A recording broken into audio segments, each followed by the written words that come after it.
on search and trend backlists. Twitter's employees made censorship decisions on the fly, often not following the company's own publicly stated policies. It worked hand in hand with the FBI to monitor the protected speech of Americans, receiving millions of tax dollars to do so. Twitter, under the leadership of our witnesses today, was a private company the federal government used to accomplish what it constitutionally cannot: limit the free exercise of speech. We now know all this thanks to Elon Musk and the independent journalists who have contributed to what are known as the Twitter files. That brings us to the specific topic of today's hearing: Twitter's censorship of a news article that shed light on Joe Biden's involvement in his family's suspicious business deals. In the months leading up to the laptop story, the FBI advised senior Twitter executives to question the validity of any Hunter Biden story.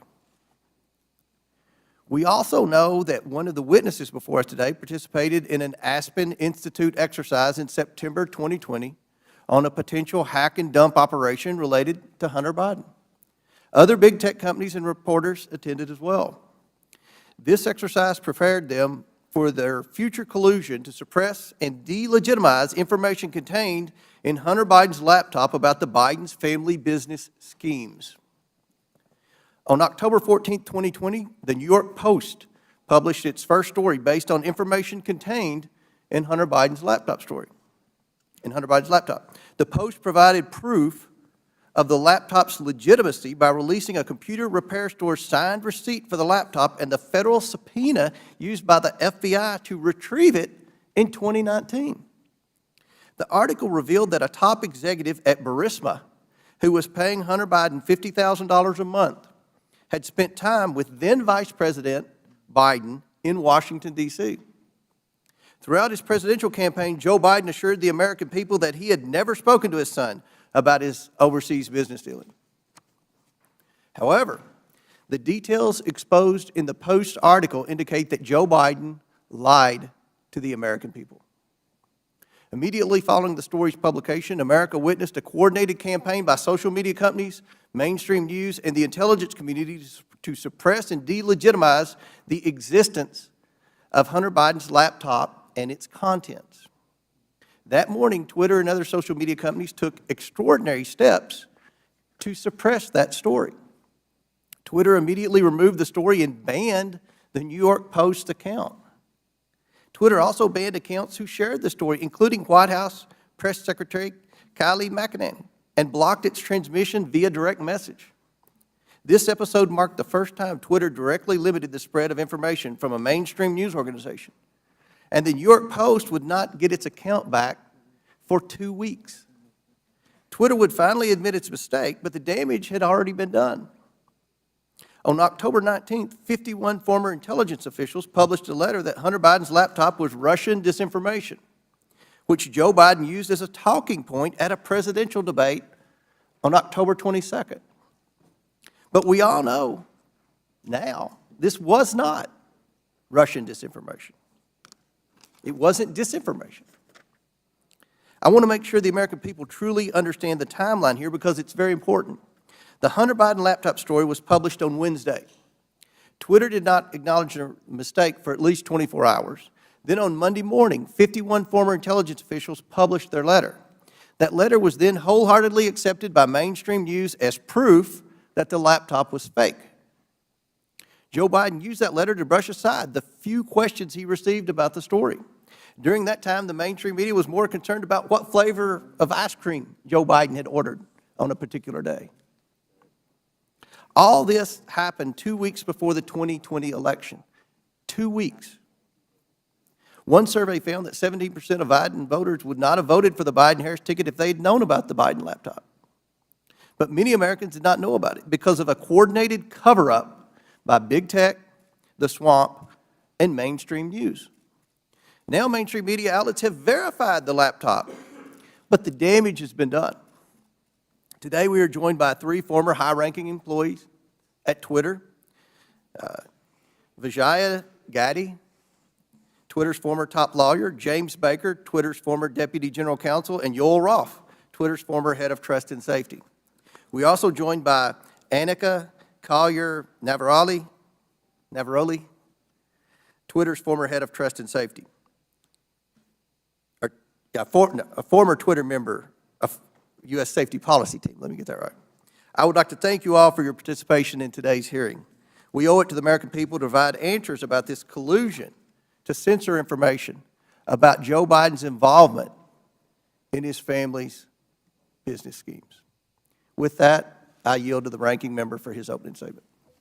Thank you kindly, Mr. Chairman. Last night in his State of the Union address, over all the heckling, President Biden reviewed significant achievements his administration and congressional Democrats are delivering for the American people: the lowest unemployment rate in over 50 years, a manufacturing boom in clean energy, semiconductors, and infrastructure, expanding health care for veterans and lowering prescription drug costs for seniors and people with diabetes, beating the opioid epidemic and addressing our national mental health crisis, historic action on climate change. But this morning, we return not to focus on advancing this robust agenda of progress, but instead to take up an authentically trivial pursuit, all based on the obsessive victimology of right-wing politics in America. The majority has called a hearing to revisit a 2-year-old story about a private editorial decision by Twitter not to allow links to a single New York Post article made for a 2-day period that had no discernible influence on anyone or anything. The New York Post published the article on its own pages, and it was carried by lots of other media outlets. It was widely discussed, including on Twitter itself, even during the brief moment in time when links weren't provided, and it was a fixture in right-wing media for the next 3 weeks before the election. I think even the chairman and other members of this committee were out on TV and social media talking about it. But instead of letting this trivial pursuit go, my colleagues have tried to whip up a faux scandal about this 2-day lapse in their ability to spread Hunter Biden propaganda on a private media platform. Silly does not even begin to capture this obsession. What's more, Twitter's editorial decision has been analyzed and debated ad nauseum. Some people think it was the right decision. Some people think it was the wrong decision. But the key point here is that it was Twitter's decision. Twitter is a private media company. In America, private media companies can decide what to publish or how to curate content however they want. If Twitter wants to have nothing but tweets commenting on New York Post articles run all day, it can do that. If it makes such tweets mentioning the New York Post never see the light of day, they can do that too. That's what the First Amendment means. Twitter can ban Donald Trump for inciting violent insurrection against the Union, as he was impeached by the House of Representatives, and as 57 of 100 senators found he did. And it can also try to resurrect his political career. Elon Musk just purchased Twitter and therefore controls its editorial content. And among the first things he did was to fire some people, hire some people, denounce some prior decisions, and reinstate an unrepentant and still clearly lying Donald Trump to the platform. Those decisions, however heroic or imbecilic you think they might be, are protected by the First Amendment in the United States of America. Officially, Twitter happens to think they got it wrong about that day or two period. In hindsight, Twitter's former CEO, Jack Dorsey, called it a mistake. This apology might be a statement of regret about the company being overly cautious about the risks of publishing contents of potentially hacked or stolen materials, or it may reflect craven surrender to a right-wing pressure campaign. But however you interpret it, the apology just makes the premise of this hearing all the more absurd. The professional conspiracy theorists who are heckling and haranguing this private company have already gotten exactly what they want, an apology. What more do they want? And why does the U.S. Congress have to be involved in this nonsense when we have serious work to do for the American people? But what makes this hearing tragic is that if our colleagues really wanted to examine a serious problem involving American democracy and social media, my friends, it is staring us in the face right now. Twitter and other social media companies acted as central organizing and staging grounds for the January 6th violent insurrection against Congress and against Vice President Pence. Twitter became the national and global platform for incitement to seditious violence against our government, and a forum on the day of attack for coordinating logistical movements and tactical maneuvers in the mob violence against our police officers. In the lead up to January 6th, Twitter decided to allow Donald Trump and countless MAGA extremists to use the platform to spread Trump's ridiculous big lie and disinformation about the election. And soon the internet was replete with incitement for civil war, race war, insurrection, revolution, and mob violence. Twitter did so despite increasingly desperate appeals from its own employees to act in the interests of public safety approaching January 6th. The First Amendment is robust and expansive, but it stops at this point. It does not protect anyone's right to engage in incitement to imminent lawless action and violent action against the government or against other people. This is the Brandenburg Principle. There's no carve-out to free speech for speech relating to the New York Post or Hunter Biden or laptops, but there's a significant carve-out when the speech is deliberately calculated to produce imminent violence and chaos against the government. That's why Twitter's deliberate indifference to Trump's big lies and incitement, its decision to ignore the pleas of its own employees to deal with the impending explosion against our police and against Congress on January 6th, are matters that require real investigation and reflection.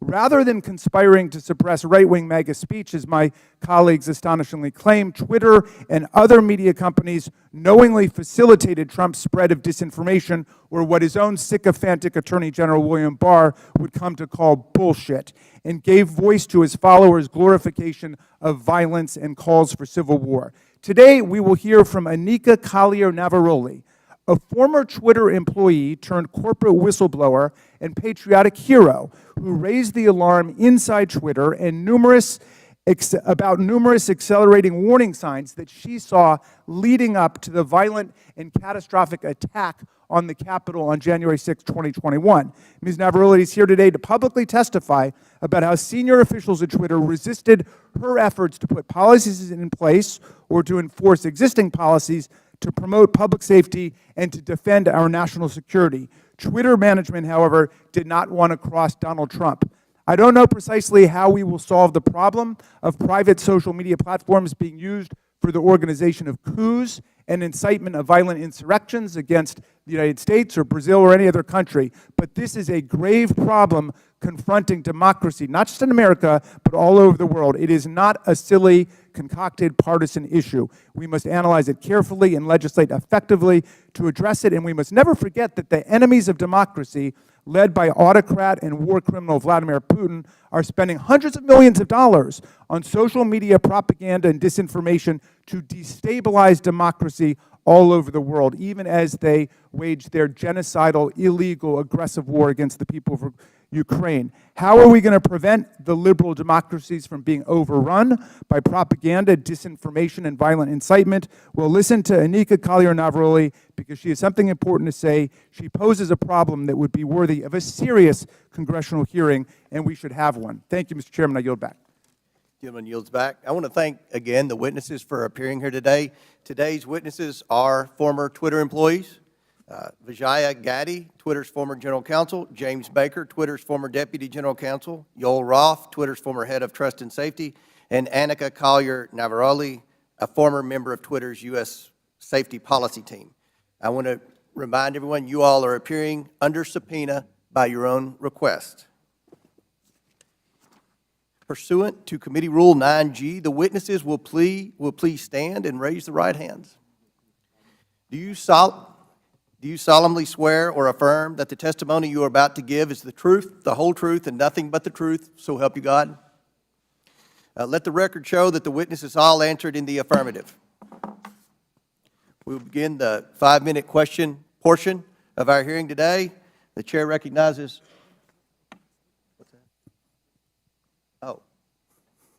Apologize. Ready to get to the questions. We'll start with the opening statements, then we'll go to the questions. So each witness will get 5-minute opening statements, and we'll begin with you, Mr. Baker. Thank you, Mr. Chairman. Mr. Chairman, Ranking Member Raskin, and members of the committee, thank you for the opportunity to appear before you today. I hope that we will have a useful conversation about matters that are of great importance to the nation and the world. My main goals for this statement are simply to attempt to set the record straight with respect to certain false assertions that have been made about me in the public arena, and to offer a suggestion with respect to potential legislation in the area of social media regulation. As the committee is aware, however, based on the advice of counsel, I believe in good faith that I'm constrained today by my legal and ethical obligations as a former lawyer for Twitter, as well as by certain non-disclosure agreements. Within those constraints, however, I will endeavor to respond to the committee's questions as fully as I possibly can. And I believe I can make the following statements. First, I was not aware of and certainly did not engage in any conspiracy or other effort to do anything unethical, improper, or unlawful while I was at Twitter, period. I did not act unlawfully or otherwise inappropriately in any manner with respect to Hunter Biden's laptop. Indeed, documents that Twitter has disclosed publicly reflect that I urged caution with respect to the matter and noted that we needed more information to fully assess what was going on and to decide what to do. Hardly a surprising piece of advice from a corporate lawyer. Moreover, I'm aware of no unlawful collusion with or direction from any government agency or political campaign on how Twitter should have handled the Hunter Biden laptop situation. Even though many disagree with how Twitter handled the Hunter Biden matter, I believe that the public record reveals that my client acted in a manner that was fully consistent with the First Amendment. I think that the best reading of the law is that as a private entity, the First Amendment protects Twitter and its content moderation decisions. And I do not believe that the facts in the public record indicate that Twitter became a state actor, as that concept is defined under existing precedent, such that the First Amendment would have constrained it. Second, I believe that at all times I executed my duties and responsibilities to my client, Twitter, lawfully and ethically. At no time was I an agent or operative of the government or any political actor when I worked at Twitter. To the contrary, I believe that I worked zealously and diligently within the bounds of the law in pursuit of my client's best interests. Third, I did not destroy or improperly suppress any documents at Twitter regarding information important to the public dialogue. At all times, I sought to help my client understand and comply with its legal obligations. It is worth noting that the public record indicates that after I left the company, attorneys or other unidentified third parties collected and/or reviewed the contents of at least some of the Twitter files prior to their release. Fourth, Twitter disclosed publicly emails between me and Yoel Roth regarding one of Donald Trump's tweets about COVID. I do not have access to my Twitter emails, so I do not know if or how I responded to Mr. Roth. To the best of my recollection, I do not recall directing or urging him to take action with respect to Mr. Trump's tweet. Instead, what I recall is that I asked him a question so that I could better understand how he and others were implementing Twitter's COVID misinformation policy. Asking questions and learning more about what a client's activities are is what I think good lawyers should do, and again, hardly surprising. Fifth, the Twitter files reference prior investigations of me. It is true that the Department of Justice investigated certain aspects of my conduct while I was employed by the FBI related to the handling of certain information. Because I believe in the accountability for government officials, I cooperated with the department, including sitting for lengthy interviews. Eventually, the department closed the matter. No adverse action was taken with respect to me, and my security clearances while a government employee were never restricted because of the matter. In closing, Mr. Chairman, I want to return briefly to the general topic of government interaction with social media companies. The law permits the government to have complex, multifaceted, and long-term relationships with the private sector. Law enforcement agencies and companies can engage with each other regarding, for example, compulsory legal process served on companies, criminal activity that companies, the government, or the public identify, such as crimes against children, cybersecurity threats, and terrorism, and instances where companies themselves are victims of crime. When done properly, these interactions can be beneficial to both sides and in the interests of the public. As you, Mr. Chairman, Mr. Jordan, and others have proposed, a potential workable way to legislate in this area may be to focus on the actions of federal government agencies and officials with respect to their engagement with the private sector. Congress may be able to limit the nature and scope of those interactions in certain ways, require enhanced transparency and reporting by the executive branch about its engagements, and require higher-level approvals within the executive branch prior to such engagements on certain topics, so that you can hold Senate-confirmed officials, for example, accountable for those decisions. In any event, if you want to legislate, my recommendation is to focus first on reasonable and effective limitations on government actors. Thank you, Mr. Chairman. Thank you, Mr. Baker. Ms. Gadde. Chairman Comer, Ranking Member Raskin, and members of the committee, thank you for this opportunity to provide this opening statement. After a decade as a corporate lawyer, I joined Twitter in 2011 as the first member of the corporate legal team. In 2013, I was promoted to general counsel. In 2018, I became the chief legal officer and continued in that role until October of 2022. During my time at Twitter, I had many distinct teams reporting to me, including legal, trust and safety, public policy, corporate security, and compliance. I was drawn to work at Twitter because I was inspired by how people were able to use the platform and awed by its potential. Twitter enabled anyone to hear directly from any individual instantly. People from around the world were coming together on Twitter for an open and free exchange of ideas. The work was challenging and fulfilling. After Jack Dorsey returned as CEO in 2015, one of his top priorities became what we called the health of the public conversation. This was based on customer research, advertiser feedback, Twitter's declining revenue, user growth, and stock price. Teams across Twitter were focused on making the platform safer, better, and more profitable. As an executive of the company, I also was responsible for helping to achieve the corporate goals set by Mr. Dorsey, and I was accountable to him, the board of directors, and ultimately Twitter's public stockholders. As we prioritized the health of the public conversation, we did not lose sight of what Twitter was for most people, a place to talk about their favorite things. Topics that animated the platform range from K-pop to the World Cup to video games and movies. We needed to ensure that differences of opinion would not cross the line, for example, into sending death threats to soccer players who missed important goals, distributing non-consensual intimate photos, or cyberbullying so vicious that it could compromise a teenager's mental health. Twitter's platform rules covered a wide range of conduct and changed over time based on new behaviors and harms on the platform and feedback from customers, regulators, governments, advertisers, researchers, and others.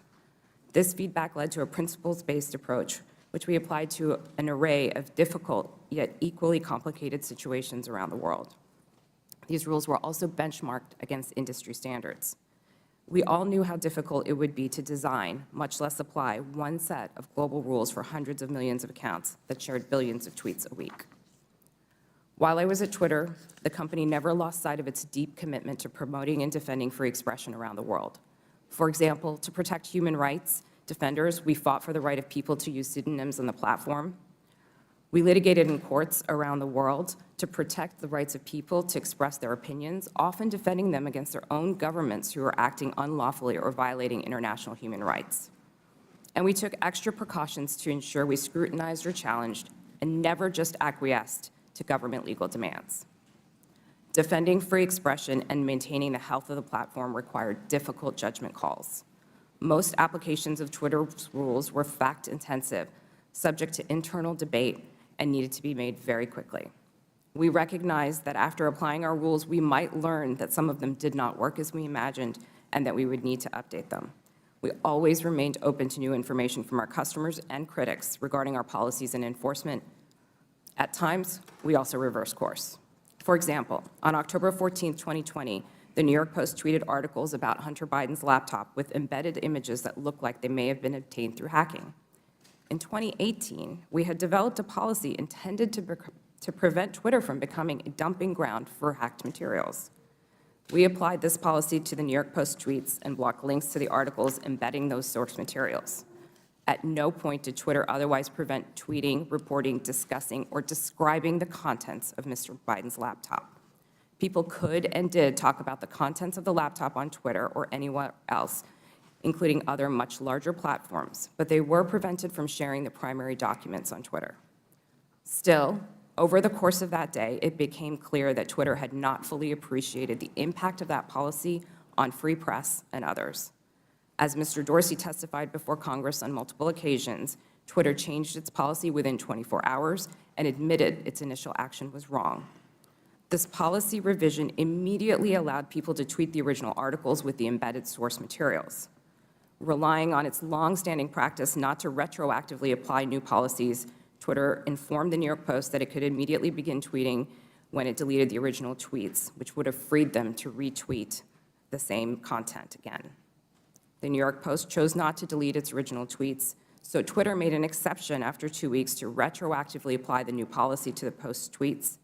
In hindsight, Twitter should have reinstated the Post account immediately. There is no easy way to run a global communications platform that satisfies business and revenue goals, individual customer expectations, local laws, and cultural norms, and get it right every time. Still, while I was at Twitter, we worked hard every day to make Twitter a healthy platform and ultimately a healthy business. Thank you for your attention. I look forward to your questions. Thank you very much. Mr. Roth. Thank you, Chairman Comer, Ranking Member Raskin, and members of the committee for the opportunity to speak with you here today. In nearly 8 years at Twitter, I worked in and led a division called Trust and Safety.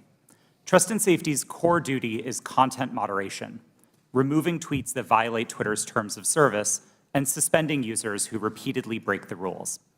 This work is sometimes dismissed merely as censorship, but it represents a key way that Twitter and other companies live up to their responsibility to keep the users of their products safe. Much of this work is uncontroversial. For example, taking down accounts that engage in child sexual exploitation or promote terrorism.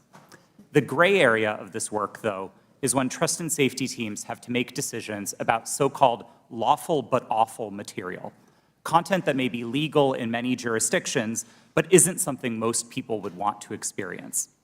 Think of things like posting someone else's home address without their permission, or bullying somebody for a disability or for how they look. A free speech absolutist might say, yes, that kind of content is unpleasant, but it's not against the law. What right do you have to remove it? The answer is the need to make Twitter an appealing product for millions of people. Consistently, in its own research, Twitter found that users were unhappy with the company's approach to content moderation, and that this dissatisfaction drove people away from the service. This has consequences for what we mean by free speech on social media. Again and again, we saw the speech of a small number of abusive users drive away countless others. Unrestricted free speech, paradoxically, results in less speech, not more. And it was our job in Trust and Safety to try to strike an appropriate balance. But the importance of this work goes far beyond Twitter's business prospects and into the realm of national security. In 2017, I led the team at Twitter that uncovered significant interference in an American election by agents of the Russian government. Their mission was to stoke culture war issues on social media to try to further divide Americans. My team and I exposed hundreds of thousands of these accounts from Russia, but also from Iran, China, and beyond.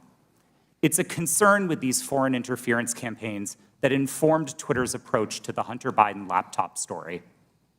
In 2020, Twitter noticed activity related to the laptop that, at first glance, bore a lot of similarities to the 2016 Russian hack and leak operation targeting the DNC, and we had to decide what to do.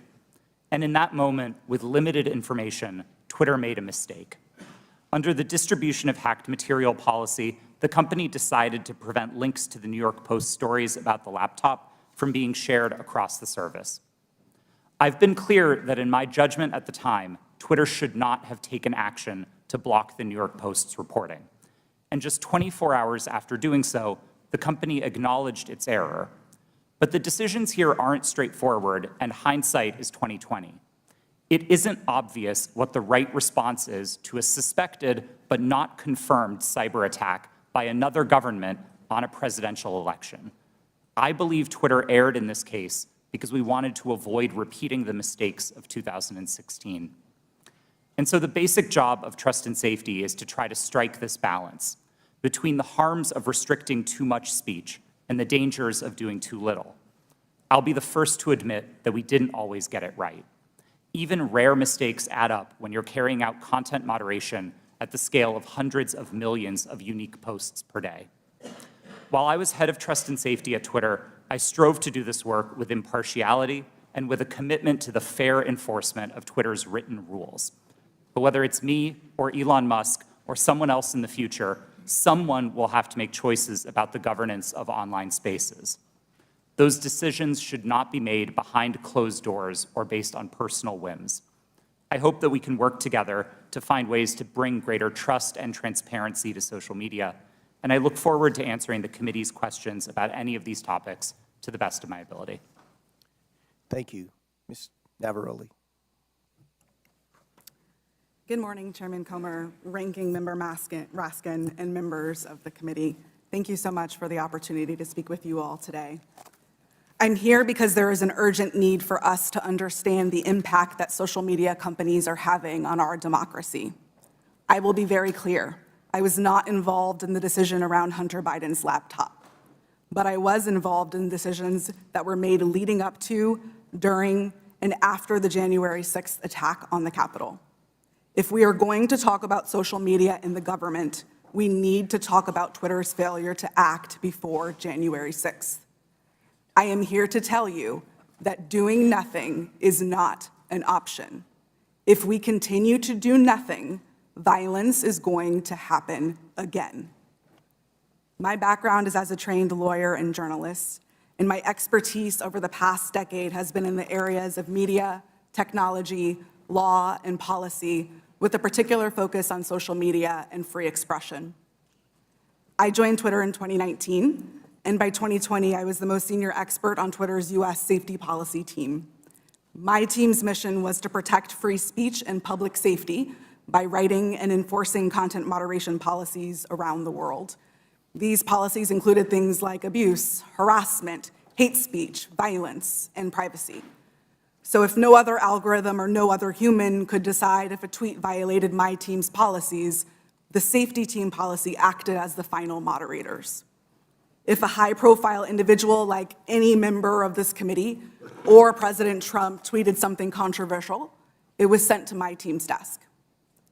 Every day, we had to decide whether a particular piece of content equated to yelling fire in a crowded theater. My work at Twitter and subsequently at Twitch put me in the middle of key events in history. What I've learned from them is that social media played and continues to play a role in these events. And 2 years after January 6th, we still need to better understand the role that Twitter played in order to prevent it from happening again. So what do we need to understand? First, Twitter's leadership bent and broke their own rules in order to protect some of the most dangerous speech on the platform. I'm going to talk a little bit about what happened in the months leading up to January 6th. During this time, my team worked to try to minimize the threat of violence that we saw coming. After President Trump instructed the Proud Boys to stand back and stand by in a debate, we considered the danger that that statement would have if it was tweeted. So we crafted what we called a coded incitement to violence policy to address dog whistles like this. Instead of approving it, management bent over backwards to find ways to not approve it. On January 5th, when the policy was still not approved, I led a meeting where one of my colleagues asked management whether someone was going to have to get shot before we were allowed to take down tweets. Another colleague looked up live tweets and read them to management to try to convince them of the seriousness of the issue. Still, no action was taken. On the morning of January 6th, I sent Twitter lawyers a message warning them that our team was hamstrung by leadership. 2 days later, when it looked like it was going to happen all over again, I asked management whether they wanted more blood on their hands. Only then did they act. The second problem is that there is way too much power concentrated in the hands of too few. With January 6th and many other decisions, content moderators like me did the very best that we could. But far too often, there are far too few of us, and we are being asked to do the impossible. For example, in January 2020, after the US assassinated an Iranian general and the US president decided to justify it on Twitter, management literally instructed me and my team to make sure that World War III did not start on the platform. No person, people, or company should have that kind of unchecked power or that kind of responsibility. The modern-day public conversation should not be susceptible to the whims of any one individual or any one company. Fixing the systemic issues that lead to bad decisions is not going to be easy, but people like me who have been in the trenches can help lead the way. But I must say, coming forward and offering this information is risky and it is difficult. Doxing and harassment are real, and people are afraid to tell what they know. So we need to make sure that there are protections for those who speak the truth. We need to create space to hear from people on the front lines. We need to give them protection so they can share their experiences. Only then can we begin to understand the full scope of the problem and to find solutions. There is far too much at stake for us to do nothing. Thank you. Thank you all. Excellent opening statements. Now we'll begin with the question portion. We'll begin by recognizing Mr. Biggs for 5 minutes. Thank you, Mr. Chairman. Mr. Roth, within just mere minutes or hours after the New York Post published its story on the Hunter Biden laptop, at 8:51 a.m., you sent a message to a team, part of your team, I assume, and you said, "It isn't clearly violative of our hacked materials policy," referring to the story, "nor is it clearly in violation of anything else." Do you remember sending that message? Thank you for the question, Congressman. I don't recall that message specifically, but that does sound like my judgment on that day, yes. Okay, so that was early on in the day, and yet shortly thereafter, Kayleigh McEnany, White House press secretary's, her account was locked. So an inquiry was made the next day by a person named Carolyn Strom. You know Carolyn Strom? Yes, sir, I do. Yeah, and Carolyn Strom asked what's going on here, and somebody named Elaine Ong Soto said the user was bounced by site integrity for violating our hacked materials policy. Do you remember that incident? Yes, sir, I do. And somebody named Trenton Kennedy said, "I'm struggling to understand the policy basis for marking this as unsafe." And I think the best explainability argument, now that may be a technical term for you, but for me it looks like we're trying to create a narrative here to cover our butt. The best explainability argument for this externally will be that we're waiting to understand if this story is the result of hacked materials. Do you remember Mr. Kennedy's communication? Yes, I do. Yeah, and so then we get into a whole series of things written by Mr. Baker going back and forth, and he says on that same day, now at 9:26, which is about a half an hour after your statement that you don't think that anything's been violated here, he says, "I've seen some reliable cybersecurity folks question the authenticity of the emails in another way." And then you seem to later, but by the way, that's almost inconceivable. I mean, it just seems inconceivable that would have happened so quickly that he would have that. And then you sent out something right after that said, "The key factor informing our approach is consensus from experts monitoring election security and disinformation that this looks a lot like a hack and leak that learned from the 2016 WikiLeaks approach." I'm wondering if you can name for me today any of the experts that seem to have a consensus at 10:12 a.m. on the morning of October 14th that you put out saying that we're going to rely on some group of experts. Who were they? Thank you for the question. Twitter did not give me access to any of my documents or emails to prepare for this hearing, and so unfortunately I can't give you a direct answer. Were there, Mr. Roth, were there experts? Were there people that you consulted that were cybersecurity experts between 9 a.m. and 10:15 a.m. on that day? My recollection is that we were following discussions about this incident as they unfolded on Twitter. So cybersecurity experts were tweeting about this incident and sharing their perspectives, and that informed some of Twitter's judgment here. But I want to emphasize, as I said in my statement, I didn't think that the evidence or those perspectives warranted removal, and I advocated against taking that action. I understand. Let's look at one other document. Our teams made the determination that the materials fall under our hacked materials policy. It's my understanding from reports and internal sources that normally a hacked material policy would require a government official or law enforcement determination that there had actually been a hacked account before that hacked policy were to be in place or imposed. Is that accurate? No, sir, it's not.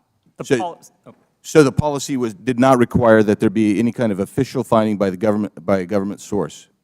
No, there were a number of different types of evidence that we considered under the policy. Certainly, government attribution would be a powerful one, but we also looked So you for weren't other looking, signals. that wasn't determinative, is what we're saying?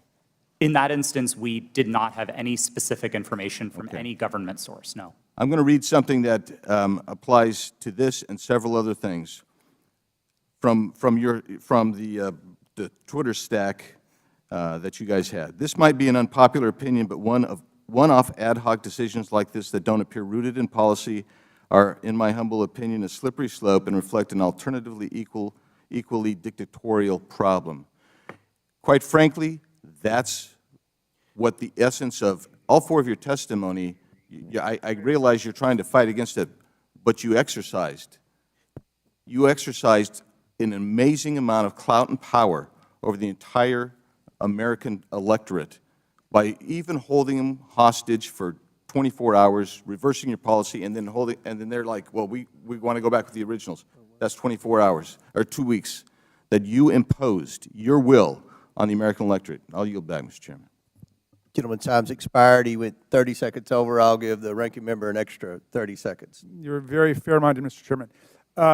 Mr. Roth, let me start with you. Did I hear you correctly to say that there were thousands or even hundreds of thousands of counterfeit Twitter accounts set up by Russian propaganda and disinformation for Vladimir Putin to pump his poison into the bloodstream of American social media? Is that right?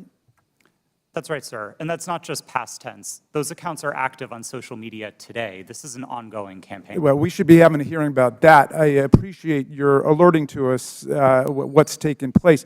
Ms. Navaroli, so you've testified that in the months leading up to the November 2020 election, and then in the weeks before January 6th, you were growing increasingly anxious about the violent rhetoric and incitement that you saw posted on Twitter. Can you describe specifically what made you so concerned during that period? And did you raise your concerns with people at Twitter? Thank you for that question. As I said in my opening statement, after former President Trump in his debate said the statement, stand back, stand by to the Proud Boys, my team, in discussion with other teams at Twitter, realized that we had a gap in our policies and that that could not be said on the platform because it would have gone too far. What we did see continue to happen was those statements, in addition to other coded incitement to violence or dog whistles, began to spring up on the platform. And so what was once fringe ideology or fringe statements that were calling for the overthrow of the government became a loud roar. And so we heard individuals beginning to say that they were locked and loaded, that they were ready for Civil War Part 2, that they were ready for another revolution, that they were ready for the day of the rope in very clear English on Twitter. And on the January 6th committee, we have tens of thousands of statements like that being made on Twitter and other parts of social media. So we got a little taste of what you were experiencing on a daily basis. Now, there was this meeting on January 5th at Twitter. I don't think it was called specifically to look at what was going to happen the next day. That just happened to be a regular meeting. But at that meeting, you and other employees raised urgently the problem of what you saw coming on January 6th. How did Twitter management respond to the concerns that you raised? That's a great question. And yes, that meeting was a regularly scheduled meeting. Within the meeting, I believe I referred to it in my testimony to the January 6th committee as I was at my wit's end. I had argued, I had asked questions, I had asked for clarification. We had found dangerous tweets within the meeting, and yet the individual who is the most senior leader within the team in that meeting told us that we were not allowed to take that content down and that we were not allowed to use the coded incitement to violence policy. The reason that she gave us mirrored what we had been told by the former head of Trust and Safety, Del Harvey, that individuals might be saying things like locked and loaded or stand back and stand by in ways of self-protection. That was not what we were seeing on the platform. So when you were seeing things like locked and loaded and Civil War Part 2 and race war and so on, were you warning your superiors at Twitter that you thought there was going to be real violence, that this was not hyperbole that was being spoken at that point? Absolutely. I specifically told Del Harvey herself that someone was going to get shot, as I testified to the January 6th committee. You stated that Donald Trump described his own tweets as little missiles. Why did that stick in your mind? Yes, the quote that you're referring to, I don't remember exactly what news article that it was in, but it was a news article that I had read in which the former president said that he liked to send out his tweets like little missiles. To me, that sounded exactly like weaponization of a platform in his own words, and yet Twitter was not concerned. All right. Well, again, this bears a complete hearing on its own. This is a real issue, unlike something that happened a couple of years ago for 24 hours that has already disappeared in the sands of time. But this is facing us today. As you say, those right-wing violent forces are still out there, and the social media can still be used as a channel for incitement to violent action against state legislatures, school boards, the Capitol of the United States, Congress, and so on. How do we prevent this from happening in the future, and do you think that Twitter is dealing with this problem effectively now? As I said in my opening statement, we have to do something. There is too much at stake for us to continue to do nothing. And this question of how do we prevent it is a big one. Unfortunately, I do not believe that we are at a place that we can come to solutions because we do not know how these companies work. We must continue to hear from individuals like myself. We must have a seat at the table to be able to share our experiences, because our experiences and the ways that we have succeeded, the ways that we have failed, hold the key to our futures and the key to our democracies. All right, thank you, Mr. Chairman. I would just say I was skeptical about revisiting the whole New York Post thing, where there have already been congressional hearings and they've already apologized for their little lapse, but this is a serious issue, and so I'm glad we at least have the opportunity to begin to talk about it in public. And I yield back to you. Thank you. Gentleman yields back. I'll recognize myself now for questioning. The Biden family investigation begins with the story of how big tech, the media, former intelligence agents, and the Bidens themselves suppressed the story of Hunter Biden's laptop weeks before the 2020 election. Today, we're hearing from Twitter executives who buried the New York Post laptop story, claiming it violated the platform's hacked materials policy. In reality, the Twitter executives were hostile towards conservatives and biased towards anyone who opposed their points of view. For example, Mr. Roth, did you write this tweet? I regret the language that I used in some of my former tweets, but yes, I did post that. And I'll read the tweet so it's in the record. Yes, that person in the pink hat is clearly a bigger threat to your brand of feminism than actual Nazis in the White House. Mr. Roth, do you think all conservatives are Nazis? Certainly not, sir. What about the hundreds of people who worked in the Trump administration? Certainly not. Did Ms. Gadde or any other lawyer at Twitter ever tell you to take down that tweet? No, Twitter did not have a practice of restricting employees sharing their personal viewpoints on the service. Okay. Turning back to the laptop, Ms. Gadde, are you aware that Hunter Biden's lawyers, as recently as last week, wrote the Department of Justice about Hunter Biden's laptop? I've seen some articles about that. Yes, they did, and it appears that Hunter Biden's attorney is admitting that the laptop and emails on it are authentic. So, Ms. Gadde, on October 14, 2020, did Hunter Biden report to Twitter that he was the victim of a hack? No, I don't believe he did.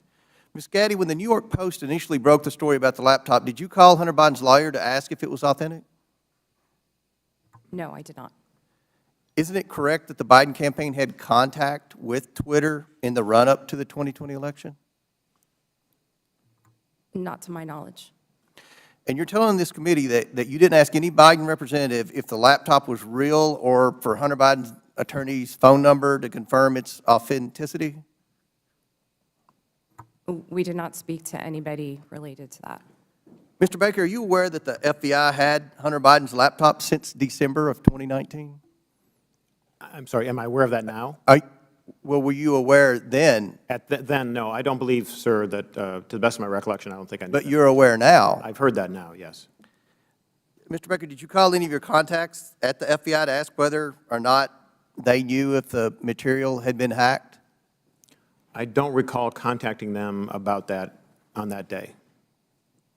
Mr. Roth, Ms. Gadde, and Mr. Baker, it appears to me that you failed at your jobs. You were entrusted with the highest level of power at Twitter, but when you were faced with the New York Post story, instead of allowing people to judge the information for themselves, you rushed to find a reason why the American people shouldn't see it. In a matter of hours, you were deciding on the truth of a story that spans years and dozens of complex international transactions. You did this because you were terrified of Joe Biden not winning the election in 2020. That's what it appeared. I can assure you this committee will succeed in holding the Bidens accountable. So much of the evidence of wrongdoing from this family is located in that hard drive that you all led the American people to believe was Russian disinformation, when in fact it was not. Now, I agree with Mr. Baker's opening statement.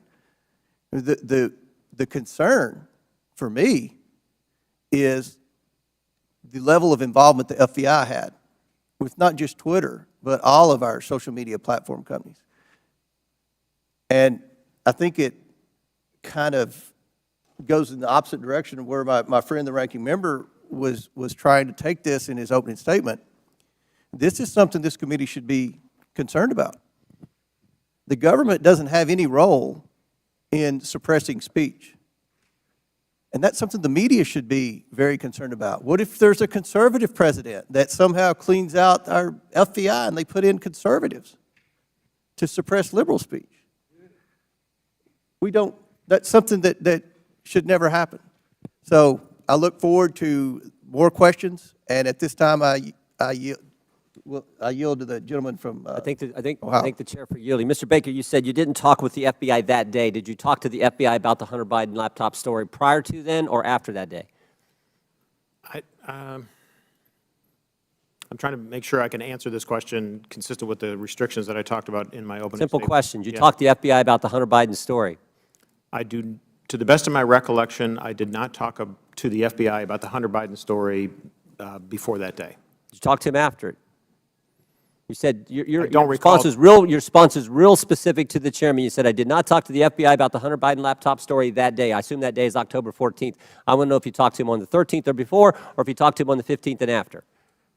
I don't recall speaking to the FBI, sitting here today, I don't recall speaking to the FBI at all about the Hunter Biden matter. Well, then why'd you answer it the way you did? I beg your pardon? I yield back to. Chair recognizes Ms. Norton for 5 minutes. Thank you, Mr. Chairman.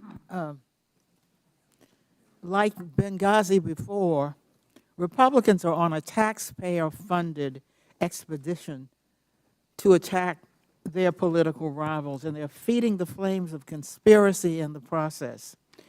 With the release of the so-called Twitter files, Donald Trump has seized the moment to further his own conspiracies about the 2020 election, writing in December, and I quote, "Do not throw the presidential election results of 2020 out and declare," do you throw the presidential election results of 2020 out and declare the rightful winner, or do you have a new election?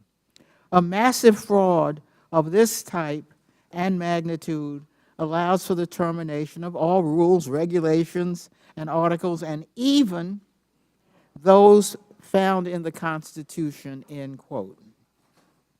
Now, it bears repeating that this is the same man who incited an insurrection on January 6th, and just last week reposted a message on Truth Social that suggested his supporters will, quote, and I'm quoting him now, "physically fight for him this time," and added, "They got my 6 and we are loaded, and I mean loaded." This is a question for Ms. Navaroli. What did the phrase "locked and loaded" mean to you while you were at Twitter prior to January 6th? Yes, thank you for that question. The way that I read "locked and loaded" to be interpreted by the tweets that I saw coming on Twitter prior to January 6th was that individuals were loaded, were armed, and that they were ready to commit violence. Are you concerned that the use of this language will continue to incite and legitimize political violence leading to the next election? Absolutely. We are sitting exactly 1 month in which the exact same playbook was played in Brazil when we saw almost deja vu happening again. As I said in my opening statement, unless we do something, this will continue to happen again. Thank you, Ms. Navaroli. Mr. Roth, you are no stranger to conspiracies and their real-world consequences. If you don't mind, can you please describe for the committee how the release of the so-called Twitter files has affected your personal safety? Thank you for the question, Congresswoman. The Twitter files, I would note first and foremost, didn't just affect me, but affected much more junior employees at Twitter. Employees as far away as Manila in the Philippines were doxxed, had their families threatened, and experienced harm equal to or greater than what I've experienced. But concurrent with the Twitter files, Elon Musk also made the decision to share a defamatory allegation that I support or condone pedophilia. And this lie led directly to a wave of homophobic and anti-Semitic threats and harassment against me, of which Twitter has removed vanishingly little. And following the Daily Mail's decision to publish where I live, ultimately I had to leave my home and sell it. Those are the consequences for this type of online harassment and speech. Well, I must say, those are very real consequences. By legitimizing unsubstantiated conspiracy theories about the deep state, big tech, and government censorship for political gain, committee Republicans are holding a match to a powder keg. We all saw the consequences of this kind of rhetoric on January 6th, and we continue to see it play out as political violence and hate crimes grip communities around the country. And I yield back, Mr. Chairman. That lady yields back. Chair recognizes Ms. Mace for 5 minutes. Thank you, Mr. Chairman. The Twitter files were not just about Hunter Biden's laptop. Twitter files make it apparent Twitter worked overtime to suppress accurate COVID information. Dr. Jay Bhattacharya is a professor of medicine at Stanford who once tweeted an article he wrote about natural immunity. Thanks to Elon Musk's release of the Twitter files, we learned some of his tweets were tagged with the label of Trends Blacklist. Apparently, the views of a Stanford doctor are disinformation to you people. I, along with many Americans, have long-term effects from COVID. Not only was I a long hauler, but I have effects from the vaccine. It wasn't the first shot, but it was the second shot that I now developed asthma that has never gone away since I had the second shot. I have tremors in my left hand, and I have the occasional heart pain that no doctor can explain, and I've had a battery of tests. I find it extremely alarming Twitter's unfettered censorship spread into medical fields and affected millions of Americans by suppressing expert opinions from doctors and censoring those who disagree with the CDC. I have great regrets about getting this shot because of the health issues that I now have that I don't think are ever going to go away. And I know that I'm not the only American who has those kinds of concerns.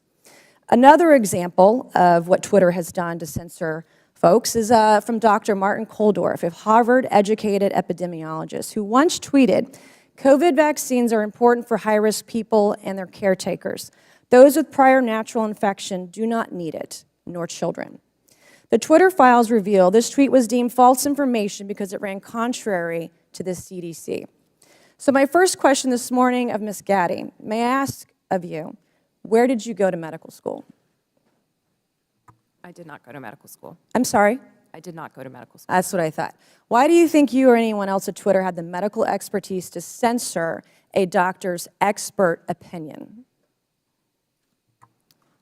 Our policies regarding COVID were designed to protect individuals. We were seeing You guys censored Harvard-educated doctors, Stanford-educated doctors, doctors that are educated in the best places in the world, and you silenced those voices. My next question is, did the U.S. government, I have another chart I want to show you, Ms. Gadde. I have another tweet by someone with a following of a full 18,000 followers. This person put a chart from the CDC on Twitter. It's the CDC's own data, so it's accurate by your standards. and you all labeled this as misleading. You're not a doctor, right, Ms. Gadde? No, I'm not. Okay. What makes you think you or anyone else at Twitter have the medical expertise to censor actual, accurate CDC data? I'm not familiar with these particular situations. Yeah, I'm sure you're not. But this is what Twitter did. They labeled this as inaccurate. It is the government's own data. It's ridiculous that we're even having to have this conversation today. It's not just about the laptop. This is about medical advice that expert doctors were trying to give Americans because social media companies like Twitter were silencing their voices. I have another question, my last one for you, Ms. Gadde. Did the U.S. government ever contact you or anyone at Twitter to pressure Twitter to moderate or censor certain tweets? Yes or no? We have a program. Did the U.S. government ever contact you or anyone at Twitter to censor or moderate certain tweets? Yes or no? We receive legal demands to remove content from the platform from the U.S. government and governments all around the world. Those are published on a third-party website, and anyone can review Thank them. God for Matt Taibbi. Thank God for Elon Musk for allowing to show us in the world that Twitter was basically a subsidiary of the FBI, censoring real medical voices with real expertise that put real Americans' lives in danger because they didn't have that information. I also want to thank one of my colleagues, Rokana, because as it turns out, censorship isn't just an important issue to conservatives. Some of my colleagues on the other side of the aisle, like Ro, found this censorship very concerning, and even wrote to you and to folks at Twitter that he was concerned about the First Amendment being censored. So I want to thank him for speaking up and speaking out about this issue, because this should not be a partisan issue. This should be an issue that's an American issue. Mr. Chairman, I would like to enter into the record, I ask unanimous consent, to enter into the record a Wall Street Journal article from December 9th, 2022 by Justin Hart entitled, "The Twitter Blacklisting of Jay Bhattacharya." Enter the record, please, Mr. Chairman. Without objection, so ordered. Thank you, and I yield back. Chair recognizes Mr. Lynch for 5 minutes. Thank you, Mr. Chairman. I just want to go over the chronology here. Mr. Roth, back in 2016, Russia and Vladimir Putin engaged in what bipartisan Senate Intelligence Committee investigators called a, and I quote, aggressive, multifaceted effort to influence the outcome of that year's presidential election. The campaign included hacking of the systems of a major political party and leaking illegally obtained information, scanning U.S. election systems for vulnerabilities, and exploiting the weaknesses of social media platforms to spread disinformation to the American people. Again, in a 2017 declassified report, the U.S. intelligence community assessed that Russia's 2016 election operations signaled a, quote, new normal in Russian influence efforts, and that the Kremlin would, quote, apply lessons learned going forward against the U.S. and its allies. Mr. Roth, in a December interview with journalist Kara Swisher, you state that this declassified assessment was, quote, and I'm quoting you, a watershed moment in the history of content moderation and the Internet, close quote.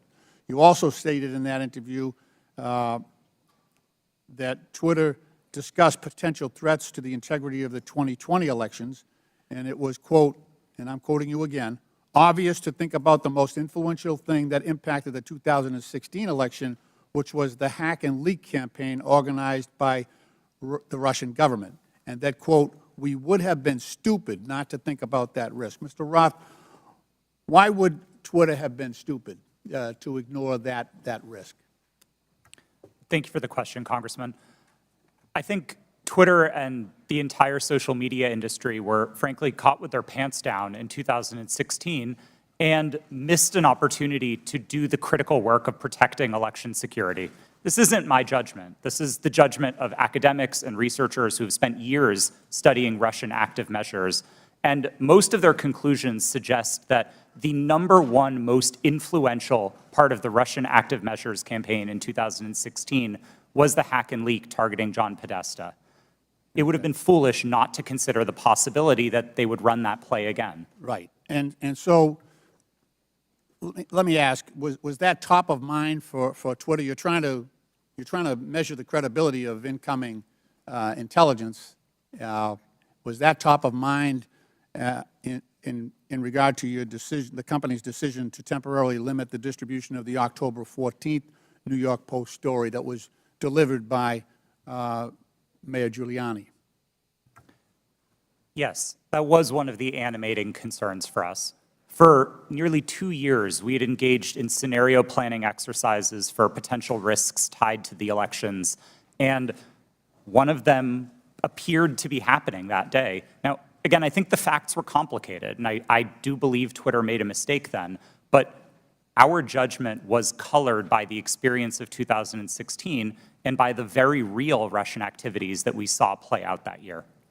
Mr. Roth, in a December 2020 sworn declaration to the FEC, you said that starting in 2018, you had, quote, regular meetings with the Office of the Director of National Intelligence, the Department of Homeland Security, the FBI, and industry peers regarding election security. Is that correct?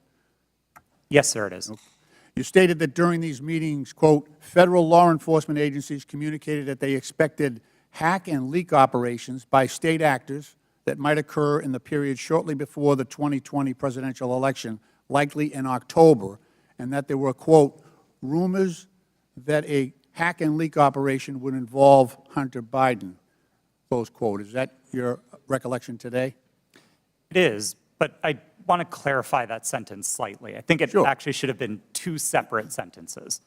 It is true that in meetings between industry and law enforcement discussed the possibility of a hack and leak campaign in the lead up to the election. And in one of those meetings, it was discussed, I believe by another company, that there was a possibility that that hack and leak could relate to Hunter Biden and Burisma. I don't believe that perspective was shared by law enforcement. They didn't endorse it. They didn't provide that information in that meeting. Okay. Just to fast forward here, and in fact, in March 2021, 4 months after the election, the U.S. intelligence community assessed that Russian President Putin authorized a range of government organizations conducted influence operations aimed at denigrating President Biden's candidacy and the Democratic Party, supporting former President Trump, and undermining public confidence in the electoral process and exacerbating socio-political divisions in the U.S. that obviously reared their head on January 6th. Mr. Chairman, my time has expired, and I yield back. Gentleman yields back. Chair recognizes Mr. Jordan for 5 minutes. Thank you, Mr. Chairman. Mr. Roth, did the government tell you that the Biden laptop story was fake? No, sir, they did not. Did they tell you it was hacked? No, sir, they did not. On October 14, 2020, Twitter blocks the New York Post story on the Hunter Biden, the New York Post story on Hunter Biden, and suspends their account. The night before, FBI Special Agent Elvis Chan sends you an email. The email says this: heads up, I will be sending a teleporter link for you to download 10 documents. It's not spam. Please confirm receipt when you get it. 2 minutes later, 6:24 p.m., you respond back, received and downloaded, thanks. What were those 10 documents?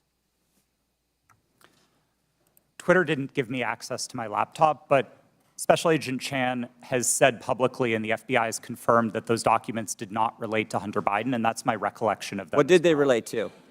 My interactions with Agent Chan and with the FBI almost entirely focused on what the FBI called malign foreign interference, things like Russian troll farms and Iranian involvement in the elections, not on any type of domestic Any of the activity. information on there classified? No, sir, I do not hold a security clearance, and so I would not have received any classified information. Who does hold a security clearance? I'll just go to the second email here. I'm just curious about this. What I propose is that 30 days out from the election, this is another email to you from Mr. Chan. 30 days, we get temporary clearances. You pick who they are. Who were the people at Twitter who had a security clearance? To be honest, sir, I'm not sure, and we never ultimately followed through on this plan to get temporary clearances. Did anyone at Twitter have a security clearance?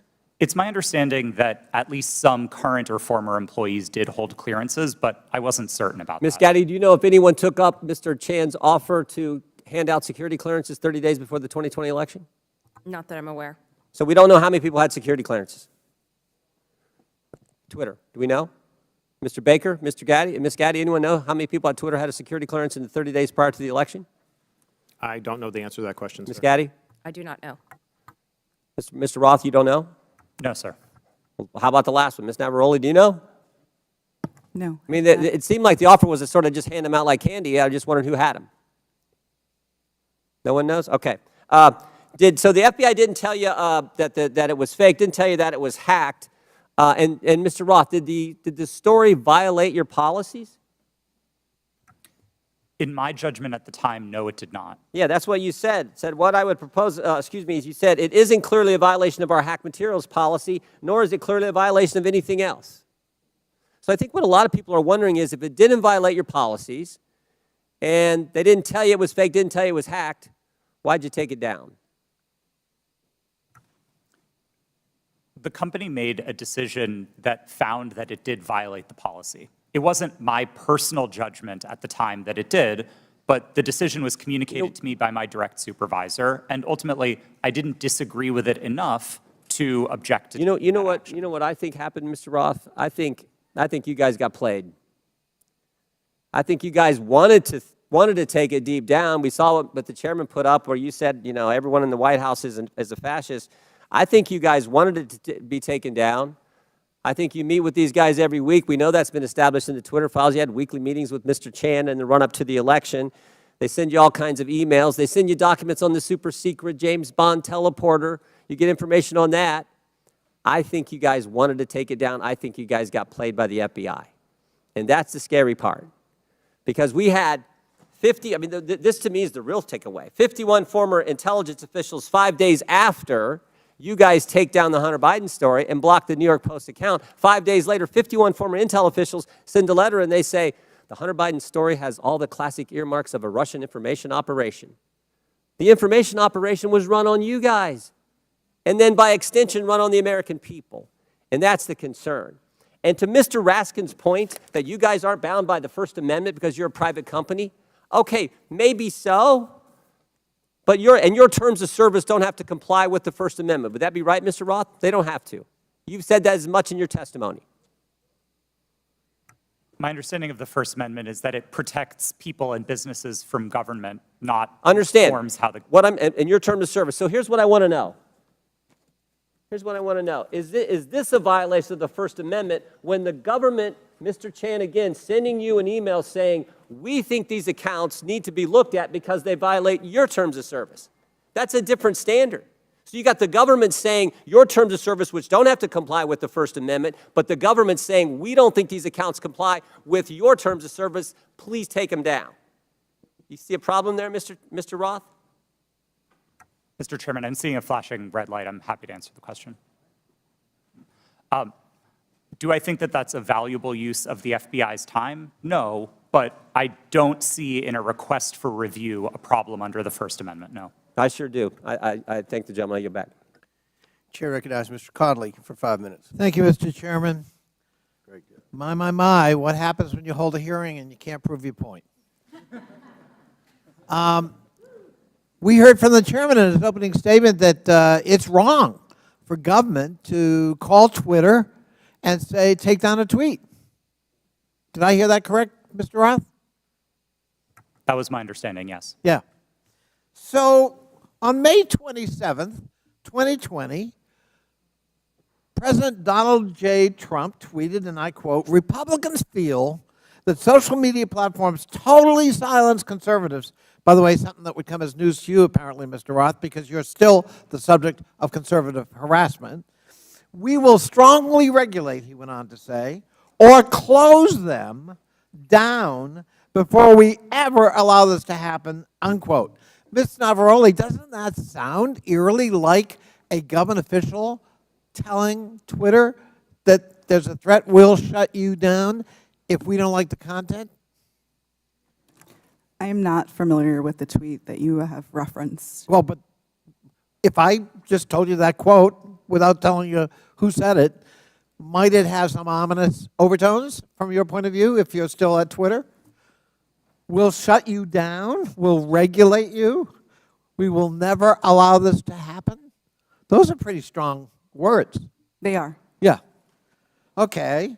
On September 8th, 2019, at 11:11 p.m., Donald Trump heckled two celebrities on Twitter, John Legend and his wife, Chrissy Teigen, and referred to them as the musician John Legend and his filthy-mouthed wife, unquote.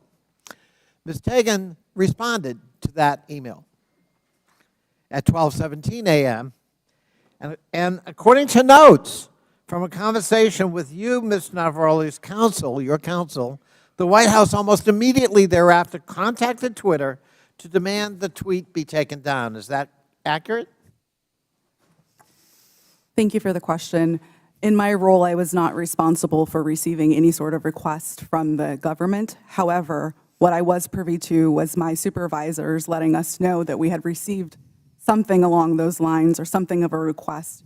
And in that particular instance, I do remember hearing that we had received a request from the White House to make sure that we evaluated this tweet and that they wanted it to come down because it was a derogatory statement directed towards the president. They wanted it to come down. They made that request.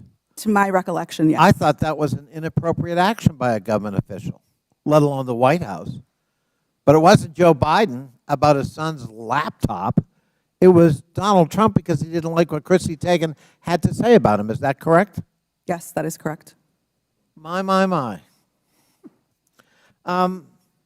You ever think it's appropriate for the President of the United States to direct or otherwise influence a social media company to take down its content? I think it's a very slippery slope. Mr. Roth, Ms. Gadde, Mr. Baker, any evidence that Joe Biden's ever done that? Certainly none that I'm aware of, no. I don't recall anything like that. I'm sorry, that President Biden did what, sir? Has Joe Biden ever called Twitter, to your knowledge, or his White House at his behest, to take down content or urge you to take down content? I don't know the answer to that question, sir. Well, I'm going to have to conclude, at least from 3 of the 4, you don't know. There's no evidence he's ever done that, but there's plenty of evidence Donald J. Trump tried to do that. And if we're going to have a hearing about the misuse of social media and the intrusion of government in the content on social media, we've got an environment-rich target, but it's not Joe Biden. It's Donald J. Trump, and of course, we don't want to talk about that. We don't want to talk about Russian bots and Russian fabrications using fake accounts on Twitter to a political purpose, and it's not to help elect Democrats. And we don't want to talk about 4 years of Donald Trump manipulating the truth and trying to manipulate social media and threaten it, or directly to try to shape it by taking down content because it was critical of him personally. And that's what we ought to be talking about as we move forward, not the subject of today's hearing. I yield back. Gentleman yields back. Chair recognizes Mr. Donalds for 5 minutes. Thank you, Mr. Chairman. Real quick, Mr. Roth, you've stated already that what happened with the New York Post story was similar to the hack and leak scenarios from 2016. You also said that you actually were opposed to deleting the New York Post story. Who advocated for the removal of the New York Post story? The company's decision to treat it as a violation. Mr. Roth, who at the company actually went over your recommendation? Because you're pretty high up. Who overrode you? The decision was communicated to me by my direct supervisor. Who was that person? Her name was Del Harvey. She was Okay. the vice president of trust and safety at the time. All right, thank you so much. Ms. Gadde, real quick, you said to the chairman earlier, and I want to paraphrase what I heard earlier, is that Twitter had no contact with anybody from the Biden team. Is that correct to your knowledge? Not to my knowledge. Put that up for me. Okay, over my right shoulder, we have an email. Reference, this is Saturday, October 24th, 5:39 p.m., referencing 5 different tweets. This is with a Twitter email chain. Under the line, it's more to review from the Biden team. Does anybody have a comment on how much interaction was happening with the Biden team at Twitter with respect to tweets that they wanted Twitter to review? Ms. Gadde, Mr. Roth? I'm not familiar with this email. So you're not familiar with this email, Mr. Roth? Are you familiar with this email? Only from what's been reported in the Twitter files. Did you ever have contact with anybody from the Biden team? No, sir, I did not. We explicitly separated the teams that would interact with campaigns from teams like mine that were responsible for content moderation. How big was the organization in Twitter that was actually working with campaigns? I couldn't say for sure. Did you ever have any contact with the DNC? Directly? No, I did not. Did anybody at Twitter have any contact with anybody at the DNC? I think it's likely that somebody at Twitter did, yes. In these emails, it's listed that these are tweets that had to be flagged from the Biden team. That's what's in the files. You have no idea how many people actually engaged with the Twitter team or how frequently that engagement happened. No, and again, that was by design. We kept those functions separate from content moderation so that we could impartially assess reports like this. Do you know how many tweets were actually flagged and taken down at the behest of the Biden team? I wouldn't agree with the characterization of it as being at the behest of them. These tweets were reported, and Twitter independently evaluated them under its rules. But the email is very clear. More to review from Biden team. The response 3 hours later at the bottom, hold this up real quick so we can see. The request at the bottom, it says, handled these. What does handled these mean? My understanding is that these tweets contained non-consensual nude photos of Hunter Biden, and they were removed by the company under— Hold on, real quick, Mr. Roth. How could you know so much about the content of these tweets? I mean, as far as I'm concerned, these are just web addresses. I don't know what's in these tweets. You have these things committed to memory that you know the content, but you don't know who you talk to at the Biden team? Sir, I didn't meet with the Biden team, but there was extensive public reporting about these tweets specifically that uncovered what they were. You know the contents of the tweets. It was obviously at Twitter, but you have no idea how often people who worked in your organization had with the Biden team during the end of the 2020 presidential elections. I would emphasize that the people who interfaced with the campaigns were not part of my team or organization. I would know what the interactions were if they were on my team. It was a different part of the organization, not mine. Let me ask you a separate question, and I'll ask it of you too, Mr. Baker. Have you guys been able to quantify the amount of in-kind contributions associated with taking down the New York Post story? Because the New York Post story was down for 2 weeks, give or take. Do you have any understanding of how much that story was limited by Twitter and also by other social media companies? What the impact of an in-kind contribution that would be to the Joe Biden presidential election in 2020? I don't know the answer to that question, sir. Do you think it's big? I don't know the answer. Do you think it's more than a maximum contribution to a campaign? I wouldn't want to speculate. Would you call it 25,000? I don't know the answer to that question. 100,000? Sir, I don't know the answer to the question. $1 million? I don't know the answer to the question. Do you think Twitter would be in violation of federal election laws with the size of an in-kind contribution to take down a story, which is true, by the way, because you guys thought you knew something with limited information? I'm not going to speculate on that sitting here today, sir. I try to propound a legal analysis of election laws. I'll yield back. Gentleman yields back. Chair recognizes Ms. Ocasio-Cortez. If she's here. It's your turn. You want to go? Okay. We won't start the clock till you get there. Appreciate also your generosity. I just want to start off right here at the top here. This isn't even my line of questioning, but I'd like to submit to the record a Washington Post article now warning about Hunter Biden laptop disinformation, the guy who leaked it.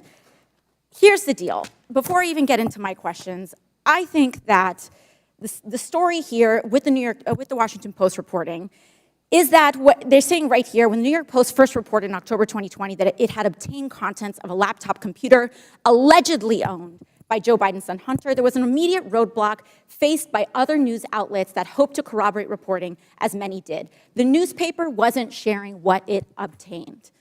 New York Post had this alleged information and was trying to publish it without any corroboration, without any backup information. They were trying to publish it to Twitter. Twitter did not let them, and now they were upset.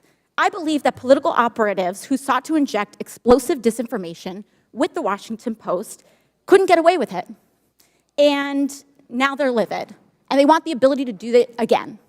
They want the ability to inject this again.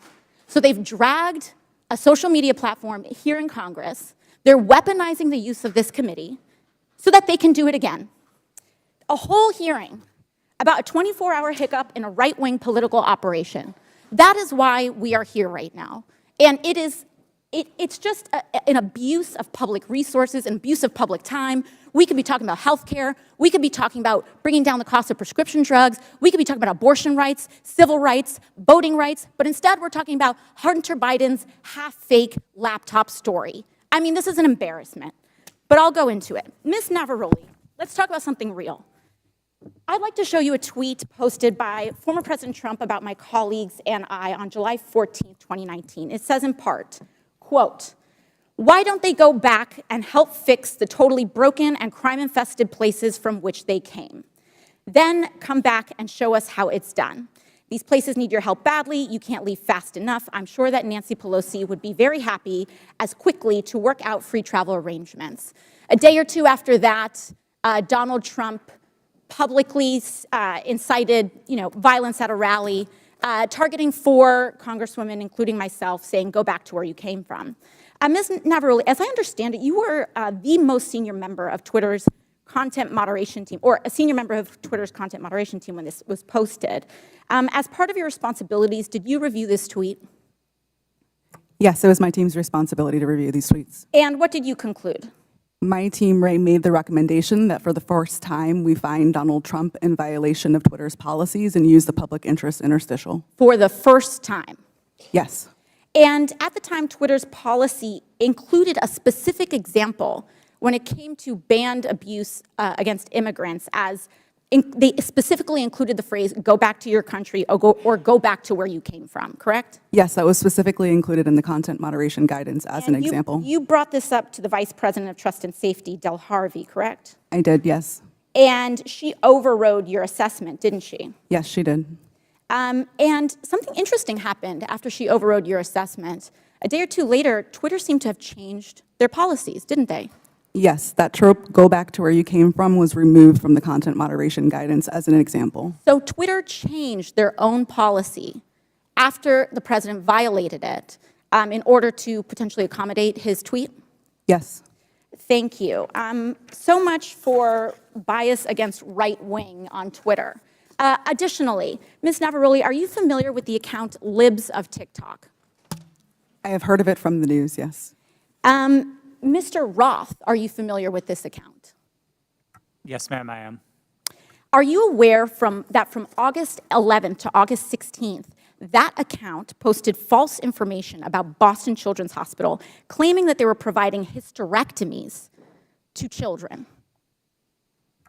Yes, I am aware of that and other claims from the account. And are you aware that this lie was then circulated by other prominent far-right influencers? Yes. And are you aware that all these claims, which I have reiterated were false, culminated in a real-life harassment and ultimately a bomb threat to the Boston Children's Hospital? Yes, I am aware. And this account is still on that platform today, isn't it? Regrettably, yes, it is. Despite inspiring a bomb threat due to the right-wing incitement of violence against trans Americans in this country, because they cannot let go of this obsession with fixating violence and inciting violence against trans and LGBT people, in addition to immigrants, in addition to women of color. This is a party that cannot pick on anyone their own size. And they are trying to co-opt an entire social media platform and use the power of this committee and of Congress in order to pursue a political agenda.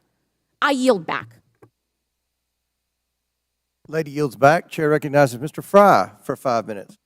Thank you, Mr. Chairman. This hearing shows who really has been in control of what is said to be one of the world's most widely used websites, Twitter. The American people probably didn't know who these witnesses were today, but these witnesses were powerful enough to silence an American president with just a few clicks from their California office.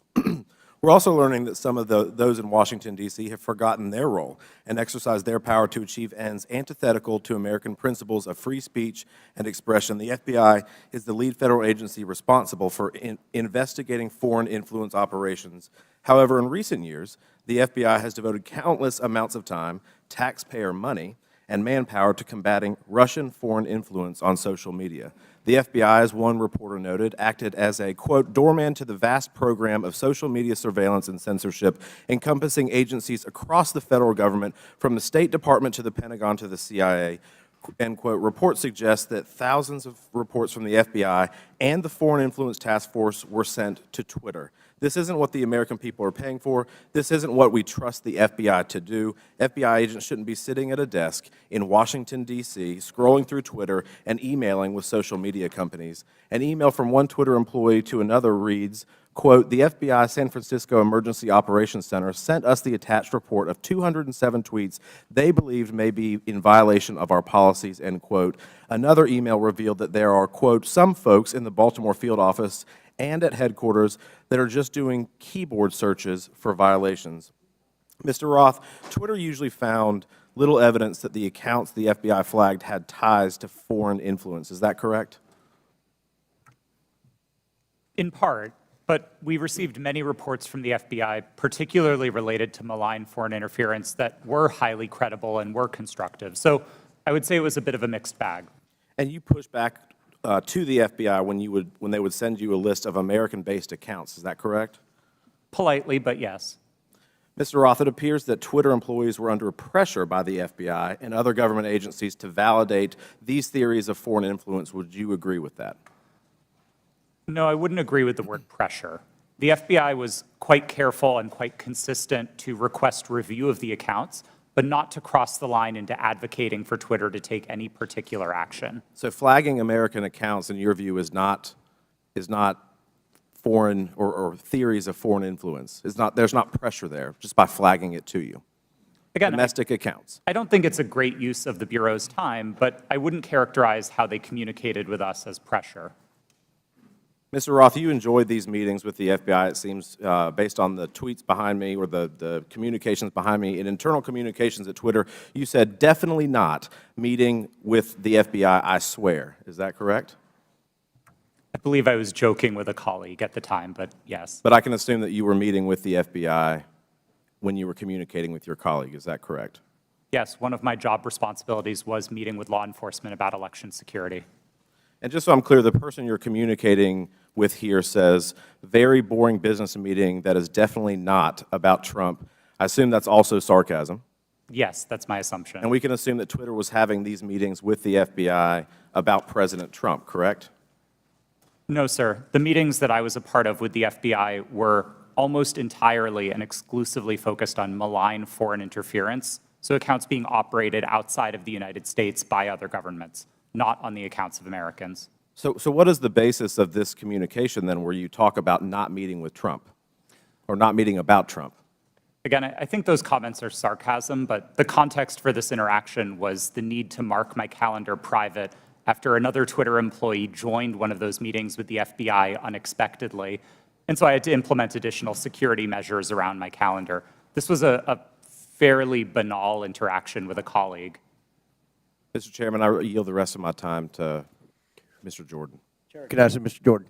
I thank the gentleman for yielding.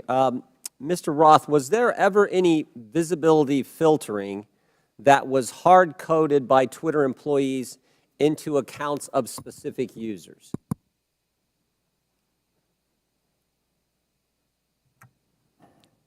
Twitter employees were responsible for building the systems that performed visibility filtering, and then that filtering would have been applied either automatically. I'm asking a very specific question. I'm asking, was the code written in a way that for certain accounts, those accounts, unique in and of themselves, would be visibility filtering, to use your term, so that they wouldn't have as much reach or as much influence? The term hard coding suggests that it was permanent and immutable, and I wouldn't agree with that, no. But it did happen, is what you're saying. There was hard-coded into some of these accounts of specific users by Twitter employees this ability to filter and limit the reach of that particular post, or that particular tweet, I should say. Again, I wouldn't say that they were hard-coded. Thank you. Chair recognizes Ms. Brown for 5 minutes. Thank you, Chairman Comer and Ranking Member Raskin, for holding this hearing today. Social media has been a revolutionary gift of the 21st century. from helping people across the world build meaningful connections to learning a new skill set. These platforms have played a significant role in creating an interconnected global world. When handled responsibly, social media serves as a useful resource with many positive outcomes. However, social media is not without its flaws, and the challenges are much larger than any specific incident or decision by one private company. Recently, social media has contributed to the rise and amplification of domestic extremist content and organizing. This is extremely concerning and, unfortunately, is contributing to the division of our society. According to an Anti-Defamation League survey, 66% of the LGBTQ+ respondents, that's a full 2/3, experienced harassment online. 37% of Jewish respondents and 34% of African Americans respondents said the same. This is truly disturbing. The power that social media has to inspire real-world action, both good and bad, is well known to all of us. And sadly, the hate online does not stay online. Social media has the power to influence not just here at home, but those who are watching us abroad. For example, an online disinformation campaign by a hostile foreign power can have the power to sway a close election. So, Mr. Roth, in a recent interview, you stated, and I quote, "Beginning in 2017, every platform, Twitter included, started to invest really heavily in building out an election integrity function." So I ask, were those investments driven in part by bipartisan concerns raised by Congress and the U.S. government after the Russian influence operation in the 2016 presidential election? Thank you for the question. Yes, those concerns were fundamentally bipartisan. The Senate's investigation of Russian active measures was a bipartisan effort. The report was bipartisan. And I think we all share concerns with what Russia is doing to meddle in our elections. Thank you so much. Did those investments include better information sharing mechanisms with the federal government? Yes.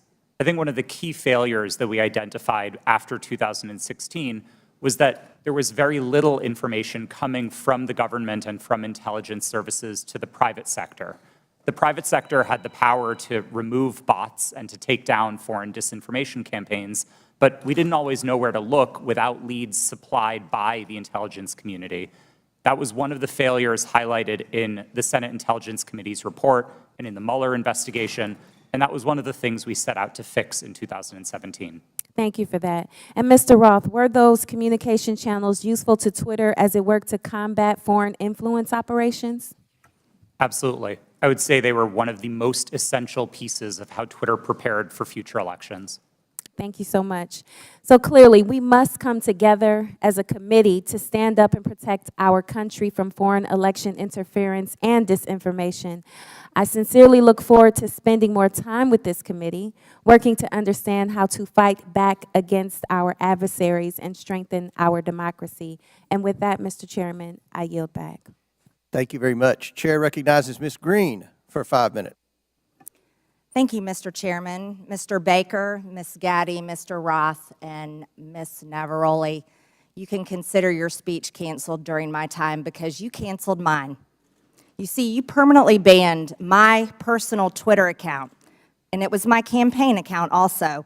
So let's talk about election interference, shall we? January 2nd, 2002, you permanently banned my Twitter account. This was the account that I would put my campaign ads on, raise money on, fight back when attacked with lies, and be able to talk to my voters in my district. But you banned it. And then let me explain. My account was not reinstated until November 21st, 2022. That was after my election on November 8th. You know, at your company, or your former company where you worked, Twitter employees, over 98% of them donate to Democrats. So while you coordinated with DHS, the FBI, the CIA, our government, and outside groups to permanently ban, shadow ban conservative Americans and candidates like me and the former President of the United States, President Donald J. Trump, you were censoring and wrongfully violating our First Amendment free speech rights. Guess what? None of you hold security clearances. None of you are elected, and none of you represent 750,000 people like I do. Let's explain. 52 United States Law 10101.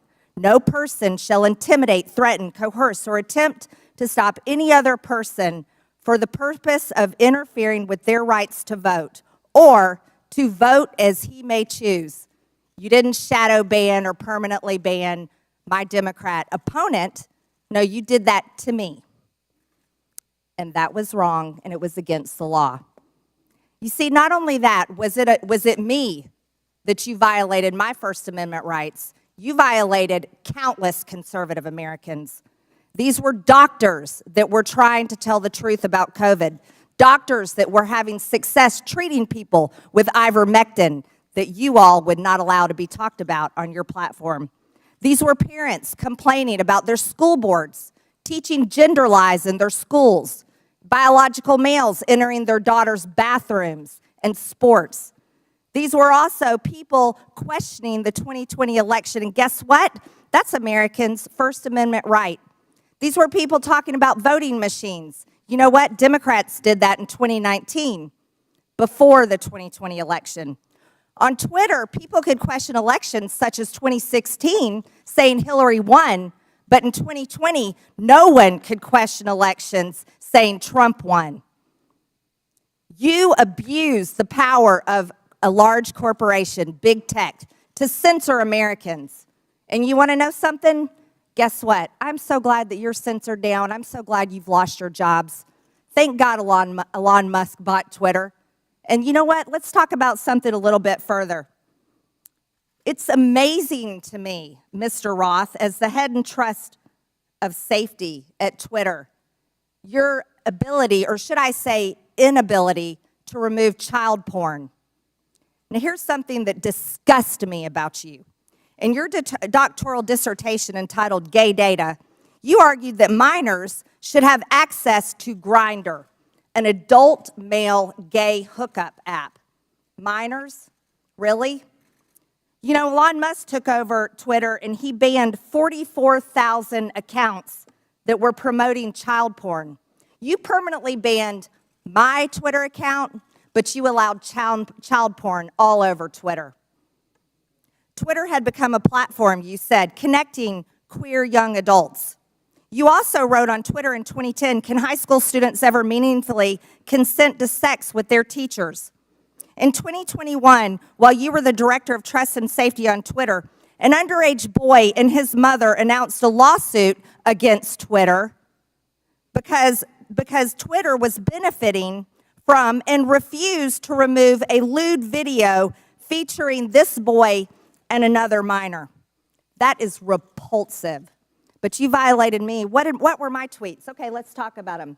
I was talking about the deaths being reported on VAERS. By the way, that's on the CDC website. I was also saying that I didn't think any entity should enforce a non-FDA approved vaccine or mask. Guess what? A lot of people agreed with me, but you called that COVID misinformation. By the way, I'm a member of Congress and you're not. I also said the controversial COVID-19 vaccines should not be forced on our military. You want to know something? Republicans stopped that in the NDAA. Ladies, time has expired. And your time has expired. I yield back. Thank you, Mr. Chairman. Chair recognizes Mr. Gomez. Thank you, Mr. Chairman. Mr. Roth, please explain to us why Ms. Marjorie Taylor Greene, or the representative from Georgia, was removed from Twitter. Thank you for the question, Congressman.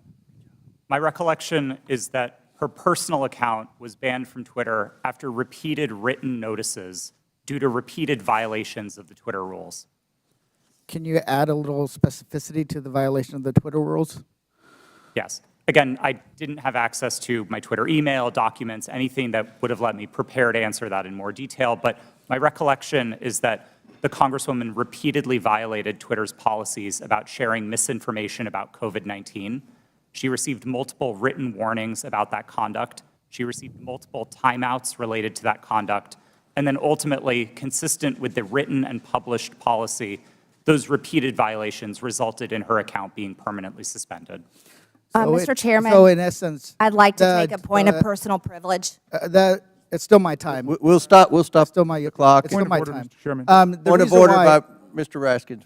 Yeah, I don't believe that members of this committee have the right to interrupt someone's testimony because their Point name of was personal mentioned. privilege. And- You were mentioning my name, Mr. Raskin. Yeah, no, I understand, but that's not the rule, Ms. Green. I don't think a member. That is the rule in Congress. Well, then I'd like we to. can take a point I'd like of the personal parliamentarian privilege. to rule on whether any member of this committee has the right to interrupt a witness's testimony because they mentioned the name of a member of Congress. You mentioned my name, Mr. Raskin. Yeah, I'm not testifying. Chair recognizes Ms. Green. Thank you, Mr. For your Chairman. point of privilege, very briefly. Thank you. For Mr. Roth, who made you in charge of what is true and what's not true? We'll, Does she get to reopen her question? No, that we'll go back to Mr. Gomez, and Mr. Gomez, please remember the decorum of the committee. The clock, we'll restart the clock now. You didn't lose any time. Chair recognizes Mr. Gomez. Thank you so much. The gentle lady from Georgia was suspended from Twitter for knowingly and consistently spreading conspiracy theories about COVID-19 vaccine, right? Which is shameful, especially in a pandemic where a million people have lost their lives. With that, I yield my rest of my time to the gentleman from New York, Mr. Goldman. Thank you, Mr. Gomez. Let's talk about the so-called Twitter files, which my Republican colleagues seem to think are God's gift to journalism. In one about the Hunter Biden laptop, the author says that every single fact in the New York Post story was accurate. And Chairman Comer, I notice you blew up the cover of that New York Post story, which I appreciate you doing that because I'd like to dig into this article. The very first paragraph says Hunter Biden introduced his father to a top executive at a Ukrainian energy firm less than a year before the elder Biden pressured government officials in Ukraine into firing a prosecutor who was investigating the company. That is false. 100% false. Is the gentleman sure about that? Yes, in fact, I am sure about that, and as the lead counsel in the first impeachment investigation, we proved that he was actually fired because he was not prosecuting corruption, not that he was fired because he was prosecuting corruption. Corruption of the president's son's company. I'm sorry, would the gentleman yield corruption of the president's son's company? I'd like to reclaim my time. Gentleman's recognized. The fact that Joe Biden fired, consistent with U.S. policy and every single European country, the prosecutor general in Ukraine because he did not prosecute corruption, including at companies like Burisma, has been proven over and over and over. And if you want to know who actually prosecuted Burisma, Chairman Comer, you should talk to the British authorities, because they were the ones who were prosecuting Burisma, and they couldn't get any cooperation from the Ukrainian prosecutor general. So that's why he was fired. So right off the top, the very first paragraph of this so-called bombshell story is completely false. Now, what is the allegation that we are hearing from our Republican colleagues about the connection to Joe Biden and Burisma? It is an email from a Burisma employee thanking Hunter Biden for organizing a meeting with the Vice President Biden. We know nothing about the substance of that meeting. We know nothing about how long they met. It was not on Vice President Biden's schedule. And in fact, I would ask my Republican colleagues, do you meet with foreign businessmen? Do you meet with foreign diplomats? If we were to say to you every single time you met with somebody that you discussed something that you're voting on, how would you react? It's preposterous. And Chairman Comer, you have said in your opening statement that Joe Biden lied to the American people. That is a bold, bold accusation. And so far, we've seen no actual evidence of any lies or any support for Joe Biden being involved in anything having to do with Ukraine other than promoting U.S. foreign policy. And I hope that you are not abusing the power as chairman of this committee, and that you are not wasting taxpayer dollars on a fishing expedition into a civilian child of a president for political purposes. I yield back. The gentleman yield to a quick question. You don't have to. It's your choice. You yield. Yeah, please. So, I would love to discuss this. are you admitting that Joe Biden did get the prosecutor in Ukraine fired? I think it's very clear that Vice President Biden, along with all of our allies in Europe, pressured Ukraine to fire a corrupt prosecutor general who was not charging corruption cases that would have included potentially Burisma. Corruption with his son's company? Yes. In fact, if what he wanted was the prosecutor general to prosecute corruption, and the allegations that you are making and that the Russians are making, because this is all part of Russian propaganda, is that Burisma was corrupt and Joe Biden was trying to stop an investigation into Burisma. That is categorically false, and there is no evidence of it. Mr. Chairman. We're going to recognize one more speaker. We've been requested by the presenters for a brief bathroom break. If you'll allow us, we have one more questioner, and then we'll take that break. Chair recognizes Mr. Timmons for 5 minutes, and then we'll have a 5 to 10 minute break. Mr. Timmons. Thank you, Mr. Chairman. We have a big picture problem right now, and we're talking about Twitter specifically and Hunter Biden's laptop, but it's not just that. It's the general trend of the media, social media, the FBI, DOJ, doing one side's bidding. That's the issue. There's mistakes that have been made, and we keep looking back at these mistakes and say, oh, that shouldn't have happened that way. We are going to have a new policy to avoid that from happening again. But every mistake benefits one side. Every mistake benefits one side. Let's go back to 2016. The Democrat National Committee and the Clinton campaign paid Fusion GPS to fabricate the Steele dossier, which was the basis of this entire Russia collusion investigation. Special counsel, we spent $40 million pursuing it. There was no evidence of the Trump campaign colluding with Russia. There was none. It was actually fabricated by the Democrats and the Clinton campaign to create a narrative to damage President Trump. So that was a mistake. We all know that now. That was the conclusion of that investigation. And as a side note, that's why Adam Schiff is no longer on Intel, because he lied about that investigation. He said, as the chair of Intel, I have all this information. He abused his position, and that's why he was removed from Intel. So next, we go to 2020. Another mistake. We have something that is real labeled as something that is fake. We tell the American people that we're going to have an honest, open conversation about issues, about challenges that our country faces, and everybody has their own facts. Congressman from New York is mentioning his facts. It's just very bizarre that Hunter Biden making tens of thousands of dollars a month with no credentials from a business in Ukraine, whether they're being investigated, who knows? I mean, these are all speculation, and it's something the American people can't really digest because we don't know the answers to it. And when we're told the answers by our government, by big corporations, by big tech, and they're repeatedly wrong, it creates a trust issue. It creates a trust issue. So the American people do not trust what they're being told. They do not trust what they're being told. We're going to dig into the Hunter Biden laptop briefly. Jack Dorsey has said that he did not make that decision.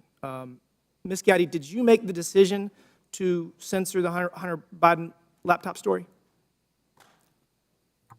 Yes, I was involved in that decision. Who was the final arbiter? Because Mr. Roth has said he disagreed with that decision. Who was the final person that said, we're going to do this? I ultimately approved that decision. Okay, thank you. Mr. Roth, you have said previously that you do not believe that the New York Post story violated any policy.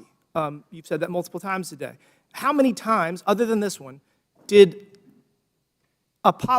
something get banned or flagged that you disagreed with? Is this the only one? No, sir, not at all. Okay, so These are Twitter challenging. Twitter repeatedly banned and censored material that you thought shouldn't be censored. Is that fair? These are challenging judgment calls, and I think reasonable minds can differ about whether a given piece of Okay, content but on this does one, you or did doesn't. disagree. I just want to say, the American people need to have valid information to process decisions. I would argue that denying the American people the substance of Hunter Biden's laptop story was Hunter Biden's laptop was wrong. You got photos and text messages of Hunter Biden committing multiple felonies, which was never actually criminal. There were no criminal charges. Must be nice. Hunter Biden and James Biden were negotiating deals with Chinese Communist Party agents, one of whom Hunter Biden classified as the spy chief of China. We have evidence at least one of Hunter's deals with Chinese Communist Party linked entities. Joe Biden was given a 10% equity stake in the joint venture. You have evidence that the Bidens were trying to sell America's natural resources to the Chinese, and this is my personal favorite. Evidence that the Bidens and a Chinese energy company owned by the Chinese Communist Party had leased office space no further than 3 miles from where we're sitting right now. And the man running for president had his own office in that office space, his own personal office. You think the American people deserve to know that? I do. I think that there's a lot of smoke surrounding the Biden's relationship with the Chinese Communist Party. There's a lot of smoke surrounding the Biden's relationship with Ukraine. And they deserve to have the facts to make a decision for themselves. Y'all got it wrong in 2016 with Russian collusion. You got it wrong with Hunter Biden's laptop in 2020. You got it wrong regarding COVID at every turn. The American people deserve better. Will the gentleman yield for a question? Gentleman yield. Will the gentleman yield for a question? Gentleman yield. Yes. Then Mr. Raskins. Mr. Baker, did you talk to any of the 51 former Intel officials who sent the now famous letter on October 19th, 2020, saying that the story in the New York Post had all the classic earmarks of a Russian information operation? Have you talked to any of those 51 prior to that letter being sent on the 19th or after? Sir, I can't remember who's on that group, but Clapper, Brennan, Morrill. I've talked to those people during the course of my career, yes. Have you talked to them in your time at Twitter? I can't remember who's on that list, so I'm No, afraid. how about the 3 I just mentioned, Clapper and Brennan? Okay. All right. Who I just mentioned? Mr. Chairman, regular order. Last Regular. question, but feel free to answer.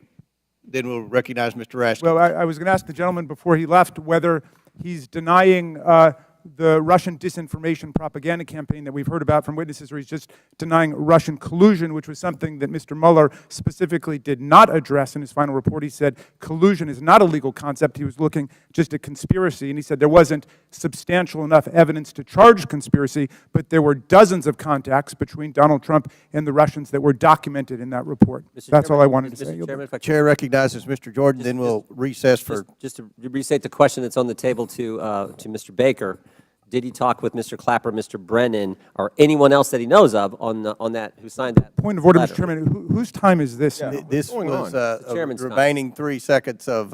He doesn't have remaining time. Okay. He's gone over by a minute. We're over. Mr. Baker, feel free to answer the question if you want, and then we'll take a recess. Mr. Jordan, I don't recall discussing that publication that they did about the Hunter Biden laptop with any of those people.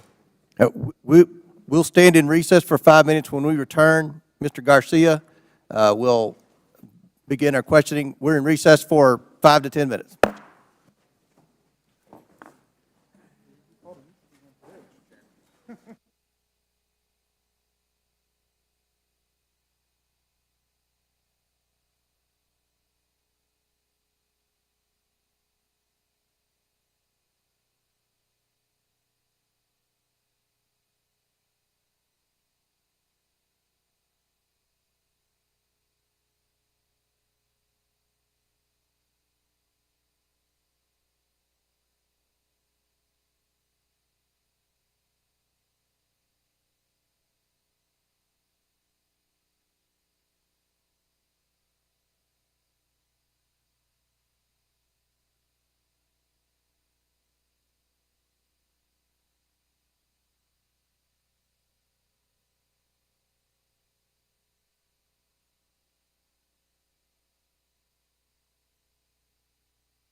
Again, I want to thank the witnesses for your indulgence, and I know it's a long day. You're doing great. We really appreciate it.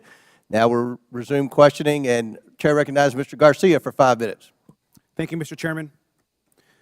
Thank you, Mr. Chairman. I want to thank our witnesses, and I just want to start off also by just apologizing to our witnesses, particularly Mr. Roth, for just the homophobic rant and comments that were recently just made from the gentle lady from Georgia. That was really shameful. And I know that we're here to talk about serious issues, and we're having conversations about Grindr and other issues, which is not really what this hearing is about. So apologize to all of our witnesses. Want to note that I am someone that you would probably call a Twitter super user. I use the social platform constantly. I communicate regularly. It's how I get my news. It's how I find out what's happening in popular culture. And I admire what Jack Dorsey, Evan Williams, and Christopher Stone actually tried to build as a company. I wish I could say the same for what the platform is today. I think to me and to many other users, we've seen the site currently degraded. We've seen Mr. Musk more interested in attacking journalists and uplifting conspiracy theories and actually running a company.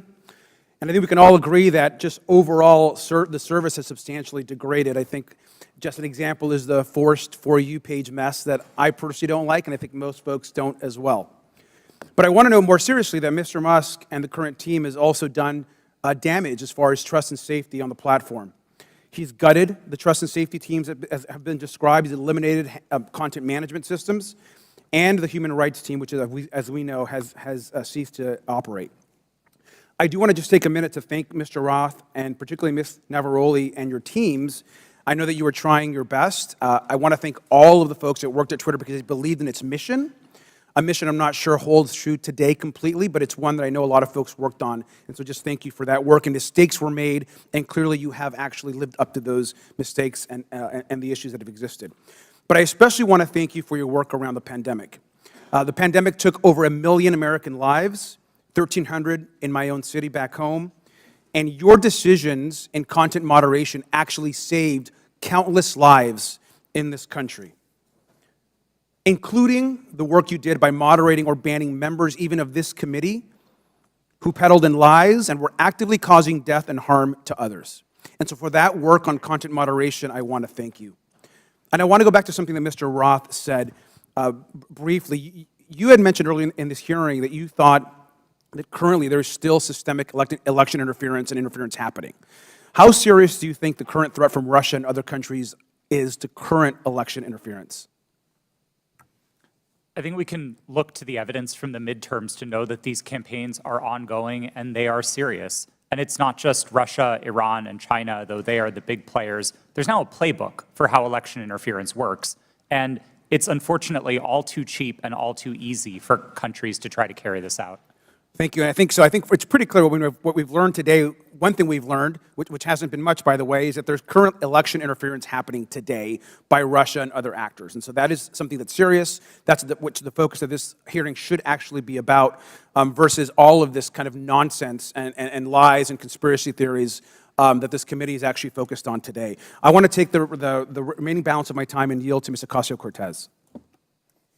I thank the gentleman from California. I'd like to raise and follow up on a point that the opposition and the other side of the aisle is making, which is trying to insinuate that there is something scandalous or unusual about federal agency outreach to social media platforms and other organizations such as Twitter.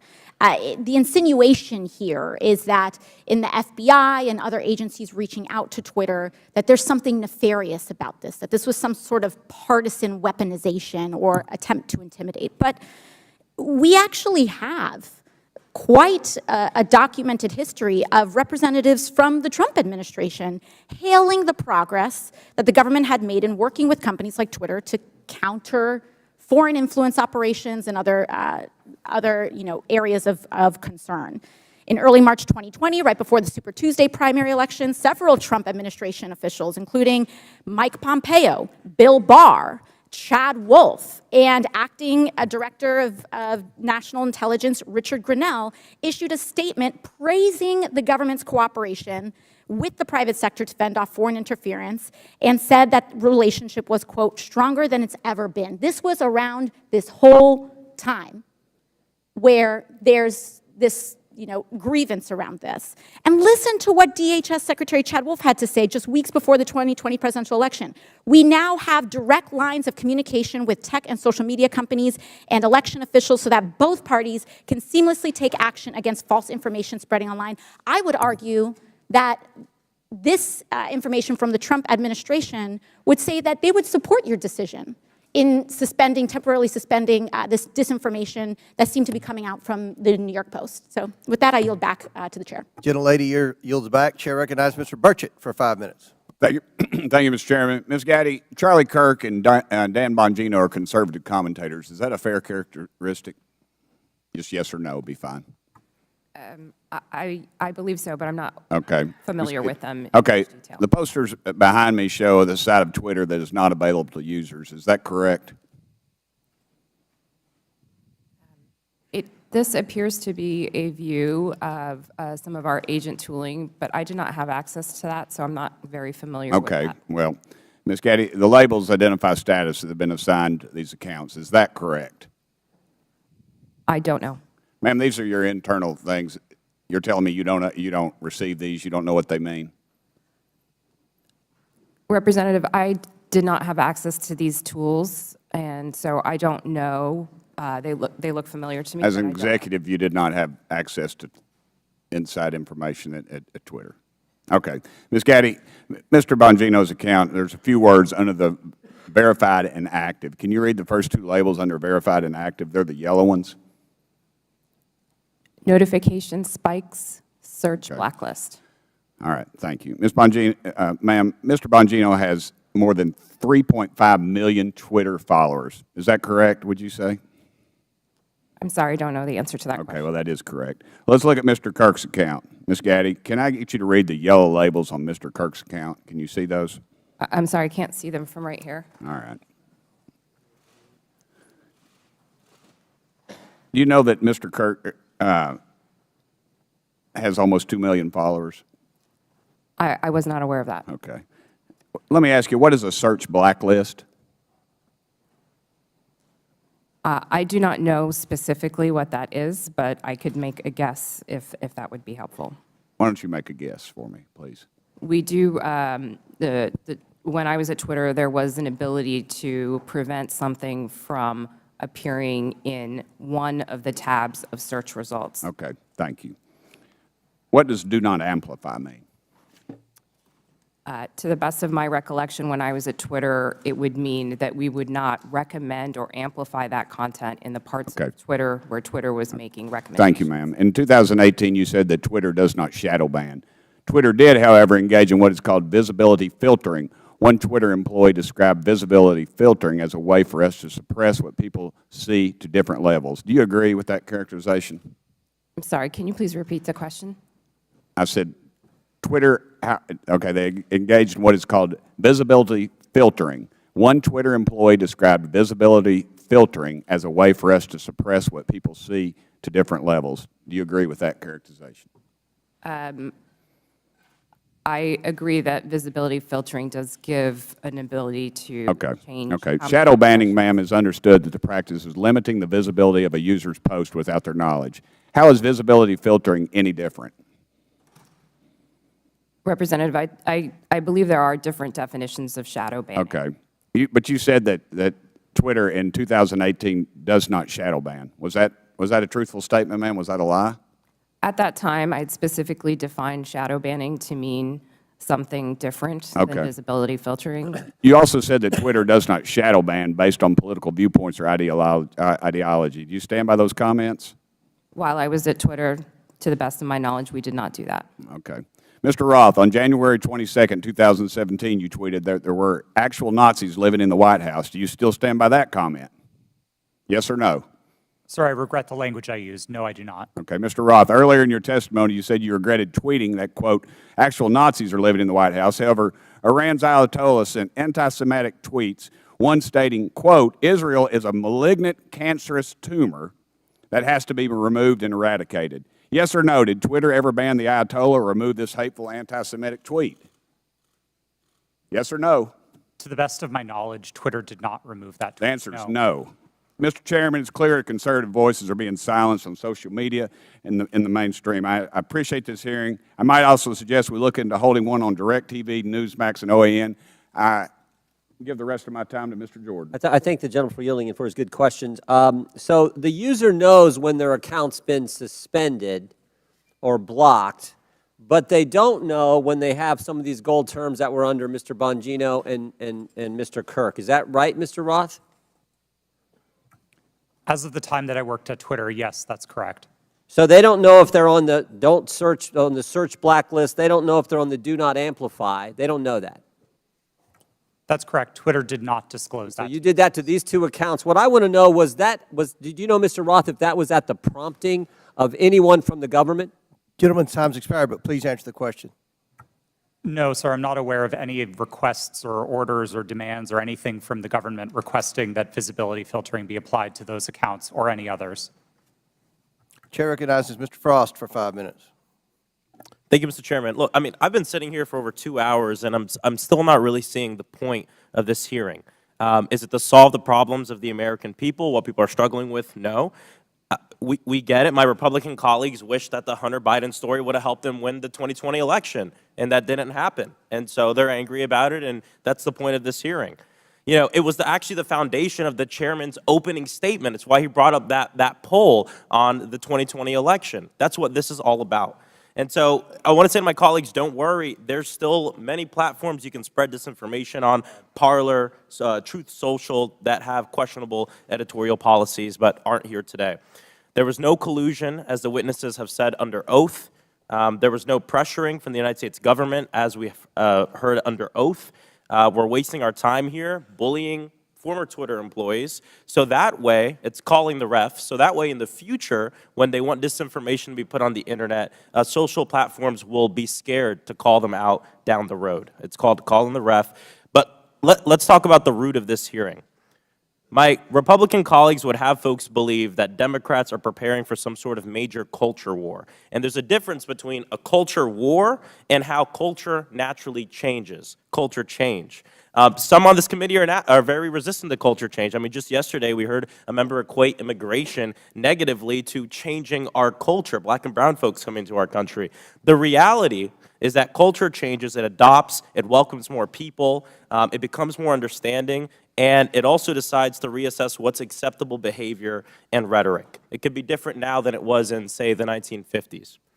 In this supposed culture war, they often conflate the right to free speech with the non-existent right to not be criticized or held accountable for what you say on the internet or even in real life. And just because it's legal to say something and the government won't throw you in jail for it, doesn't mean the rest of the world, and sometimes even your own family, have to associate themselves with you or your comments. Mr. Roth, you helped set up content moderation policy at Twitter. What type of user tweets were more likely to get limited? Did it have to do with racism, sexism, homophobia, violence, or were y'all looking for people who were supporting Donald Trump, President Trump, and limiting those? Our policies were built fundamentally to be viewpoint neutral. They were focused on harm reduction, looking to things like the Universal Declaration of Human Rights with a focus on protecting people's safety, people's right to free and fair elections, people's rights to free speech, and we built concern with those rights into our policies. So being a decent human being. That's certainly what we tried to do, gotcha. yes. Ms. Navaroli, earlier you testified about a 2019 tweet that was about President Trump, and I think it was from Ms. Teagan. What was the tweet about? Would you like me to give the direct quote? Yeah. Please excuse my language, this is a direct quote, but Chrissy Teigen referred to Donald Trump as a pussy-ass bitch. Okay. Free speech. And what happened after Ms. Teagan posted her tweet? What did the White House do? What did the Trump White House do? From my understanding, the White House reached out to ask that this tweet be removed. It was my team's job. This fell underneath the policy for abusive behaviors, and we evaluated underneath our insults policy. At that time, up to 3 insults were allowed, and so it was our job to determine how many insults were included within that phrase. So the Trump White House reached out, not an agency, but the White House reached out and requested that you remove the tweet? From my understanding, yes. Okay. Mr. Roth, you mentioned a serious problem of foreign interference in our elections. Did you see that mass interference work more in support of right-wing candidates like President Trump in 2016 or President Biden in 2020? Thank you for the question. It's an important one, and I don't think there's a clear or easy answer to this. We saw Russian operatives playing both sides and often playing them against each other. One of the most enraging interactions that my team saw were accounts operated out of the same Russian troll farm arguing with each other. And they were manufacturing drama both on Democratic sides and on the Republican So it's still a huge issue. Absolutely. 100%. Well, there you have it. There's issues of big tech. There are serious issues we need to litigate. Hunter Biden's laptop is not one of them. And like many of my colleagues have said, we need to talk about these issues, how January 6th maybe could have been prevented if Twitter had taken action due to the hateful speech, and how we have foreign interference in our elections. Why are folks on this committee so obsessed with Twitter's editorial decision on Hunter Biden's laptop? Would they hold the same hearings of the editorial decisions of Fox News and Newsmax? Free speech is about the government limiting speech around about the public. My governor, Ron DeSantis, is doing that right now. I have a venue in my district that he's revoking the liquor license of, trying to close because they had a drag show. We have teachers who are not able to teach the curriculum that they want because they disagree with Ron DeSantis and his view of the world. That is limiting free speech, and I'd love to see this committee bring in some of these governors who are abusing their power, like Governor DeSantis in my state of Florida, to limit the free speech of people. I yield back. Gentleman yields back. Chair now recognizes Mr. Gosar for 5 minutes. Thank you, Mr. Chairman, for this important hearing, and thank you for our witnesses for appearing as well. I want to be clear. Despite claims in witness testimonies, government cannot deputize the private sector for actions that would be otherwise be restricted by the Constitution. In this case, the censorship of lawful speech. Now I want to direct you to a tweet over my shoulder sent by President Trump on October 5th, 2020, before Twitter banned him from the platform. This was after President Trump had become infected with COVID and received treatment at Walter Reed Medical Center. It says in part, "Don't be afraid of COVID. Don't let it dominate your life," end of quote. Do you see that, Mr. Roth? Yes, sir, I do.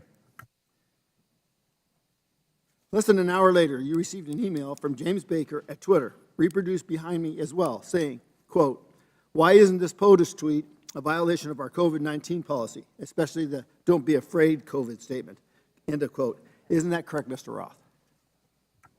Yes, I believe that's the email displayed.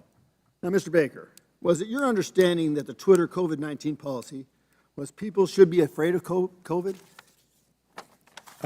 Sir, my recollection. Yes or no? Could you repeat the question, sir? Was it your understanding that Twitter's COVID-19 policy was, quote, people should be afraid of COVID? Yeah.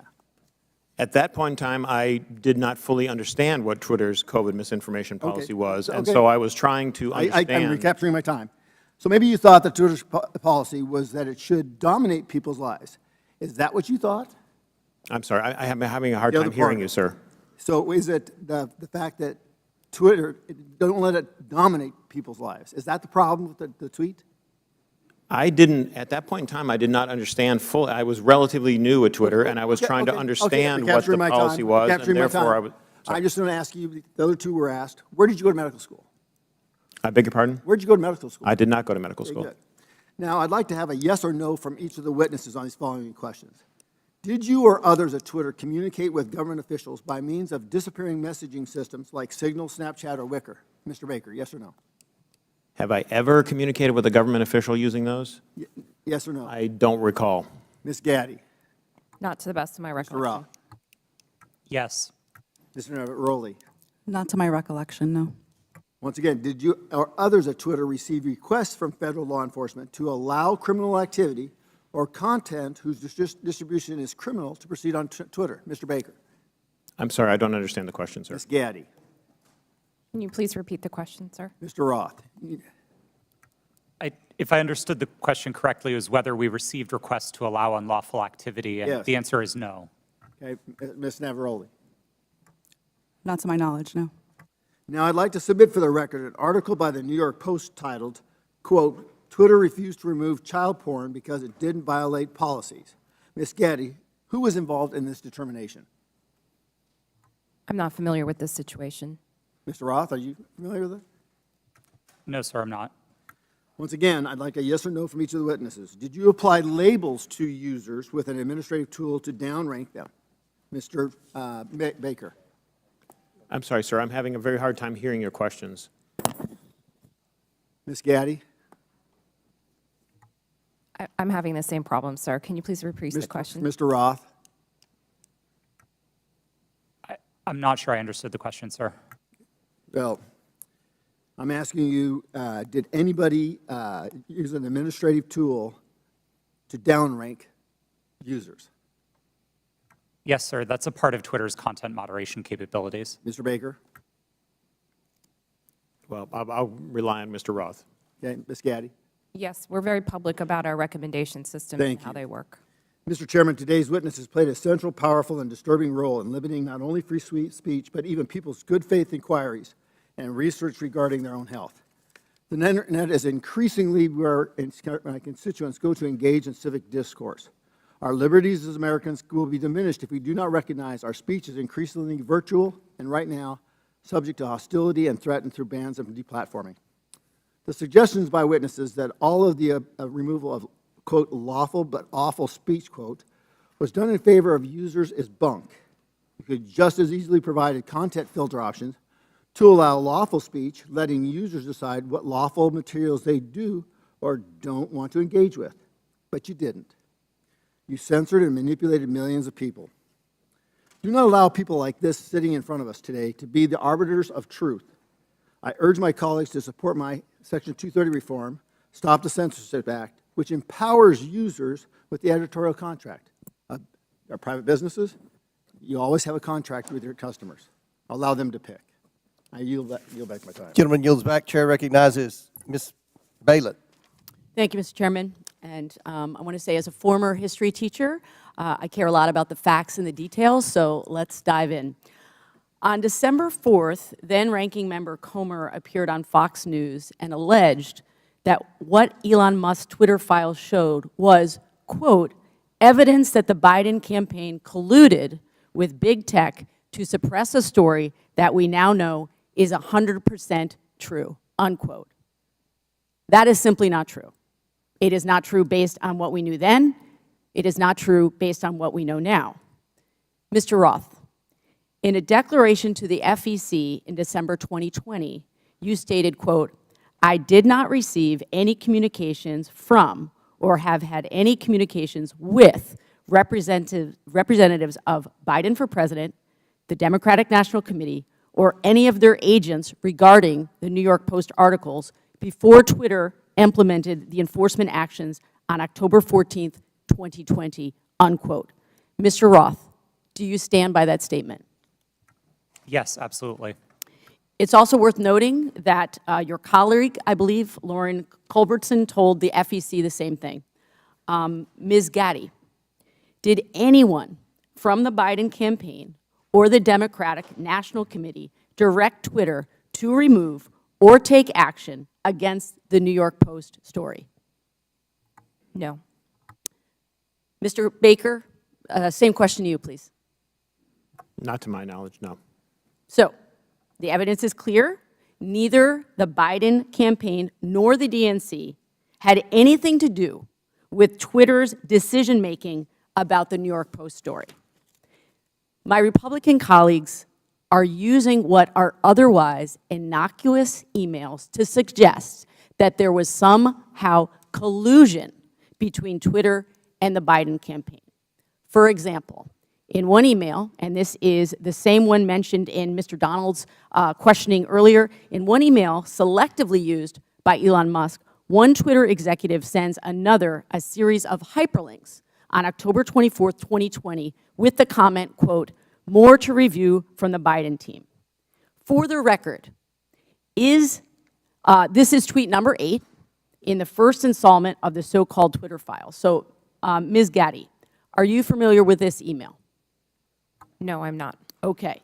So, just to be clear, this email has nothing to do with the New York Post story. It is dated October 24th, 2020, after Twitter had both made and reversed its decisions about the New York Post story. Mr. Baker, do I have that right? Based on, I think, the exhibit that was shown earlier, that sounds correct, yes. So, Ms. Gadde, can you clarify for the record, if you're able to, what's happening here? Can you please be more specific about? With this email? I don't believe I was a recipient of that email or reviewed it during my time at Twitter, so I'm sorry I don't have familiarity with that situation. That's okay. Mr. Baker? To the best of my understanding, these were tweets that the campaign had concerns about. I don't know the details of those, and they were referred to Twitter as, I'm not sure exactly why, but I can't get inside their heads, but they were referred to Twitter, and Twitter reviewed them, and someone, again, going off the exhibit from earlier, said they were handled. I don't know what that means in terms of whether they took any action or didn't take any action, but at least they addressed the matter. So I believe that's what I construe from that email. Appreciate that. So, from my understanding of everything that we've heard today, it's really not uncommon for outside entities, including, as we've heard, Mr. Trump's campaign, to request that Twitter remove content that violates the company's terms of service. Is that correct, Ms. Gadde? That is very common globally. Thank you. So, to the best of your ability to answer, Ms. Gadde, were any decisions approved or acted upon based on the political party making the request? No, our teams were trained to enforce our rules consistently and fairly without regard to any sort of political ideology. Thank you. So I believe that what's happening here is my Republican colleagues know that the premise of this whole hearing is misleading. There is no evidence that the Biden campaign had anything to do with the Hunter Biden New York Post story. And the evidence we do have simply shows that the Biden campaign did what the Trump campaign and millions of Twitter users do routinely: flag content and ask Twitter to conduct its own review to determine whether it violates Twitter's own rules and policies. I yield back. Lady Yield, Chair recognizes Mr. Palmer for 5 minutes. Thank you, Mr. Chairman. I'd like to submit a June 22 study conducted by Princeton University called Powered by Twitter, the Taliban's Takeover of Afghanistan. Without objection, so ordered. This study covers the time frame of April to September of 2021, which is 4 to 5 month period between President Biden's official announcement of America's intentions to withdraw and the chaotic end of the American troop presence in Afghanistan. The study found that the Taliban weaponized Twitter and that Twitter's moderation policies failed. There were more than 126,000 accounts in the Taliban support network, and 83% of these Taliban-associated accounts were created before 2021, well before Twitter could claim that these accounts represented a government. These accounts shared graphic images and videos depicting dead and decomposing bodies and rampantly spread disinformation about the facts on the ground in direct violation of Twitter's public policies. Taliban tweets were shared millions of times in the summer of 2020. The study also found that 3/4 of Taliban content was produced by only 20 accounts, which is suggestively straightforward. By the way, the U.S. government classifies the Taliban as an insurgent group, in case some of my colleagues don't understand what real insurgencies are. Mr. Roth, why wasn't Twitter more effective at curtailing the clear-cut content violations by Taliban Twitter accounts? Thank you for the question, sir. At the time that you referenced, I wasn't responsible for Twitter's work on counterterrorism. Do you have any idea why Twitter would allow clear-cut violations by an insurgent group? And by the way, they carried out multiple suicide attacks during the time frame they were sending out these tweets, killing dozens and injuring hundreds. It's my understanding that Twitter's policies at the time distinguished between some of the more violent portions of the Taliban and some of the more political portions of it. I'm not rendering judgment on it. That stuff's still up on Twitter, and I just wonder how many content moderators were assigned, if any, to check on these accounts. Additionally, it appears that Twitter was profiting from Taliban's presence on the platform in the lead-up to the overthrow of the Afghan government. Twitter placed ads from U.S. companies, including Amazon, Disney, McDonald's, and on the Twitter accounts of the Taliban news organization and their spokespersons and their senior leaders. Ms. Gadde, Did Twitter make money off placed ads on Taliban Twitter accounts on August 26, 2021, when 13 U.S. men and women died in a suicide bombing? I have no knowledge of this matter. You don't have any knowledge about whether or not these ads were up? I do not. According to Twitter, the decision to ban President Trump was after a close review of his tweets and the context around them, specifically how they are being received and interpreted on and off Twitter. On June 3rd, 2018, the Iranian Ayatollah Khomeini. Now, did Twitter do that?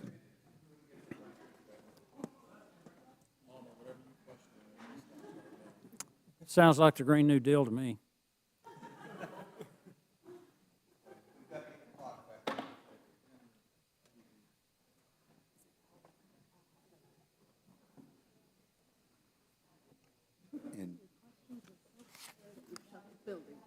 It's your fault, Coach.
Microphone check, 1, 2. Microphone check, the Media Center. Testing, 1, 2, 3.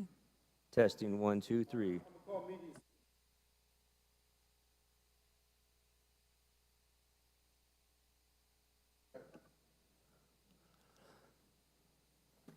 Testing 1, 2, 3.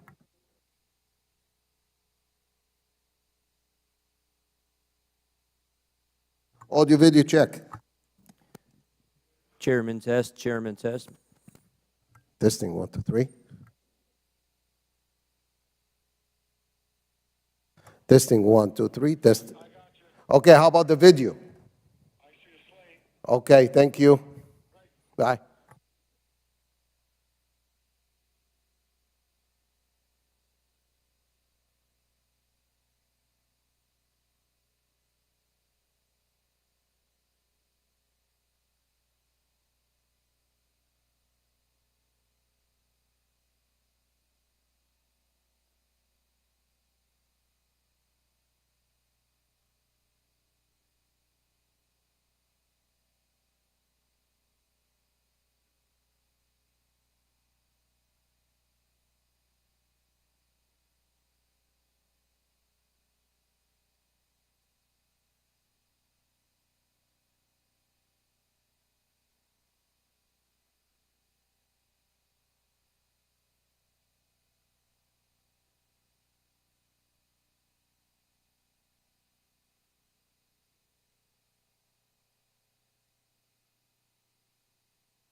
We are good. Microphone check 1, 2, 3, 4, 5, 6, 7, 8, 9, 10. Yes.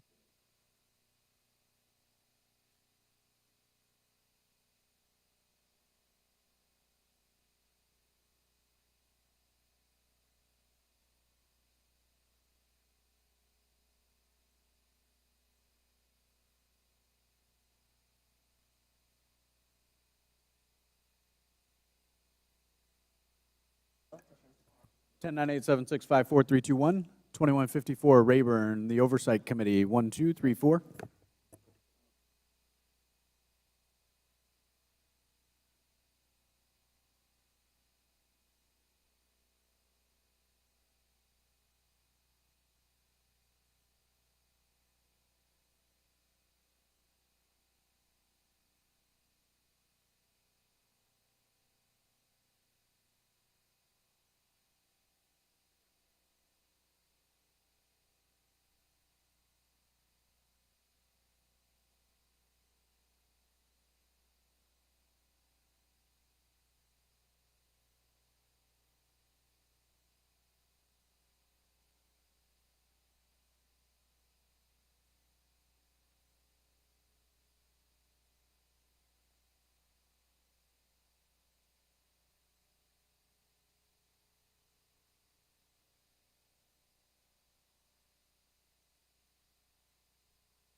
We'll call the meeting back to order, and I apologize. We've never had this happen with the electricity went out, but the computer is flickering, but the C-SPAN is working, so we're being recorded again as according to the rules. Where we left off, Mr. Palmer had 3 minutes remaining, so I now yield 3 minutes to Mr. Palmer. Thank you, Mr. Chairman. Let's try this again. According to Twitter, the decision to ban President Trump was after a close review of his tweets and the context around them, specifically how they are being received and interpreted on and off Twitter. On June 3rd, 2018, the Iranian Ayatollah Khomeini tweeted, "Israel is a malignant, cancerous tumor in the West Asian region and has to be removed and eradicated. It is possible and it will happen." This tweet remains on Twitter to this day. Mr. Roth, how do you believe this tweet from the leader of Iran calling for the eradication of Israel was received and interpreted on and off Twitter? I couldn't say for sure how that tweet was interpreted. You would have a pretty good idea, though, of how many retweets and the amount of traffic it got. Only from what I can see in that illustration. Why does the Iranian leader who has explicitly pledged to eradicate the Jewish state of Israel get to remain on Twitter? Mr. Roth. Like all of Twitter's users, the Ayatollah is subject to the same set of rules. And while I can't speak for Twitter's decisions today, I can say that Twitter took a number of enforcement actions against the Ayatollah's account, the same way that we would against That's anybody still else's. up. You understand how hypocritical this is, right? You banned a sitting U.S. president and a sitting member of Congress, Marjorie Taylor Greene, while a man who has pledged death to America and can openly call for the death of millions of Jewish people and yet not be removed from Twitter. Do you understand how that looks?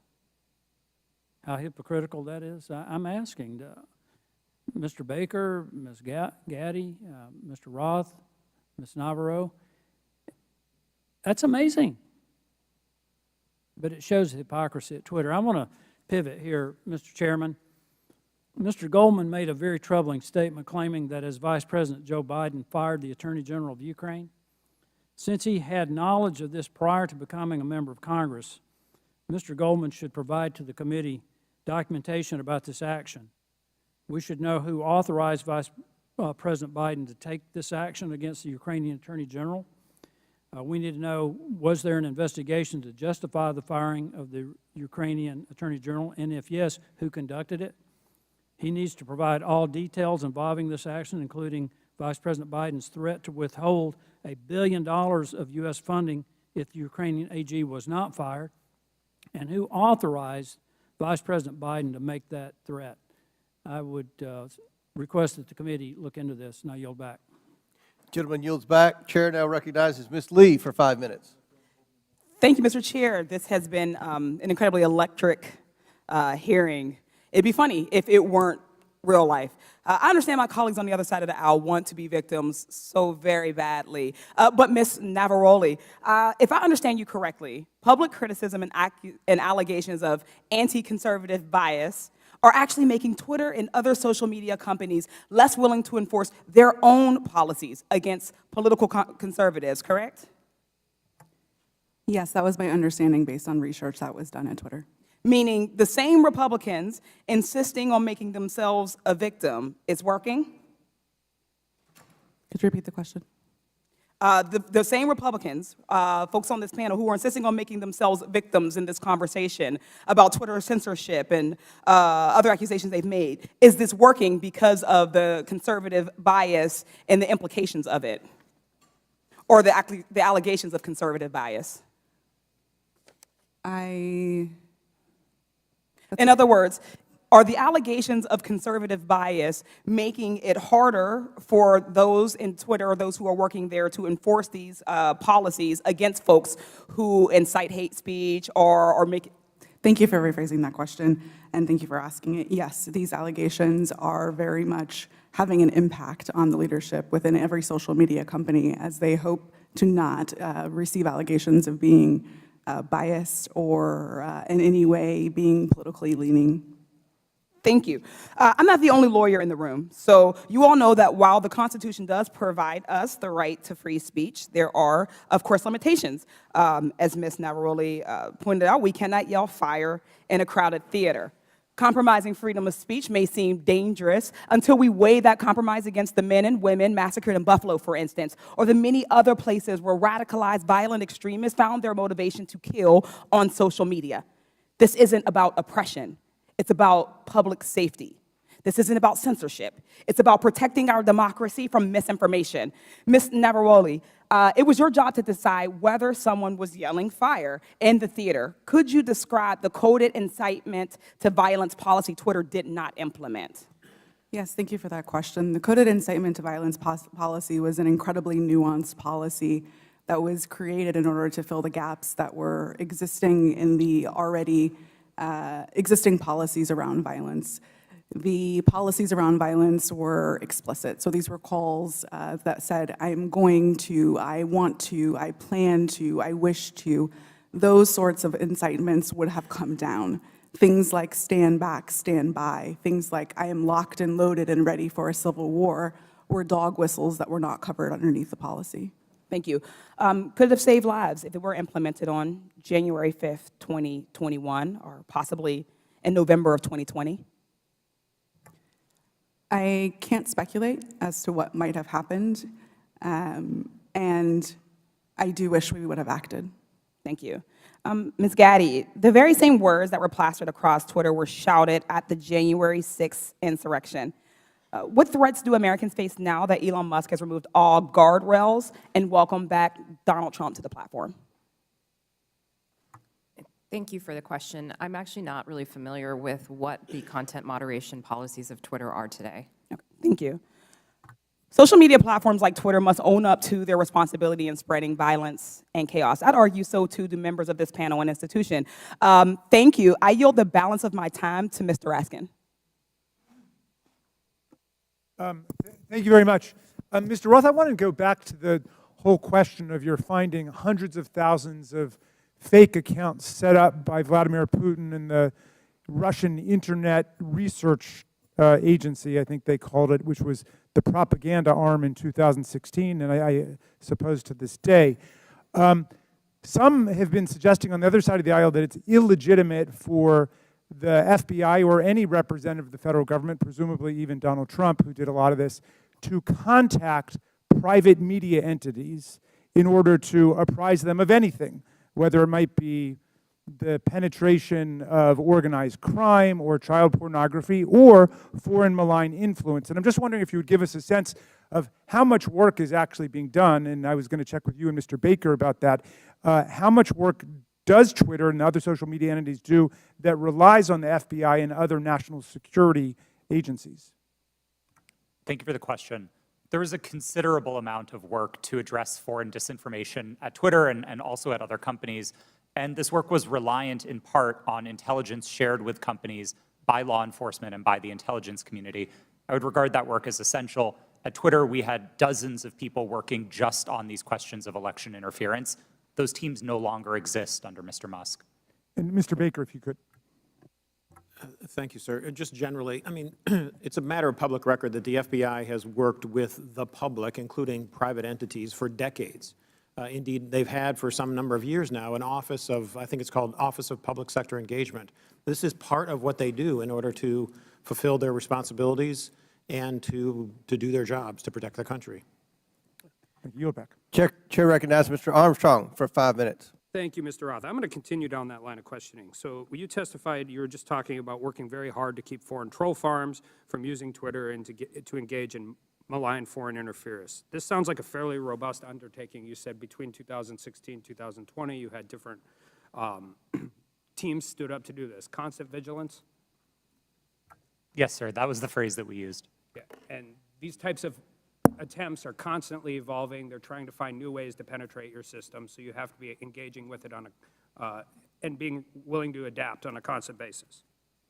Yes, sir. That's right. And now we forward to 2020, and earlier you had testified that you were having regular interactions with National Intelligence, Homeland Security, and the FBI? Yes, I did. And primarily to deal with foreign interference? Primarily, but I would also say almost misinformation and all of that. exclusively. But you had said earlier, like your contact with Agent Chang was primarily with foreign interference? Yes, that's right. All right. And these were emails, were there meetings? Yes, Twitter met quarterly with the FBI Foreign Interference Task Force, and we had those meetings running for a number of years to share information about malign foreign interference. Agents from Homeland Security or intelligence, or just primarily the FBI?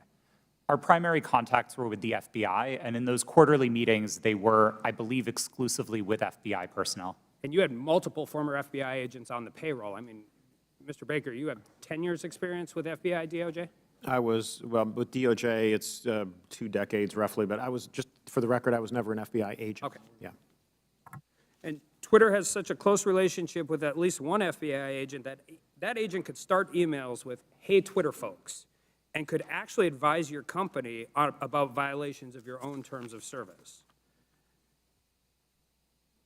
Mr. Roth, I think it's safe to say that you had a consistent dialogue with the FBI for the weeks and months prior to the New York Post. Is that fair? I had ongoing conversations with the FBI for years, I would say, about election security. And in response to Mr. Fry earlier, you said you would not categorize the FBI communications as pressure.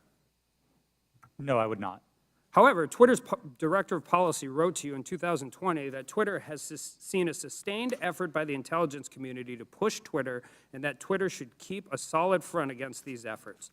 He specifically cited Elvis Chain, an FBI agent in San Francisco.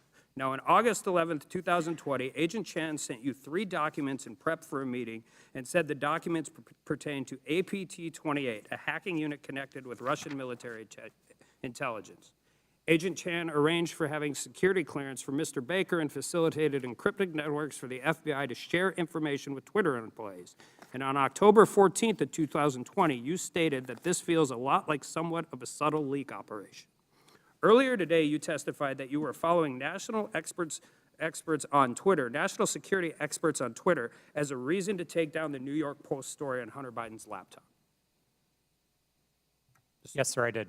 So after 2016, you set up all these teams to deal with Russian interference, foreign interference. You're having regular meetings with the FBI. You have connections with all of these different government agencies, and you didn't reach out to them once? Is that question in reference to the day of the New York Post Yeah. article? That's right. We generally did not reach out to the FBI to consult on content moderation decisions, especially where they related to domestic activity. It's not that we wouldn't have liked that information. We certainly would have. It's that I don't believe it would have been appropriate for us to consult with the FBI. In December of 2020, you did a declaration to the Federal Election Commission that the intelligence community expected a leak and a hack operation involving Hunter Biden. Recently, Mark Zuckerberg confirmed that the FBI warned Meta that there was a high effort of Russian propaganda, including language specific enough to fit the Hunter laptop Biden security story.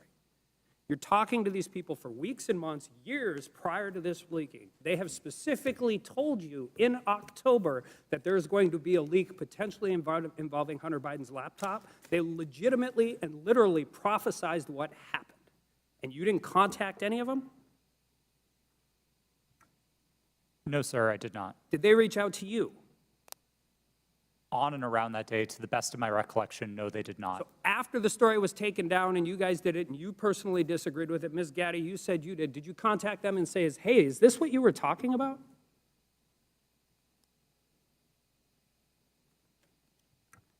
If that question was directed to me, no, I did Ms. not Gadde, discuss did you that. talk to anybody from the FBI? Not to the best of my recollection. So I guess my question is, what is the point of this program? You have constant communication. They're set up for foreign interference. They've legitimately warned you about this very specific thing, and then all of a sudden everybody just walks away? Like, this is what you planned for. This is what you prepared for. This is the information. They told you exactly what was going to happen, and then you want, I don't care if it's members of Congress, you legitimately want the American people to believe we just completely cut off contact with all of the people who we were supposed to defend against? I don't think it passes the smell test, and neither do the American people. I yield back. Chair recognizes Mr. Kassar for 5 minutes. I'm honored to be a new member of Congress, where our purpose is to listen to the people and represent their voices and lift up our communities. After talking to thousands of people across Texas, asking them, What do you want me to work on for you as a new member of Congress? Not a single person told me they were concerned about a New York Post story on Twitter about Hunter Biden. Is that really what we're dedicating this committee's time to? Is that really what we're going to dedicate the next 2 years to? Our constituents of all political backgrounds are worried they're getting pushed out of their neighborhoods by spiking housing costs. They see their public schools suffering because we aren't supporting our teachers. In my state, our rural hospitals are closing. We have more uninsured people than anywhere in the country. We have the highest number of food-insecure kids, and reproductive rights have been stripped away. We're talking about none of that. It seems to me that we're having these hearings so that people can beat their chest about Hunter Biden, maybe do some fundraising, get some headlines, and ironically post those on Twitter. If that's what House Republicans want to spend their time on, then that's their prerogative. But to me, it's a damn shame. We're here for a bigger purpose than that. Under the leadership of the legendary chairman, Jack Brooks from Texas, this committee implemented the Great Society through the creation of Head Start and the creation of Medicare. They investigated Watergate. They built the U.S. space program. Anything is possible if we all come together to work on what our constituents demand, if we make sure that we say to our constituents that your voice matters here. We could be ensuring that the historic investments in infrastructure and domestic manufacturing create good union jobs where we need them the most. We could take on free speech and civil liberties issues at home and across the world. We could be investigating and taking a look at these real threats of domestic terrorism and civil unrest. We could be making sure that our constituents' lives are better. But instead, we're focusing today on Twitter. The American people deserve better. I yield back my time to Mr. Raskin. Thank you very much, Mr. Kassar. Let's go back to this point about the Russian disinformation campaign. And just to refresh everybody's recollection, Mr. Roth, you learned, was it before 2016 or after 2016, that Vladimir Putin had commanded an entire campaign to try to invade the American election with social media messages on Twitter, Facebook, and so on? Was that before the election you learned or after? While there was some public discussion of it before the election, most of the confirmed information was only declassified after Election Day. Okay, so there was this powerful, massive campaign unleashed by a malign foreign actor interested in undermining American democracy with a specific electoral objective, right? Did you find that? Was he just trying to create chaos, or did he want to put the thumb on the scale with his intervention for either Hillary Clinton or Donald Trump? A bit of both, honestly. I think there was a significant amount of the troll activity on social media in particular that wasn't tilted one way or the other. It played both sides and it played them off of each other. And I think that's bad for America and it's bad for democracy. I think the hack and leak campaign was a bit more skewed because that focused very specifically on the DNC and on John Podesta. Okay, and so the hack and leak campaign against the DNC and Hillary Clinton was one meant to damage Hillary Clinton's campaign. Is that right? That's what most research concludes was the objective, yes. All right. So some people are suggesting that if the U.S. government finds out about a malign foreign influence disinformation or propaganda campaign in our elections at any level, the government shouldn't say anything to the public or the news media about it. What do you think about that proposition? I believe that would be a profound failure. I think there's a collective responsibility across the private sector and the public sector to address our shared threats, and Russian interference in American democracy is one of those shared threats. Okay. Ms. Gadde, do you agree with that? Yes, I do. Okay. And just back to you, Ms. Navaroli, for a moment. Did you follow the attempt to overthrow the official election result in Brazil? I was not working at Twitter at the time, but I paid attention to the news, yes. Okay, and were you struck by any of the resemblances between what happened in Brazil and what happened here on January 6th? Yes, it was the exact same playbook that was played on January 6th, in which a ruling party claimed that an election was stolen and that misinformation continued to spread and lead to political violence. Thank you. I yield back, Mr. Chairman. Chair recognizes Mr. Fallon for 5 minutes. Thank you, Mr. Chairman. If there was ever, if there's ever a time where our government becomes the sole arbiter of truth, then we've lost the United States. Twitter's become the virtual town square. It now has the power to transform public opinion like no other medium in history, with their algorithms shaping and molding the public mind to their own ends. Mr. Roth, to the best of your knowledge, what percentage of your colleagues when you worked at Twitter donated to Democratic causes or candidates in 2020? I don't know, sir. We have it here. It was 98.4% of Twitter employees gave to Democratic candidates or causes in the 2020 election cycle. And believe it or not, those numbers actually went up in the 2022 cycle to 99.7% of Twitter employees to Democratic candidates and causes. So clearly, Twitter as a whole had a political bias. Mr. Roth, do you personally think that you have a political bias, and did you have one when you worked at Twitter? A personal political bias? No, sir. You didn't. That's remarkable because it's pretty obvious you did have strong biases when you compared, ironically using Twitter, people that worked in the Trump White House to Nazis. They were good folks that you simply disagreed with politically in our representative republic, and you compared them to the most evil people on the planet that murdered 60 million people, or at least were responsible for those deaths. You think that was a little bit hyperbolic? Yes, I do. As I said, I regret the language. I agree with you. It was. And so your political opinion spilled over into censorship work at Twitter.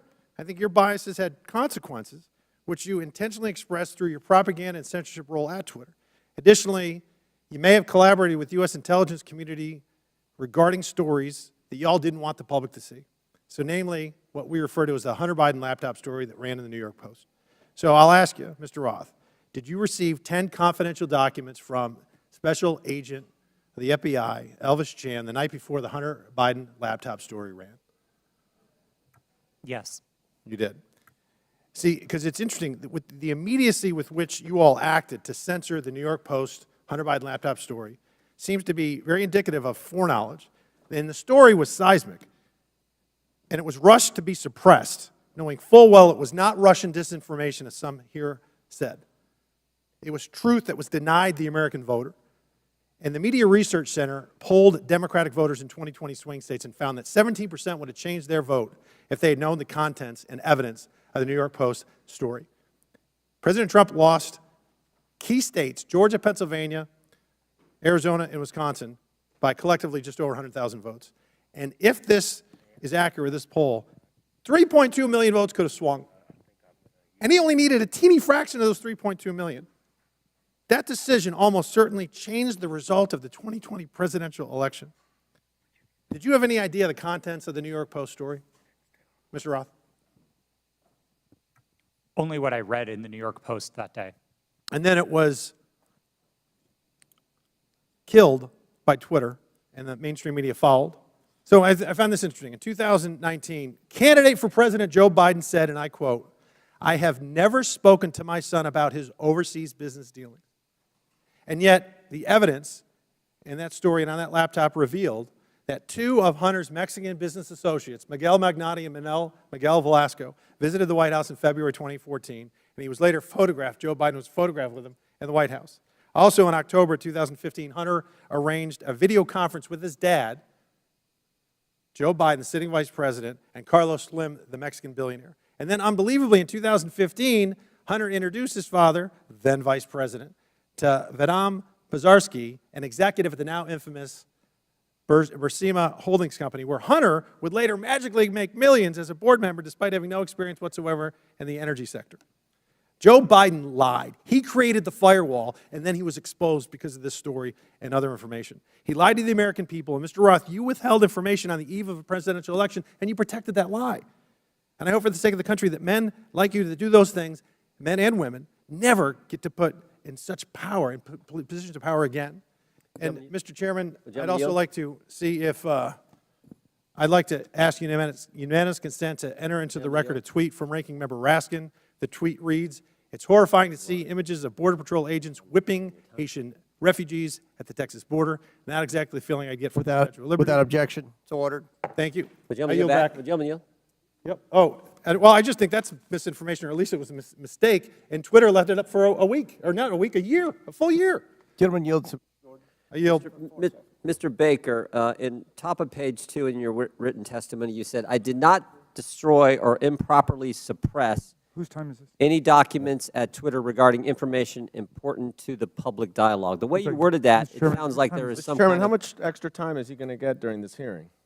You finished He the had, question, he and had then you time, take it let to him Mr. repeat the Jordan. question, and then his time will be expired, and It please expired answer. before he started. Clearly, it's up to the chairman, so why don't you let him answer? Mr. Baker, on top of page 2 of your written testimony, you said, "I did not destroy or improperly suppress any documents at Twitter regarding information important to the public dialogue." The use of the term improperly suppressed suggests there was some kind of suppression done in a proper way. I just want to know what that was, and is this referring to your work at Twitter when the Twitter files were first released just a few months ago? Unfortunately, sir, I think I'm constrained from answering that question any more fully than in my testimony because of attorney-client privilege. So unfortunately, I'm just going to have to leave it at that. I thought that's been waived. Not the privilege, not the privilege. The non-disclosure agreement, my understanding, has been waived, but not the attorney-client privilege. Gentlemen, time's expired. I do not have anything in writing to indicate that the Twitter has waived privilege with respect to that matter. Chair recognizes Ms. Crockett. Thank you, Mr. Chair. MAGA Republicans can't let go. That should be the name of this hearing. I'm glad that seemingly we have now accepted that President Joe Biden won the election, even though now we are blaming President Trump's loss on Twitter. Can we finally let it go? This is why Democrats are reinforcing that in this hearing we should be talking about the threats to our democracy. That's the real threat, not an old article that seemingly couldn't reach the viewership it sought through its own platform to disparage and attempt to skew the election in favor of a twice-impeached former president who lost a secure and fair election. As a Texan who served in the House and fled the state as MAGA Republicans there pushed an agenda just as insidious as the foreign interference we experienced in the 2016 election, we should be talking about what they don't want to talk about as they continue to cut you off as you try to talk about things such as interfering with our democracy, and how there has been an inciting of political violence against individuals as well as our democracy as a whole. We are supposed to live in the land of the free, and when some people are afraid of losing power, they engage in conspiracy theories and distractions, such as the Joe Biden, a candidate at the time, not government actor at the time, colluded with social media to win. So let me say thank you for showing up for this political theater. Unfortunately, the American people deserve better of its leaders. They deserve a robust conversation around the very real and very present threats to our democracy, the greatest democracy in this world. So with that being said, let me be clear. I believe that there has been testimony previously by Miss Navaroli. I hope I'm not just killing your name right now. At some point, you stated if January 6th and anything like it, that language, if we would have seen that happen in any other country with any other leader, Twitter would have acted completely differently. It is my understanding from this statement, and correct me if I'm wrong, that you almost felt as if Trump was treated differently. In fact, that you may have been of the impression that he was treated with more deference than other world leaders. Is that true? Yes. As I testified earlier today, Twitter bent and broke its own rules in order to protect dangerous speech, like the tweets that were directed towards Representative Ocasio-Cortez.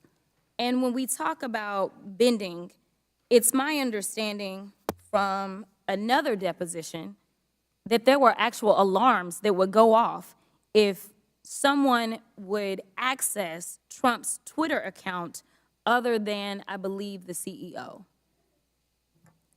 It was my understanding that alarms would ring within Twitter if the account was accessed outside of a select group of individuals who had access to that account. Are you aware of this being an ongoing practice for other individuals' Twitter accounts? At my time at Twitter, the former President Donald Trump's account was the only account that I did not have access to. Okay, so we know that there weren't individual actors running around Twitter setting off alarms every other day. Is that correct? Not to my knowledge, no. Okay. Now, as we talk about January 6th, because I think that's the only thing we should be talking about, what I want to talk about is what, and anyone can answer this question.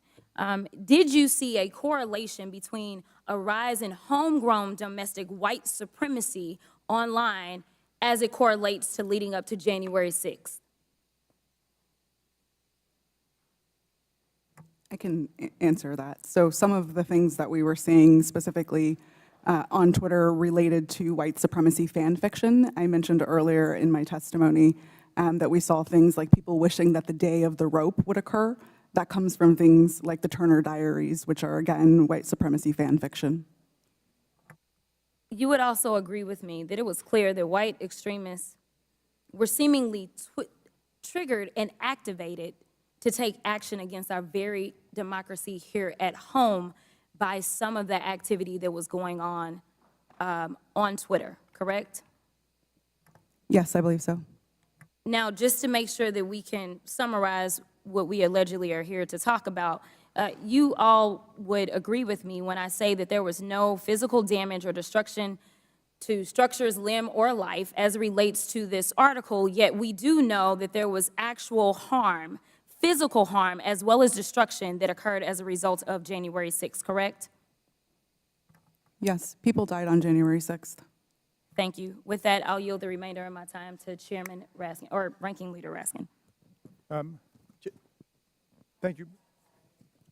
Mr. Chairman, I would just use the second to ask unanimous consent to submit for the record an extraordinary article just published called "Twitter Kept Entire Database of Republican Requests to Censor Posts," published on February 8th. It was just published by Rolling Stone. So for everybody's reading enjoyment, if people think it was biased against conservatives, this would lead us to believe it was definitely biased against liberals and progressives.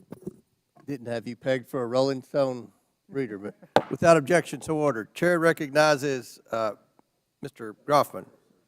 First of all, just a comment. When we talk about the Pledge of Allegiance, one of the lines in there is, "To the republic for which we stand." Ben Franklin, when he was asked about our Constitution, he said, "We give you a republic if you can keep it." Just two lines that maybe some people around here haven't heard. Now, this is kind of a little story for the three of you on the left here. In January of 2021, the Christian magazine called The Daily Citizen tweeted about President-elect Joe Biden's announcement that Dr. Rachel Levine was his nominee for Assistant Secretary of Health. They commented that Dr. Levine is a transgender woman. This was banned from Twitter. Are you familiar with this story? I'm not familiar with it, sir. Do you have any reason why it would have been banned?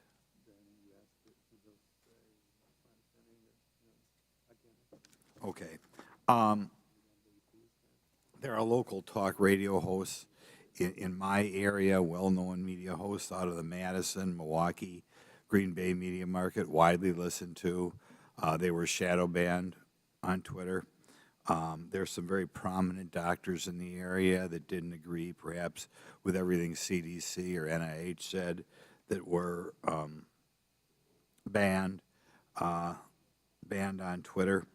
I'd like you to comment on that because, normally I think when people make a major health decision, they always like to get two separate opinions.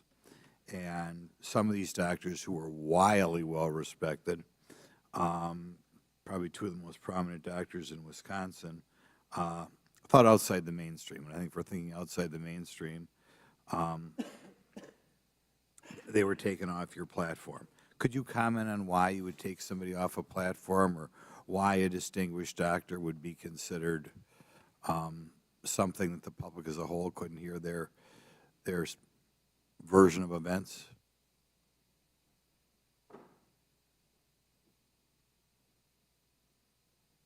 No, you're not aware that ever any doctors who commented outside the mainstream version of what was going on with COVID, going on with the vaccine, going on with treatments, that there were people who disagreed with the NIH recommendations and you took them off of Twitter? You're not familiar with that? None of you are familiar with that. Okay.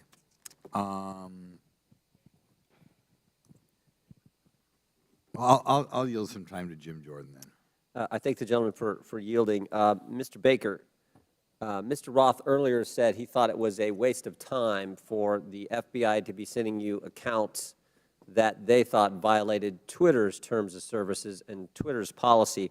I was just curious, did you ever tell Twitter executives or FBI acquaintances that the FBI had no legitimate interest in enforcement of Twitter's policy? Sir, I'm going to give you the same answer I gave before. I think the advice that I was giving internally to folks would be covered by the attorney-client privilege, and as Let me Yes, stop. Mr. Baker, although you're testifying today by subpoena, you nonetheless have raised the attorney-client privilege to avoid answering this committee's question. Congress does not recognize the common law attorney-client privilege. With that, I'm going to allow Mr. Jordan to ask the question again. Well, there's been two questions I've asked that he's refused to answer. So let me, if I could, Mr. Chairman, I'll ask both again. I'll go back to the one asked a couple minutes ago.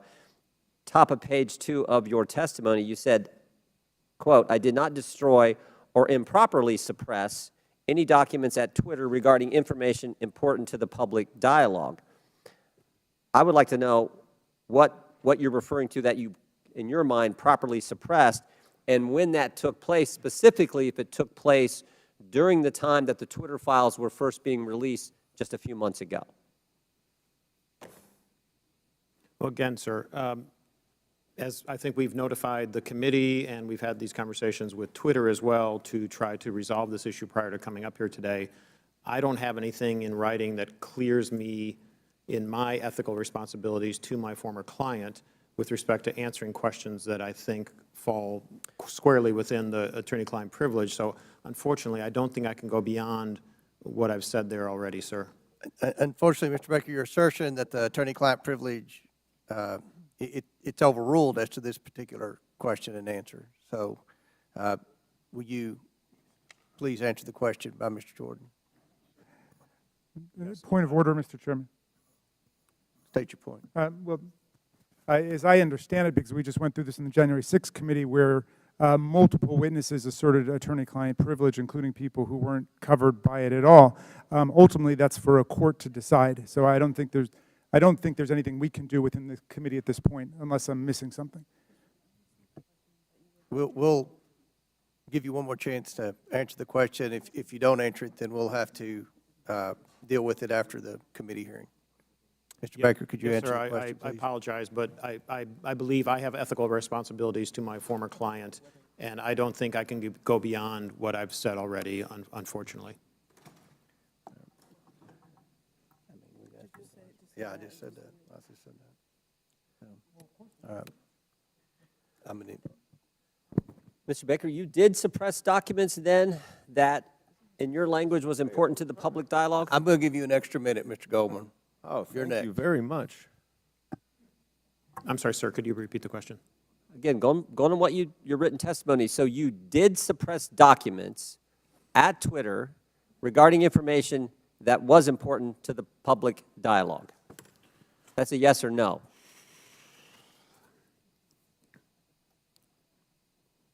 I'm going to answer the question with the following sentence, which is right after that. At all times, I sought to help my client understand and comply with its legal obligations.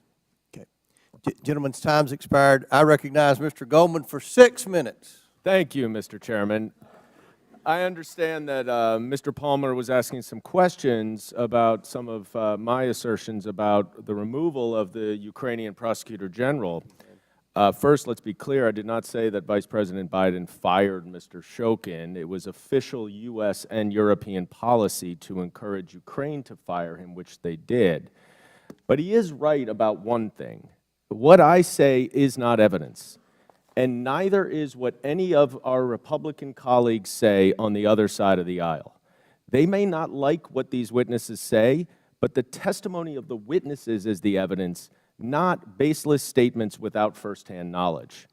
But I urge Mr. Palmer, if he wants to understand what actually happened, to read the 300-page report that we published on the first impeachment investigation. There's a lot in there about Mr. Shokin.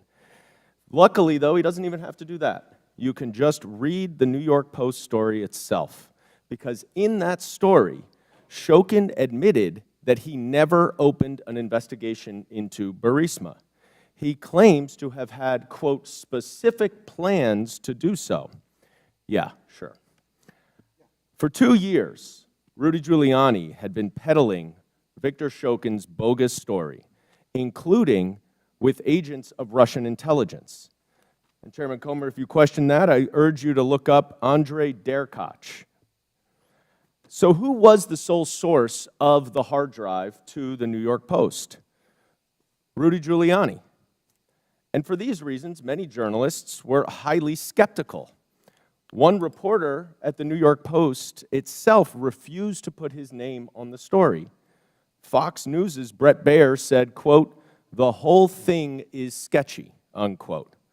And both Giuliani and the Post refused to give the laptop to other journalists to verify and analyze it. In fact, Giuliani told the New York Times that he hoped that it would be published before it could be verified. So what is the so-called authentication for this laptop?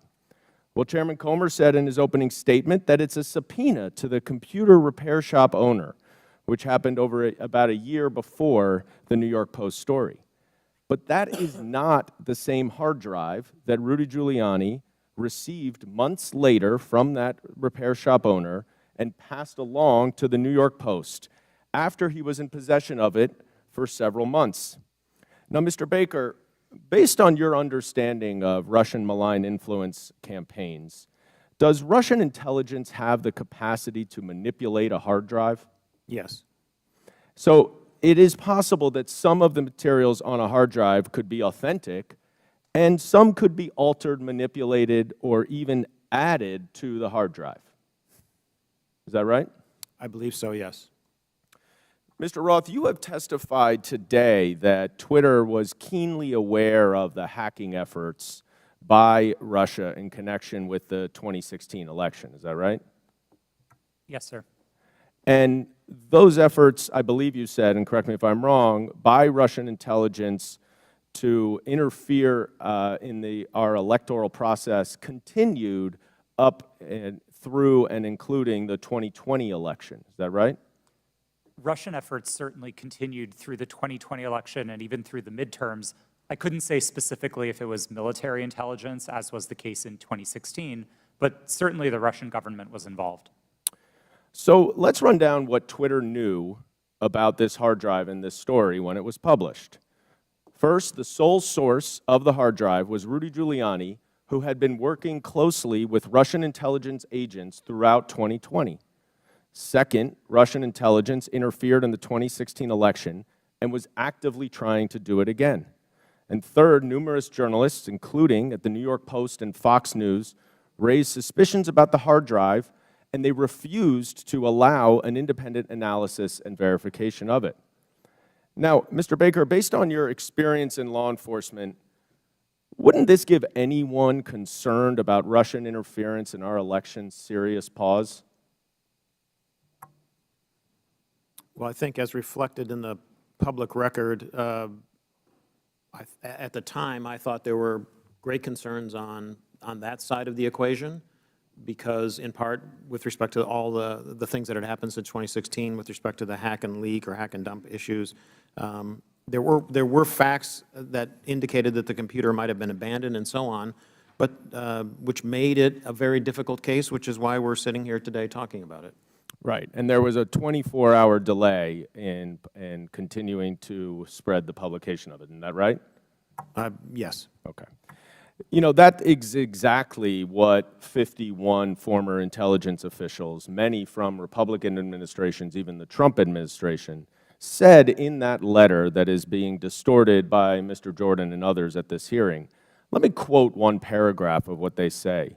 "We want to emphasize that we do not know if the emails provided to the New York Post by President Trump's personal attorney, Rudy Giuliani, are genuine or not, and that we do not have evidence of Russian involvement, just that our experience makes us deeply suspicious that the Russian government played a significant role in this case. And unless Twitter, like Special Counsel Mueller concluded about the Trump campaign in 2016, wanted to welcome Russian interference in an election, all of you sitting here today were entirely correct to be highly concerned about the legitimacy of this story. I yield back. Chair recognizes Mr. Higgins for 5. Thank you, Mr. Chairman. I'm going to be yielding some time to my colleague, Mr. Jordan, here momentarily. But for the record, Mr. Baker, Ms. Gadde, Mr. Roth, Mr. Navaroli, are you here under the advice of counsel, and do you have counsel present? Yes, sir. That was a yes? Yes, sir. Yes, sir. Yes, I do. Yes, I was subpoenaed That's to good to appear. know. I'm glad you all have counsel present. Mr. Chairman, for submission for the record, I'd like consent to submit the Twitter files dated December the 8th, posted by the New York Post regarding the suppression of conservative commentators. Like that submitted. Without objection, so ordered. Mr. Chairman, thank you. I'd like to also submit for the record a timeline of events with cited sources outlining strong evidence of the Biden family organized criminal actions would certainly indicate that we've crossed the threshold of reasonable suspicion. I'd like this timeline submitted for the record. Excuse me, Mr. Chairman, where is that from, that timeline? Timeline in my hand, boss. I'll get it to you shortly. Bottom line is that the FBI had the Biden crime family laptop for a year. They knew it was leaking. They knew it would hurt the Biden campaign. So the FBI used its relationship with Twitter to suppress criminal evidence being revealed about Joe Biden 1 month before the 2020 elections. You, ladies and gentlemen, interfered with the United States of America 2020 presidential election, knowingly and willingly. That's the bad news. It's going to get worse, because this is the investigation part. Later comes the arrest part.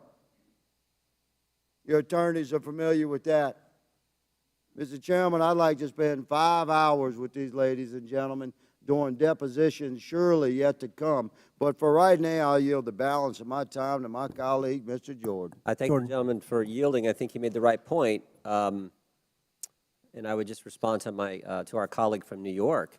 You know who knew the laptop was real was the FBI.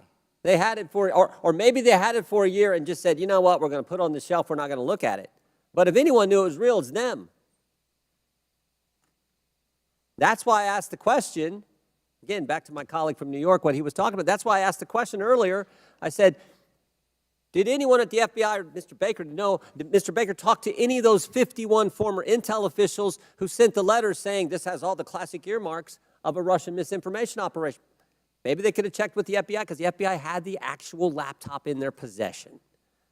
So I appreciate the gentleman from Louisiana. I think it's a great point that he made. Mr. Roth, I'm going to come back to you on something we were at a few hours ago. And we're talking about this visibility filtering, which in my mind I understand to be something short of suspending and blocking the account, which the user then knows has happened because there's a notification in a public way, like you did to Ms. Green when you suspended her account. But there's other things, this search blacklist, this do not amplify, that are some kind of filtering that account that the user doesn't know about. And I asked the question earlier, was there any bit of this visibility filtering that was hard-coded by Twitter employees into the account of specific users? And you said, you hesitated for a while, and you said, well, you wouldn't use the term hard-coded, but it seemed to me like something like that went on. Can you elaborate? Thank you for the question. Twitter's visibility filtering system, as has been reported in the Twitter files, is based on applying labels to user accounts. And so in that sense, if the application of a label is what you meant by hard-coded, yes, Twitter systems did apply those designations to those accounts. But it was seldom the case that Twitter staff would manually, individually go in and apply those labels directly. Were any government officials Were those labels and therefore that filtering done to any government officials, any elected officials where the user wouldn't know about? I don't know, sir. I didn't have access to my Twitter computer, to any Twitter systems to prepare me to answer that question, so I'm just talking your time there and your experience there. Do you know if that happened? It would not surprise me to know that visibility filtering labels had been applied to the accounts of elected officials. So visibility filtered labels applied to the accounts, but the user doesn't know. Yes, it was not Twitter's practice to notify users. But you think that happened to elected officials and government officials? Again, I couldn't say for sure. I appreciate it. I yield back. Chair recognizes Mr. Mfume for 5 minutes. Well, Mr. Chairman, it's been a long morning and afternoon. And at this point in time, there's an adage that says everything that can be said has been said, except that not everyone has said it. So if you will indulge me for a few minutes, I'd just like to reflect on some observations having sat here and gone through this. And I'm hoping and praying that this is not a problem in search of a solution, because we're dedicating an awful amount of time here, and I don't want a few things to escape us. But having said that, I want to first associate myself with the remarks of Mr. Raskin, the ranking chair. His opening remarks succinctly, I think, encapsulated and put in place what many of us on this side of the aisle are feeling.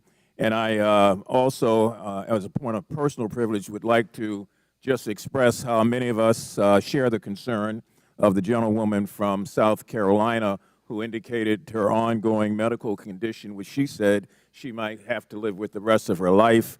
That just got me for a moment, and I wanted to make sure that that's on the record. Now, I would disassociate myself with her remarks when she said, as did the gentlewoman from Georgia, God bless Elon Musk. For me, it's God bless my country, God bless my family, God bless my friends. Mr. Musk can take care of himself. I would also caution, if I might, all of us, but particularly the gentleman from South Carolina who said earlier that there is proof that Hunter Biden committed multiple felonies. The gentleman said that without offering anything for the record. And I know we're all covered by congressional immunity in terms of when we're on the floor and when we're in these committees, but sometimes we probably don't want to feed into hot rhetoric. I mean, we campaign in that kind of poetry, but we are elected to govern in prose. And when you do that, there's a different sense of responsibility that goes with all of us. Mr. Roth, I listened to you, and I feel bad that you were attacked. And, you know, you had to sell your home. You had to move your family. And I just want to remind you and remind myself that there are members of this committee who are also always under attack because of their race or because of their surname or because of their political affiliation. That kind of reckless incitement, I think, is best dealt with when you have content moderation. Otherwise, we gin up the rhetoric. The people who can't control themselves oftentimes don't, and then we see violence occurring against whether it's members of Congress through threats or persons like yourself in the private sector. Ms. Navaroli, you in your testimony stated that on the morning of January the 6th that you sent lawyers a message warning them that your team was hamstrung by leadership. And 2 days later, when it looked like that might happen again, you asked management whether or not they wanted more blood on their hands. What was their response, and what did they do? Yes, thank you for that question. On the morning of January 6th, I did send that message to a Twitter lawyer, specifically because I believe that Twitter was going to be facing liability for what was going to occur that day. I do not remember their exact response, but I do remember there coming in a response of confirming that the information had been received. Would you repeat the second question that you asked? I wanted to know what was their response. What did they do? Nothing. Okay, you went on to say that in January of 2020, after the United States assassinated an Iranian general that the president at that time, Mr. Trump, decided to justify it on Twitter, and management literally instructed you to make sure that we were not about to start World War III on that platform. Is that correct? Yes, that did occur. And what happened after that?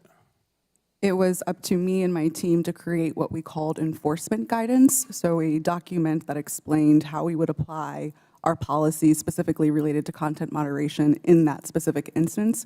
I believe the document was relating to foreign policy discourse. So my point here about content moderation on the front end prevents some of the crazy things we see on the back end. Mr. Chairman, I have from the Anti-Defamation League their latest report on murder and extremism in the United States, oftentimes fueled by the lack of content moderation, that I would ask unanimous consent be entered into the record. And I also have the National Threat Assessment done by the Secret Service of our country. This was just released, and it talks about how 25% of all of these acts are being conducted by people who are not moderated, but who in fact end up breaking the law and threatening the lives of people. And I would ask unanimous consent that also be. Without objection, so ordered. Thank you, sir. Chair recognizes Mr. Sessions for 5 minutes. Mr. Chairman, thank you very much. So I will say it, God bless Elon Musk, because I think I feel that way. It was Elon Musk that revealed data that uncovered a disturbing cabal. Let's be clear, we're here today because Twitter got caught, not because people wanted to admit mistakes got made, or perhaps because they got bought.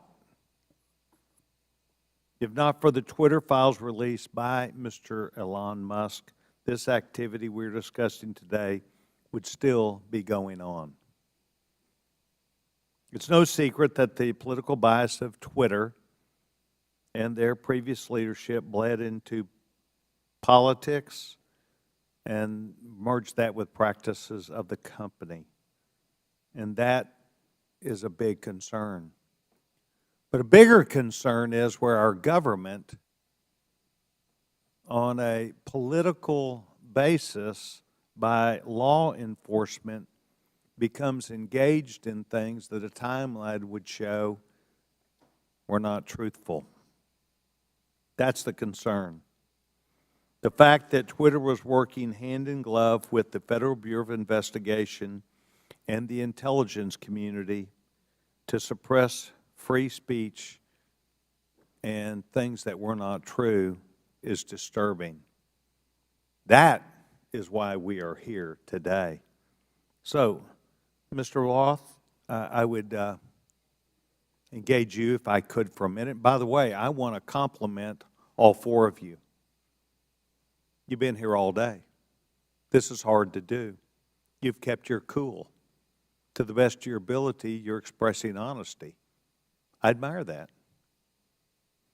Mr. Roth, can you please tell me about the meetings with the FBI? How many? Where did they take place? How do they accomplish what they wanted?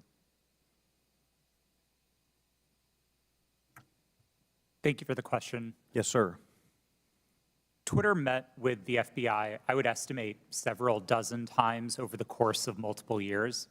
These meetings happened in person, in the Twitter office, in the offices of other technology companies, and at times they happened virtually.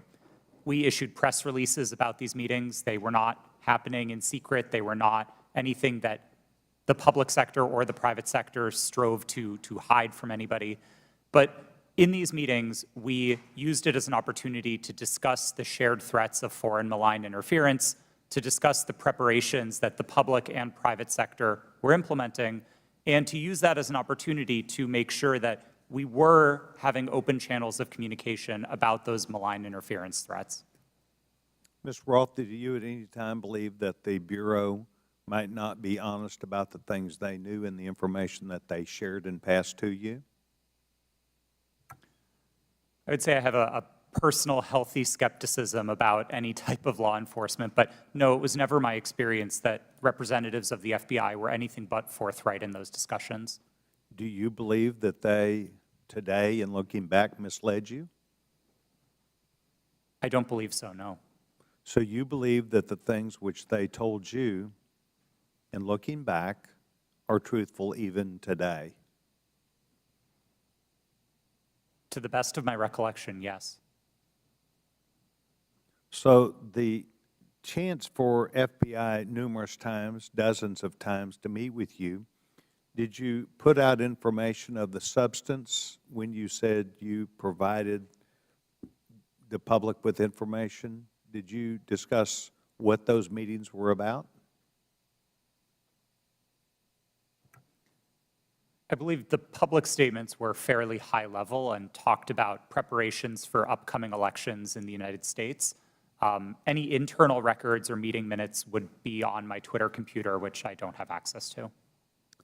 And does that reside, to the best of your knowledge, currently at Twitter? Yes, sir. I returned all Twitter property to the company when I chose to leave. Yes, and that would be a requirement, generally speaking. Yes. So you believe that the Bureau met with you, they did not mislead you, that you were as forthright as you could be to the public, and that you were playing the role that you felt like was responsible. Is that your testimony today? Yes, sir, it is. Thank you very much, Mr. Chairman. I yield back. Gentleman yields back, and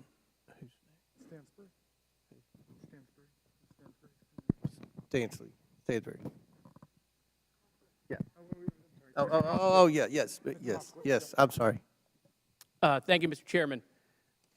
You know, I'm beginning to feel like a little bad for the majority. Like I just feel guilty because you guys have come today to try to prove that the Biden administration in coordination with Twitter is impugning free speech. And the problem is that Donald Trump, he is just this thing that hangs around your neck. Because at every turn, he undermines whatever credibility you want to have on this subject. I mean, Donald Trump and his administration, it's been proven, reached out to Twitter to take down tweets that got under his skin. The tough guy, Donald Trump, right? He got called the B word. Let's reach out to Twitter. Let's get the tweet taken down. You guys have no credibility. You have none. Your own guy taking free speech off of Twitter. You know, I also don't understand this bipolar thing that you're doing with Joe Biden. So every day you guys tweet out, Joe Biden is boring, he's sleepy. Every day you say it on TV. Now you want to tell the American people Joe Biden is an international super mastermind along with his son Hunter. I mean, it's just bananas. You know, the Trump family is getting billions of dollars of loans from foreign governments by using their White House relationships. Any questions? Any questions on that? No, I didn't think so. You want to know if the Trump family made any money selling PPE during the pandemic out of the West Wing? Any questions about that? No, I didn't think so. But let's move on to Hunter Biden's laptop. Your leaker, I always love this, by the way. You guys are against leakers unless they're leaking things you like. Your leaker, Matt Isaac, and I love, you know, have you seen this guy? I mean, he's like a Radio Shack dot matrix guy who copied files off a private citizen's hard drive, okay? That's your entire theory is based off of. But I want to use his words. This is his own words. Your guy, your leaker, the guy who gave you the information. There have been several attempts by several individuals to modify and insert fake data. I do know there has been multiple attempts over the past year and a half to insert questionable material into the laptop, to pass off information or disinformation as coming from the laptop. He continued, "This is a major concern of mine because I fought tooth and nail to protect the integrity of the drive, and to jeopardize that is going to mean everything I sacrificed will be for nothing." Your guy, your leaker, questioning the integrity of the information you guys are peddling. By the way, why isn't he here? Bring him here. Let's ask him questions. And why haven't we seen the hard drive? You guys aren't shy. Why won't you show it to the American people? Let's talk about Twitter. Let's talk about God bless Elon Musk. See these? God bless the guy who is allowing Nazis and anti-Semitism to perpetrate Twitter. There's been a 66% increase of anti-Semitism on Twitter since Elon Musk set it free. Mr. Chairman, I agree with you. It's not fair to say all conservatives are Nazis. That's preposterous. That's not true. But your Lord and Savior Donald Trump is having tea and dinner with them at Mar-a-Lago.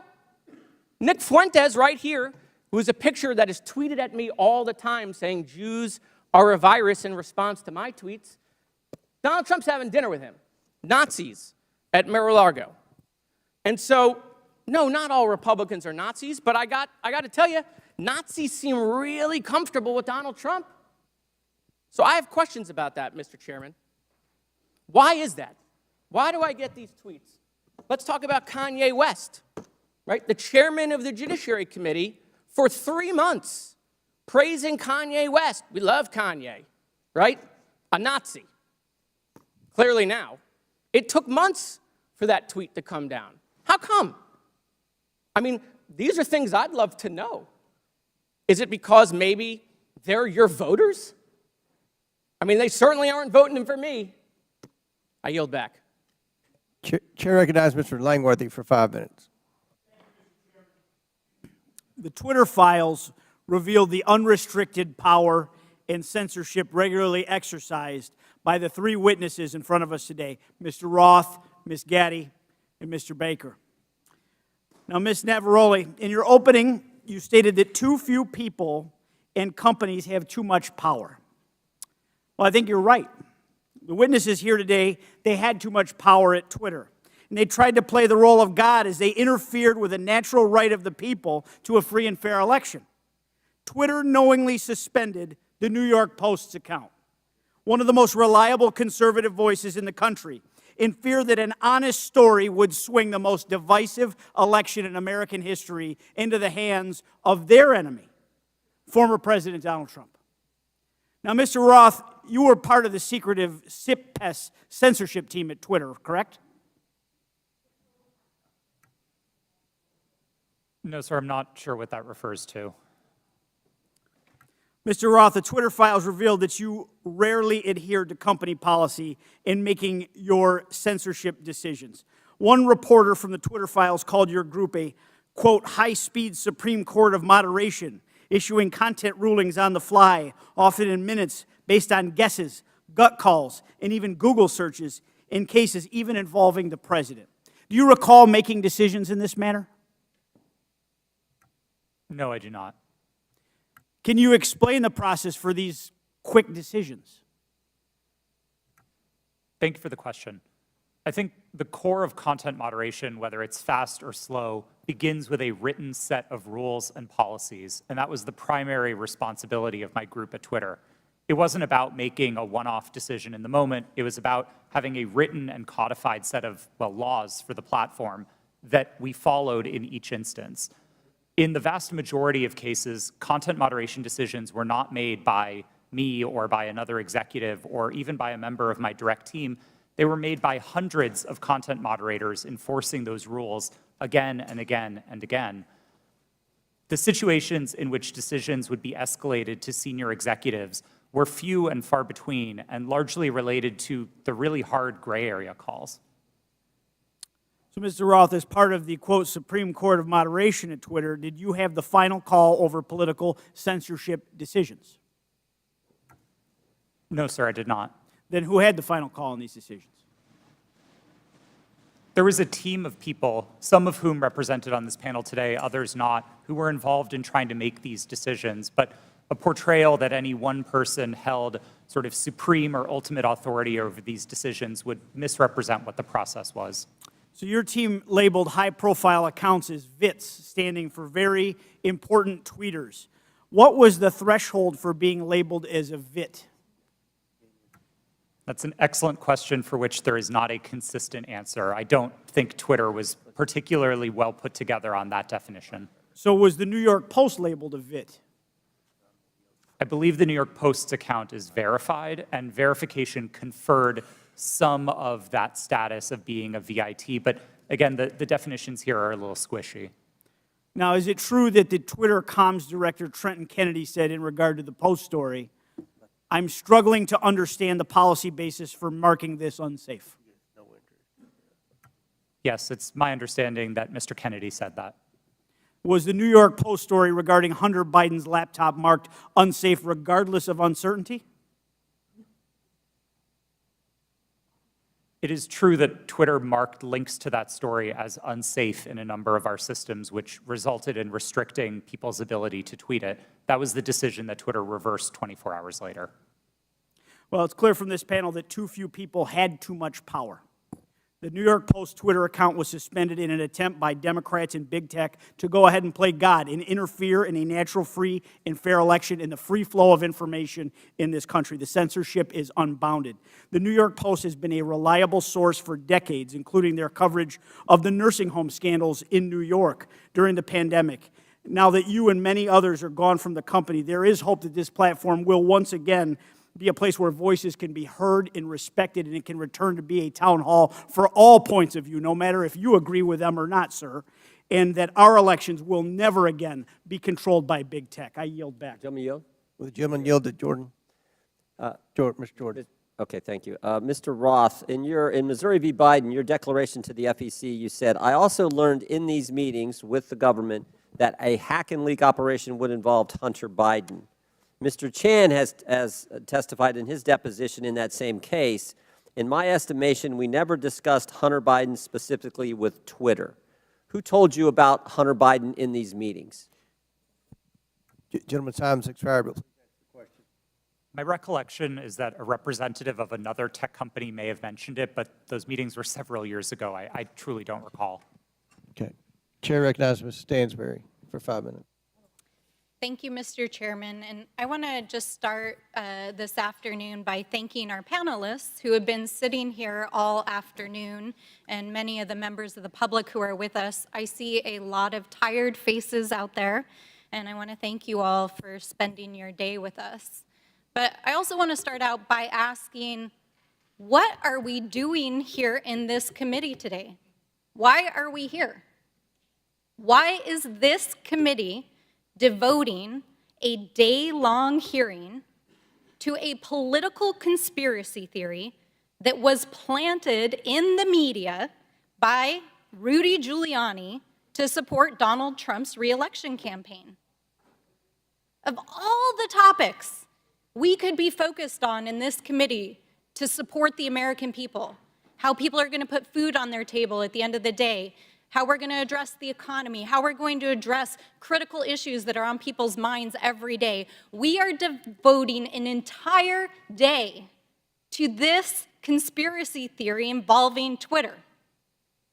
Now, the mission of this committee is to root out waste, fraud, and abuse, and to conduct oversight on behalf of the American people. And if you need any evidence of waste, fraud, and abuse, how about the use of this committee's precious time, space, and resources to commit to this hearing? You know, I don't even understand why we're here right now, but I do want to clarify some key facts about what we've heard today. So I'm going to get into it for just a few moments. Ms. Gadde, thank you for being here today. Mr. Baker, you have already stated publicly that Twitter's handling of this issue was a mistake. Is that correct? Yes or no is fine. Yes, that's correct. I don't think I have stated that publicly yet, but that is what the CEO of the company said. Yes, and at the time, only weeks before, one of the most consequential elections of our lifetime in 2020, Twitter made a decision based on policies put into place to protect the public from political disinformation and from foreign interference. Is that correct, Mr. Roth? Yes. In fact, the failure of Twitter and other social media companies to moderate political disinformation not only fueled its use in election tampering in 2018, but allowed for election denialism to run rampant in 2020, and that is exactly what led to the insurrection here on January 6th in the Capitol. So, Ms. Navaroli, I want to ask you, thank you for sitting here all day answering these questions. Do you believe that Twitter has put into place policies that would adequately protect free speech, but also protect the American people from another violent insurrection and the kind of hate speech that we are seeing run rampant right now on the platform? Thank you for that question. I cannot speak to Twitter's current policies because I have not worked there in quite some time, but I can say that my job at Twitter was to balance free expression and safety. And one of the things that I constantly pushed for was for us to include more analysis within that simple balancing act. And instead of asking just free expression versus safety, to say free expression for whom and safety for whom. So whose free expression are we protecting at the expense of whose safety? And whose safety are we willing to allow to go to the wind so that people can speak freely? Exactly, right? Because Twitter refused to sanction Donald Trump's account long before it was actually banned. When violent rhetoric and other rhetoric was already being used on the platform. And in fact, since the latest acquisition of Twitter by Elon Musk, the company's Trust and Safety Council, as represented here today, has been dissolved. And the accounts of individuals like Donald Trump who incited violence in the Capitol have been restored. And we are seeing anti-Semitism, hate speech, dangerous rhetoric, violence being put on Twitter every single day. Election tampering, disinformation, violence, the attack on our Capitol. Mr. Chairman, that is what we should be holding oversight hearings on in this committee. I have traveled to every corner of my district, and New Mexicans are depending on us to defend our democracy and to ensure that we are holding not only those who are committing waste, fraud, and abuse accountable, but ourselves. So let's not waste the precious taxpayers' time and dollars holding hearings about Four Seasons landscaping style conspiracy theories and actually get to work for the American people. Would the gentlelady yield to a question? Mr. Chairman, I yield back. All right, Chair recognizes Ms. Boebert for 5 minutes. Thank you, Mr. Chairman. Mr. Matt Taibbi, a respected reporter who published much of the Twitter files, said, quote, Twitter's contact with FBI was constant and pervasive, as if it were a subsidiary. Now, I want to better understand why he would suggest that. Mr. Roth, while at Twitter, how many meetings did you have with the FBI? I couldn't say for sure, but I would More say than 10? That's a More than reasonable 20? estimate. I couldn't say for sure. More than 50? That seems a bit high. Many meetings with the FBI. Well, we know how many FBI agents worked at Twitter while you were there? I don't believe any active FBI agents. Former FBI agents. How many worked there while you were there? I'm aware of perhaps 2. Well, we know of at least 9 because they started the BU group chat, BU for Bureau.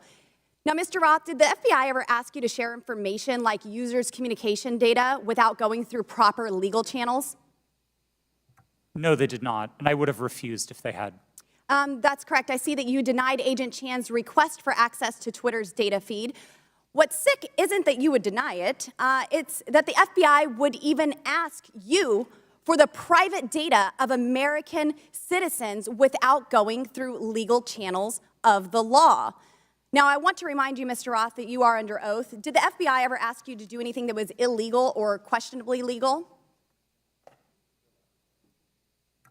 I'm not a lawyer, but certainly not to the best of my recollection or knowledge. Now, from the hearing that I've been a part of today, it's almost impossible to tell where the FBI ends and where Twitter begins. We have Mr. Baker here, a former FBI agent, and there seems to be a revolving door between the FBI and Twitter itself. Even Mr. Baker said that there was no collusion with the federal government and Twitter, but Mr. Baker, that's you. You are the collusion between the federal government and the FBI. And now with it, this is such a problem because we're seeing censorship all over. Mr. Roth, Ms. Gadde, Did either of you approve the shadow banning of my account at Lauren Boebert? Yes or no? No, I did not. Not to the best of my recollection. Well, let me refresh your memory, because on March 12th, 2021, and Mr. Roth, I know you looked at it because Fascist Twitter 1.0 had a public interest exceptions policy, which means for members of Congress to be shadow banned, it had to go before you, Mr. Roth. So I'll ask again, did you shadow ban my account? Yes or no? Again, not to the best of my recollection. So the answer is, Mr. Roth, yes, you did. I found out last night from Twitter staff that you suppressed my account for this tweet. It's a freaking joke about Hillary Clinton being angry that she couldn't rig her election. It's a joke. But in response, being the sinister overlords that you all are, you placed a 90-day account filter so I could not be found. And now we see here that Twitter staff said the visibility filter on my account excluded me from top searches, prevented notifications for non-followers, and much more. This is considered an aggressive visibility filter. You silenced members of Congress from communicating with their constituents. You silenced me from communicating with the American people over a freaking joke. Now, who the hell do you think that you are? Election interference? Yeah, I would say that that was taking place because of you four sitting here. The Hunter Biden laptop story was suppressed. A sitting member of Congress was suppressed. A sitting president was banned from Twitter. You know, I bet that Putin is sitting in the Kremlin wishing he had as much election interference as you four here today. We've heard about threats to democracy. Well, what about shutting down a duly elected member of Congress? This is fundamental to our nation's governance, and you all attacked that very foundation. 230 protections? Well, those are for publishers, not for editors. And it's clear you were not acting as publishers, you were acting as editors. And Mr. Chairman, I think it's far past time that we remove 230 protections for big tech platforms who are abusing this protection. And let me just say, I'm not angry for myself. I'm not angry because I was silenced. I can reach out to Elon and to his staff, and I can see what's happened. And I can sit here today and hold you all in account. I am angry for the millions of Americans who were silenced because of your decisions, because of your actions, because of your collusion with the federal government. They can't reach out to Elon. They can't sit here today and hold you into account. We don't know where the FBI ends and Twitter begins. But I do want to thank Mr. Elon Chairman, we're Musk over for 17 firing seconds now. you four and saving free speech and even Twitter. Mr. Chairman, I yield. The lady yields, went over 24 seconds. I'll give Ms. Porter 24 extra seconds. Well, I appreciate your indulgence, Chairman Comer, but I won't need it. So today's hearing gavelled in at 10 a.m. For nearly 6 hours. Power outage. We have been going back and forth about this supposed suppression of a single news story from a single outlet for a single day.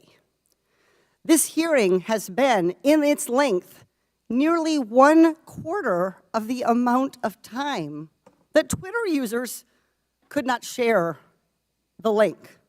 We are spending almost as much time screaming about this as this was ever a problem. Look, criminal activity is always a concern, but if there is criminal wrongdoing on Hunter Biden's laptop, that is a matter for the FBI and our law enforcement agencies.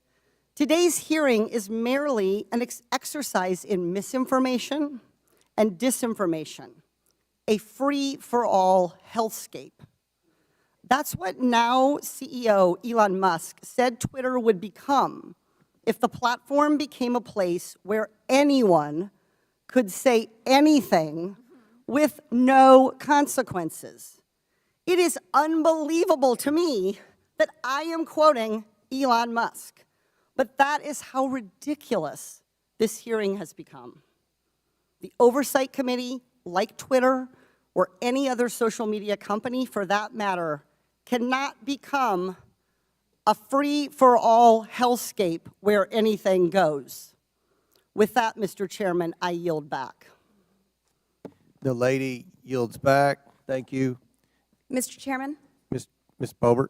I ask unanimous consent to submit 2 documents into the record, both from Twitter. Without objection, so ordered. Thank you. Chair recognizes Ms. Luna for 5 minutes. Thank you, Chairman. Mr. Roth? Mr. Roth, have you communicated with government officials ever on a platform called Jira? Yes or no? Real quick answer. We're on the clock. Not Yes to or the no? best of my recollection. Not to your no. recollection? Great. If you did, in the event, communicate, who would have had access to this platform? That's the nature of my confusion. Okay. Jira is Did you ever speak to government officials on Jira regarding taking down social media posts? Again, not to the best of my recollection. Can you explain to me why the federal government would ever have interest in communicating through Jira, mind you, a private cloud server, with social media companies without oversight to censor American voices? I want to let you know that this is a violation of the First Amendment, and the federal government is colluding with social media companies to censor Americans. Mr. Chairman, I ask for unanimous consent to submit these graphics into record. And Mr. Roth, I'm going to refresh your memory for you. This flowchart Without objection, behind so me. ordered. Thank you, Chair. This flowchart shows the following federal agencies, social media companies, Twitter, leftist nonprofits, and organizations communicating regarding their version of misinformation using Jira, a private cloud server. On this chart, I want to annotate that the Department of Homeland Security, which has the following branches: Cybersecurity and Infrastructure Security Agency, also known as CISA, Countering Foreign Intelligence Task Force, now known as the Misinfo, Disinfo, and Malinformation, MDM.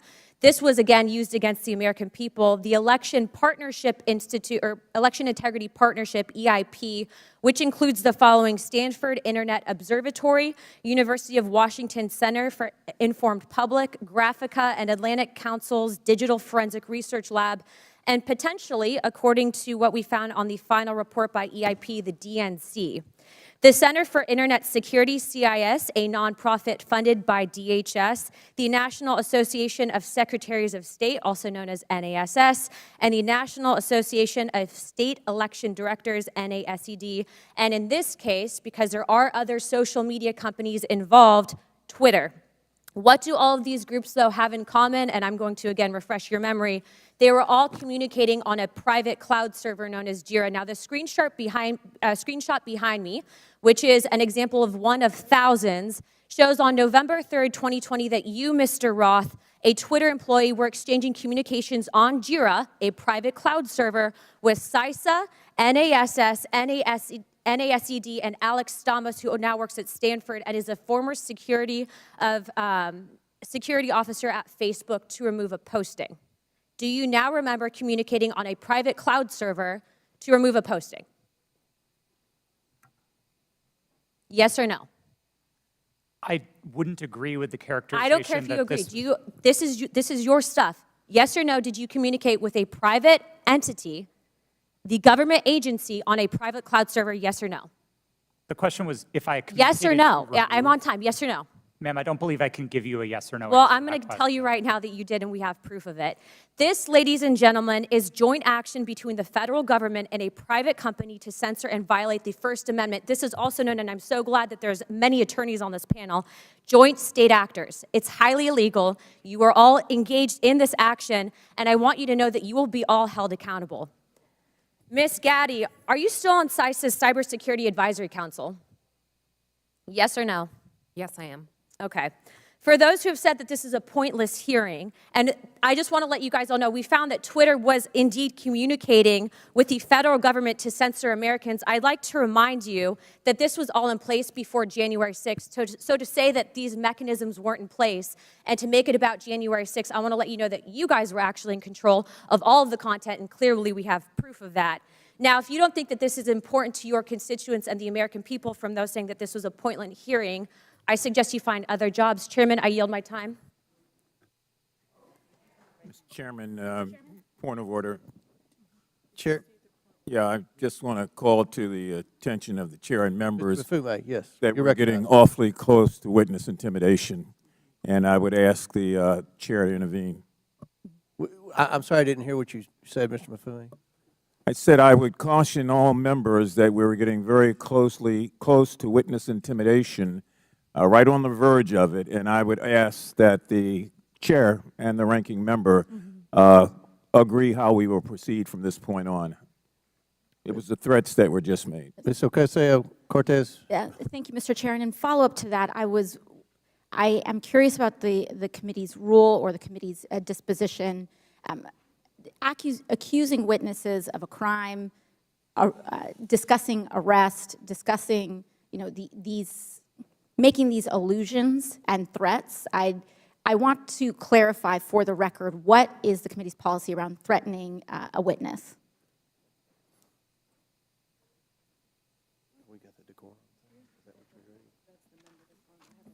We have the member decorum. Do we have a witness decorum? And around the rules of decorum, can Yes. we agree that threatening a witness comes close to broaching general decorum? It does broach general decorum of the committee? With all due respect, Ms. Ocasio-Cortez, we don't agree that there was any witness threatening.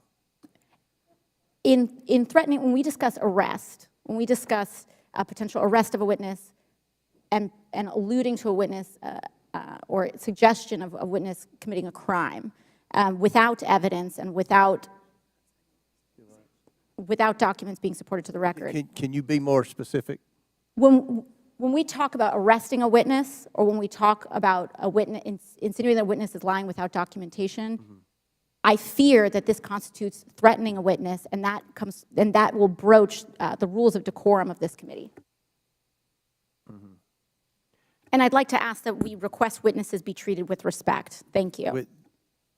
Appreciate that, and I will remind everyone of the member decorum and witness decorum to treat everyone with respect. I thank you, Ms. Ocasio-Cortez. Do you have anything to add?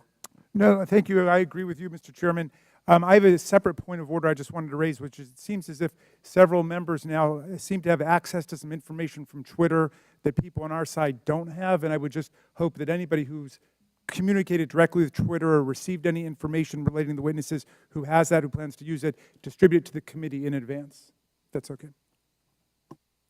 I think that most of the evidence is coming from, I think a lot of the quotes and emails are on the laptop. Well, I think that at least one member indicated. The Twitter files that Elon Musk has. Well, one member had indicated that laptop. she had received information directly from Twitter. Okay. Chair recognizes Mr. Edwards for 5 minutes. Thank you, Mr. Chair, and to our witnesses, thank you for being with us today. I know it has been a long one. Just so that we're clear and to stage my next line of questioning, in December 2019, we've established that the FBI subpoenaed Hunter Biden's laptop from a computer store owner. And then we've established that nearly a year later, in October 2020, the Hunter Biden laptop story is published by the New York Post. Within hours, Twitter and other social media companies began limiting the distribution of the Hunter Biden story. My question is for Mr. Roth. In September 2020, a few weeks before the New York Post published the first story on the Hunter Biden trading on his name, you participated in an exercise hosted by the Aspen Institute with other media outlets, social media companies, and national security reporters. Isn't that correct? Yes, I did. And Mr. Roth, that event was hosted specifically by the Aspen Digital Hack and Dump Working Group. Is that correct? I know it was hosted by the Aspen Institute. I couldn't say who specifically within that. Mr. Roth, this event was before the release of the Hunter Biden laptop story, correct? That's my recollection, yes. And during that event, a scenario that was discussed was a hypothetical October 2020 release of records related to Hunter Biden. Is that correct? Again, that's my recollection of the event, yes. And Mr. Roth, did you participate in the design of this hypothetical scenario? Not to the best of my recollection, no. Are you telling me that you never had any conversation with anyone regarding the contents of this scenario? No, sir, I didn't say that. I met with the Aspen Institute on a number of occasions. I wouldn't say that I was involved in the development of the scenario in a specific way, no. So you're telling me that I will find no witnesses that would testify they had conversation with you regarding the development of this scenario? I genuinely could not say what other witnesses might or might not say. Why was Hunter Biden chosen as the subject of this scenario just weeks before the October 14th, 2020 publication of the first Hunter Biden story?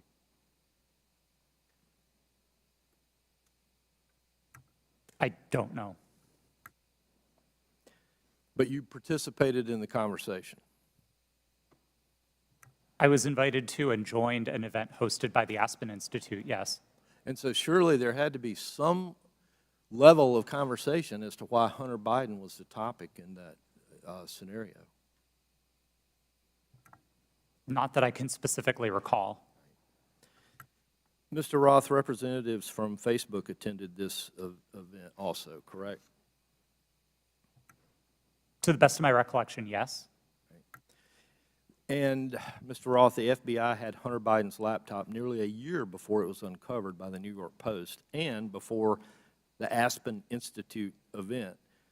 Did members of the U.S. intelligence community participate in the September 2020 Hunter Biden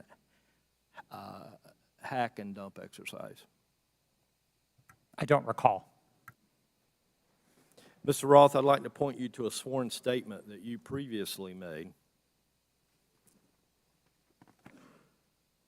I believe this was to the FEC. You've given a sworn declaration stating that federal law enforcement agencies communicated that they expected hack and leak operations by state actors might occur in the period shortly before the 2020 presidential election, likely in October. Is this your statement? Yes, it was. And Mr. Roth, you said since 2018 you had been meeting with the Office of the Director of National Intelligence, the Department of Homeland Security, the FBI, and industry peers regarding election security, correct? Yes, sir. And Mr. Roth, you were told there would likely be a hack and leak operation occurring in October. Is that correct? I believe the FBI has objected to the word likely or expected, but we certainly discussed that possibility with them. All right. Thank you. Mr. Chair, I yield back. Gentleman yields back. Chair recognizes Ms. Bush for 5 minutes. St. Louis and I are here today to talk about the crisis posed by the power of private companies that operate social media platforms. Republicans are holding this hearing because of their ridiculous, politically motivated obsession with Hunter Biden. This is a distraction from their inability, again, to govern, and it hides the shared concerns raised by Republicans and Democrats alike about the vast power, impunity, and lack of accountability of social media platforms. There are so many examples of these companies responding inadequately or inappropriately in crisis that we have come to understand misconduct as the norm for social media giants and not an aberration. Social media played a key role in fanning the flames of violence on January 6th, on that attack on our U.S. Capitol. The impact has spread all over the world. Last fall, after Reuters reported that disinformation about Chile's proposed constitutional referendum was traveling 3 times faster on social media platforms than facts, several members of this committee wrote to Meta, Twitter, and TikTok, demanding further action to reduce the dissemination, reduce the lies, reduce the hate. They did nothing. Ms. Gadde, you were at Twitter on January 6th and asked repeatedly for a retrospective meeting to discuss what happened in the lead up to that day. Management told you, quote, it wasn't a priority for the company. Why was it not a priority for Twitter to learn lessons from January 6th? I don't believe you're referring to me. Apologies. I'm the chief legal officer. I did not make that statement.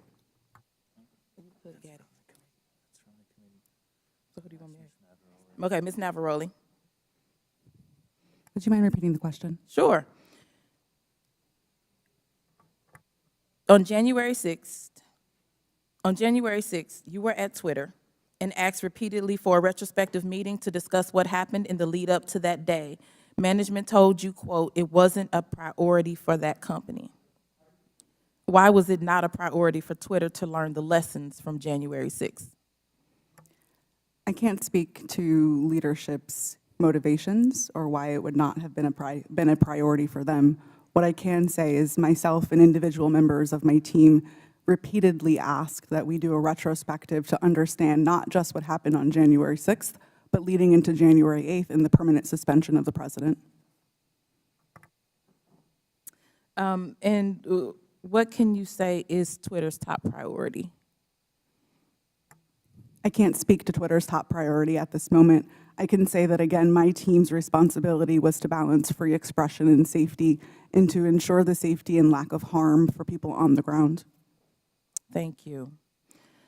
Twitter's top priority seems to be to maximize its profit. The people on this panel were among the top experts moderating content for equity and safety at Twitter, and your concerns were consistently steamrolled by executives pursuing profit. We know this situation must change, but I would argue that the structure of these corporations ensures this malpractice will continue.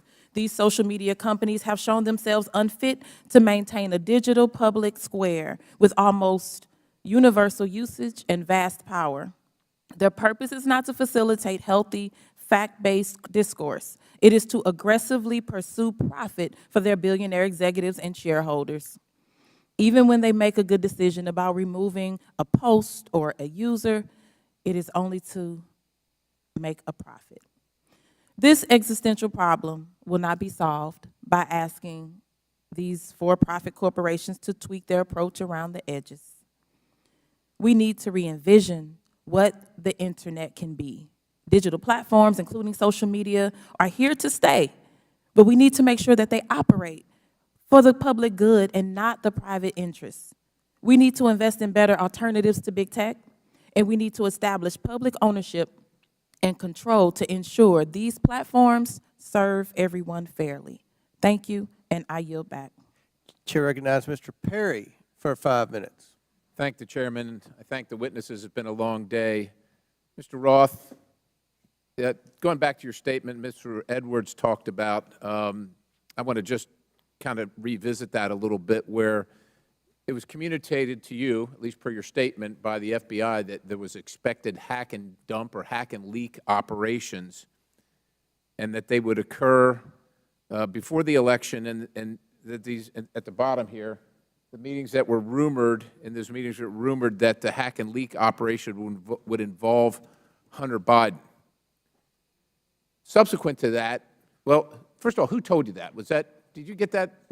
Can you tell us where you got that information, if you know? The subject of a possible hack and leak was raised by a number of representatives of the FBI. Was one of them Mr. Chan? Elvis Chan? Yes, Mr. Chan was a part of it. So are you familiar with the fact that in his testimony in November of 2022 that he says we did not see any similar competing intrusions to what happened in 2016? And of course, you had been talking to intelligence agencies and law enforcement agencies for some time, and they were referring to the 2016 hack and dump operation. Are you familiar that he said that subsequent to you saying this? That they didn't have any evidence? I was not aware of Okay, Mr. that's Chan's fair. deposition. That's fair. No.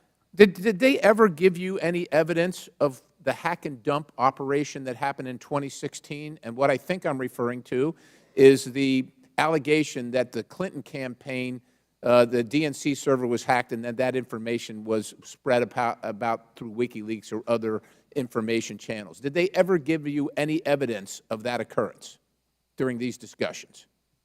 That information was made public by the intelligence community in the Mueller report and by the Senate Intelligence. Yeah, evidence. Did they ever give you evidence? Because as far as we know, CrowdStrike looked at the servers. Did the FBI ever look at the servers from the DNC, to your knowledge? I think that would be a question better directed at the Fair FBI. enough, but the point is you never saw any evidence, right? You're just taking it on, and I'm not blaming you, because a lot of people want to believe the FBI. I've always wanted to believe the FBI. The question is, did they ever give you any evidence to believe that? Because they're making the case. They're making the case that there's a hack and leak operation coming, and it's going to be about Hunter Biden right before the election. Did they ever give you any evidence? It didn't come up. There was Okay, yeah, I didn't figure it did. And then you all set up a secret channel between Twitter and the FBI. Who did that from the FBI? Was that Roth? Or you're Roth. Was that Elvis? I'm sorry. Mr. Chan was a part of that work, yes. Yes, he was part of that. And so you set up, and you actually set up a war room as well, right? I believe the FBI operated a war Okay, room. fair enough. I didn't And you join it. participated in that? No, sir, I did not. You did not. Did Twitter participate in it? I believe Twitter may have sent a representative. Okay, fair enough. And then you did this table talk exercise about Hunter Biden and about a leak about Hunter Biden that would come out right before the election, essentially 10 days, and that happened in September, right before the election. And you participated in that, right? Yes, I did. Who facilitated that exercise? I know the Aspen Institute, but who facilitated the exercise proper? Was anybody from a government agency facilitating any part of that? Were they involved in the discussions during the exercise? No, I don't believe so, no. So they were just spectators? I wasn't aware that they were spectators either, but I don't recall exactly who was there. I know you don't recall who was there. Then who facilitated it? Do you recall that? My recollection is that the event was facilitated by Garrett Graff, who was a member of the Aspen Institute and Aspen Digital. All right. Do you find it odd now, after the fact, and I know you've already testified here that you don't see, to Mr. Sessions, that you didn't see that you were misled or potentially duped. It sure seems highly coincidental.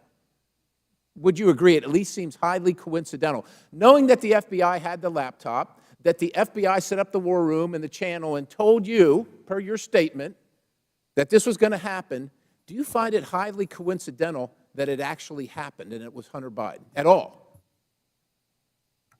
I want to be clear that my statement to the FEC does not suggest that the FBI told me it would involve Hunter Biden. That's a popular reading of that declaration, but it was not my intent. I think there is a coincidence there, and I really can't speak as to how that came about. Yeah, it's really coincidental. One last question. Did the CIA or the other governmental agency ever ask Twitter to look at something that violated Twitter's policy? I don't recall specific outreach by the CIA specifically. Other government agency is what it was called in the Twitter files. Yes, Twitter regularly received reports from government requesting review under our rules. So the other government agency, that one, did they ever request information regarding violations of Twitter's policies? The CIA. Gentlemen, time's expired, but please answer the question. I thank the Chairman. Again, I don't recall specific contact from the CIA, no. Chair recognizes Mr. Burleson for 5 minutes. Thank you, Mr. Chairman. I've sat here listening. I'm glad to be last in rank. I get to listen to all the testimony. And what's become clear to me, there are a few things, and that is that the censorship efforts of the big tech, the intelligence community, and the media were all working in concert to affect the 2020 election. I find it unbelievably ironic, and I hope others do too, see the irony that people who were so concerned and hell-bent and worried about the interference of outside groups on the 2016 election became willing participants to interfere in the following presidential election. These three groups worked together, and it's clear, worked hand in hand to hide the truth from the American people. The fact that the FBI had the Hunter Biden laptop. Heck, it was in their possession for a year before the election is appalling. But that didn't stop them from spreading a lie and a bogus claim about it being Russian interference again. And you know, it's clear to me why they reached out to you, because they knew you would buy the lie. They knew that an organization with 99% of its employees donating to Democratic candidates and efforts would absolutely not look at any information with a jaundiced eye. You would take it as the gospel truth. And so they knew that, because it was clear from your tweets before that you have an opinion about the president, you have an opinion about the Republican Party. And so when all of that leading up to the October 14, 2020, when the New York Post published its story, everything was already in place. So, Mr. Roth, my question to you is, when 51 intelligence officials told us that the Hunter Biden laptop was Russian disinformation, the Democrats, the mainstream media, the president, all repeated this lie. Now that you know what you know years later, do you still believe that the Hunter Biden laptop is not real? Or do you believe it's real? Sir, I never held that belief. Do you believe that the story is Russian disinformation? No, sir. I didn't then, and I don't now. Okay. I have a question for Mr. Baker. You started your role as Twitter's deputy general counsel in June of 2020, correct? Yes, sir. Who hired you for that role? Who specifically hired me? My boss was a person named Sean Edgett, who was the general counsel. Sean Edgett? Edgett, Edgett. E-G-E-T-T. And that's who you interviewed with? I interviewed with numerous people, but Sean was my boss. Anyone that comes to mind outside of Sean? Ms. Gadde I interviewed with. You're saying other people that I interviewed with at Twitter? But ultimately, the hiring agent was Sean Edgett. I'm not sure exactly who made the decision, to be frank with you, but Sean was my boss. Okay. My next question is, when you were fired from Twitter in December of 2022, after the release of the first installment of the Twitter files, did you destroy any internal communications related to that first batch of the Twitter files? As I said in my testimony, I didn't destroy any documents, period. What reason were you fired? You'll have to ask Mr. Musk about that. That was not given, you were not given any information? He made a public statement about it in a tweet, but I think you would have to ask him for the precise reason. Okay, thank you. Back to Mr. Roth. Is it true that Twitter whitelisted accounts for the Department of Defense to spread propaganda about its efforts in the Middle East?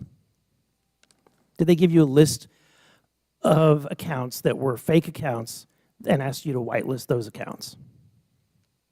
That request was made of Twitter. To be clear, when I found out about that activity, I was appalled by it. I undid the action, and my team exposed activity originating from the Department of Defense's campaign publicly. We've shared that data with the world, and research about it has been published. Was that only in efforts against foreign entities, or were there any efforts against citizens of the United States? I think the nature of public social media activity means that anybody might have seen it, but my understanding was the activity was predominantly focused outside of the United States. Okay, thank you. And Mr. Chairman, I want to just say thank you for this hearing. I would hope that we would be asking for documents or in communications, whether it's on personal devices or private devices, between these individuals and government officials. So noted. Very good. Thank you. Chair recognizes Ms. McClain for 5 minutes. Thank you, Mr. Chairman, and thank you all for being here today. It is a long day. I'm going to try and make this quick and easy. Mr. Roth, part of your job at Twitter dealt with assessing dis and misinformation, correct? Yes. Wonderful. How did you determine what disinformation and misinformation was? What's your criteria for making that decision? Twitter had established policies covering each of those areas, and I'll take them in turn.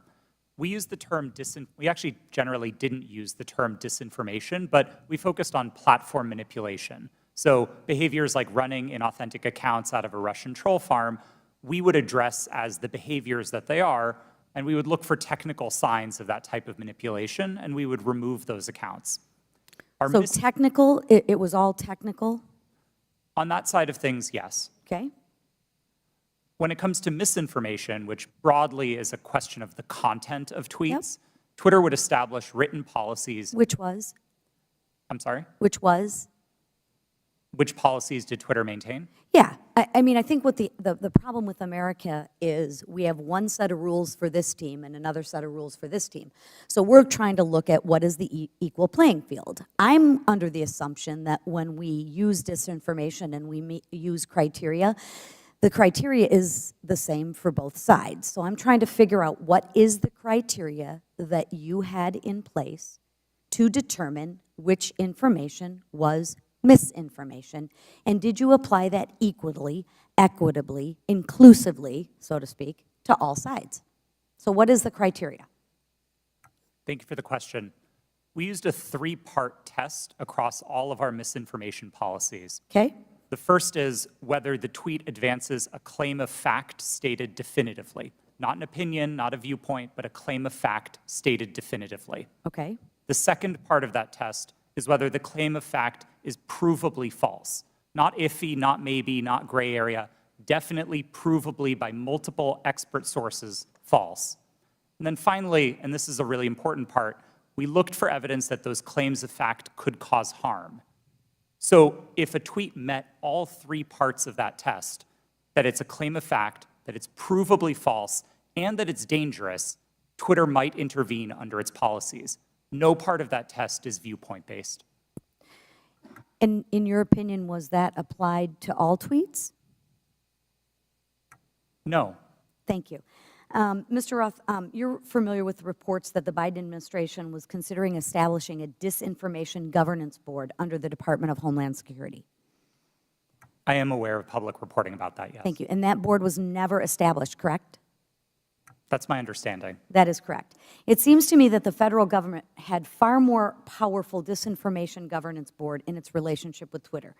Again, Mr. Roth, question, how often were you meeting with people from the federal government while you were at Twitter? Weekly, daily, monthly? I would estimate somewhere between weekly and monthly. Okay. And were you aware that Mr. Baker was also taking these meetings with the federal government as well? I was not aware of Mr. Baker's calendar, no. So you had no idea that he was meeting, there was no you just worked in silos? I mean, Mr. Baker and I were in some of the same meetings together, but no, I did not know the ins and outs of what he was doing. Okay. What did you understand Mr. Baker's role to be at Twitter besides offering general legal advice? Mr. Baker supervised the primary legal team that advised the trust and safety team. He was the supervisor of the attorneys who advised my team. Okay. And how about Ms. Gadde's role at Twitter besides offering general legal advice? For the final, I believe, year and a half of my tenure at Twitter, Ms. Gadde was my direct supervisor. Oh, okay. What was her role? Just to supervise you, to make sure you followed those 3 claims? Ms. Gadde supervised what my team's goals and objectives were. She made sure I was doing my job. She made sure that if there was conflict in the workplace, she guided me on how to address that. She did the job of a manager. Okay. Okay. And she oversaw you and the trust to make sure that your 3 claims of fact, provable, false, and would cause harm, she oversaw that? Yes, Ms. Gadde ultimately oversaw Twitter's policies and enforcement decisions. Thank you. Mr. Roth, in Ms. Navaroli's testimony, she states that her expertise is in media, technology, law, and policy. How often per week did you meet with Ms. Navaroli to discuss these areas while you were both at Twitter? We did not. You did not. Okay. Thank you so much. Gentlelady's time has expired. Chair recognizes Mr. LaTurner for 5 minutes. Thank you, Mr. Chairman. Based on everything I have seen regarding this issue, it is clear to me that government officials colluded with Twitter employees to censor the New York Post's legitimate reporting of the Hunter Biden laptop story. Democrats on this committee have so far characterized this hearing as unnecessary and a waste of time. I'd invite any of my colleagues across the aisle to talk to folks in Kansas, because I can promise you they do not feel that way. In fact, my constituents are very concerned, and rightfully so, that a social media company collaborated with a government entity and a political party to suppress certain social media accounts and filter news ahead of an election cycle. Americans deserve answers on this outright attack on our First Amendment rights, and I look forward to gaining clarity from our witnesses. Mr. Baker, your testimony focuses heavily on the fact that Twitter acted lawfully in its reaction to the Hunter Biden laptop story. But this isn't a criminal trial. It's a congressional hearing. I'm here because my constituents are genuinely concerned that they will be kicked off these platforms for any statement that managers at those companies disagree with. They feel that social media companies like Twitter are forcing them to play a game that they don't know the rules to. I want to know your opinion on if you think it is appropriate for people in positions of power to determine what information gets shared. If not, what criteria is acceptable for making those determinations?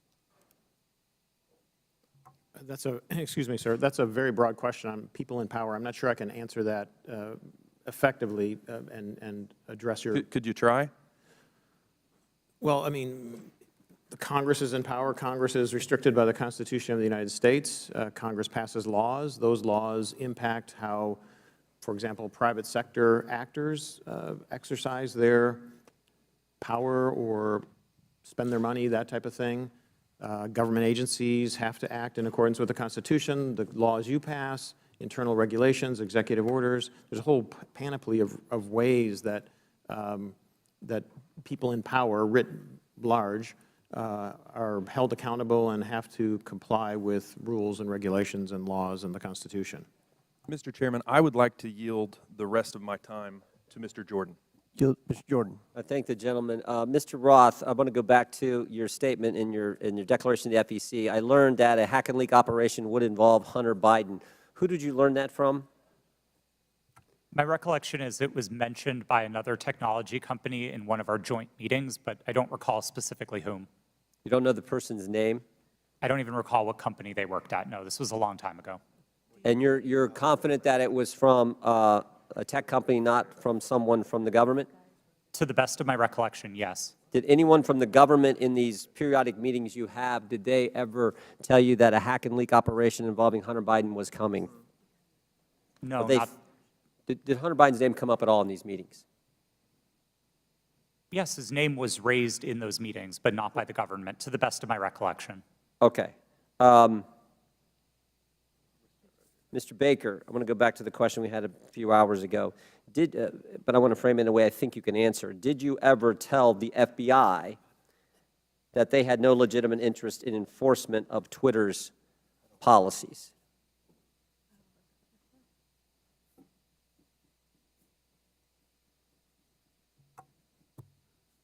I don't think I understand. I think I understand the question. I don't recall ever having such a conversation with the FBI. Okay, did you think there was a problem with the FBI sending you a list of names and accounts and saying, hey, these violate your policies? Did you see that as as some kind of potential concern? I was always concerned that the FBI adhered to the Constitution and laws of the United States, period. And you didn't think that crossed the line? Well, what crossed the line, sir? What I just asked you, that the idea that they're sending you a list of accounts that they say these violate your terms of service. Again, I'm making sure that I can answer the question.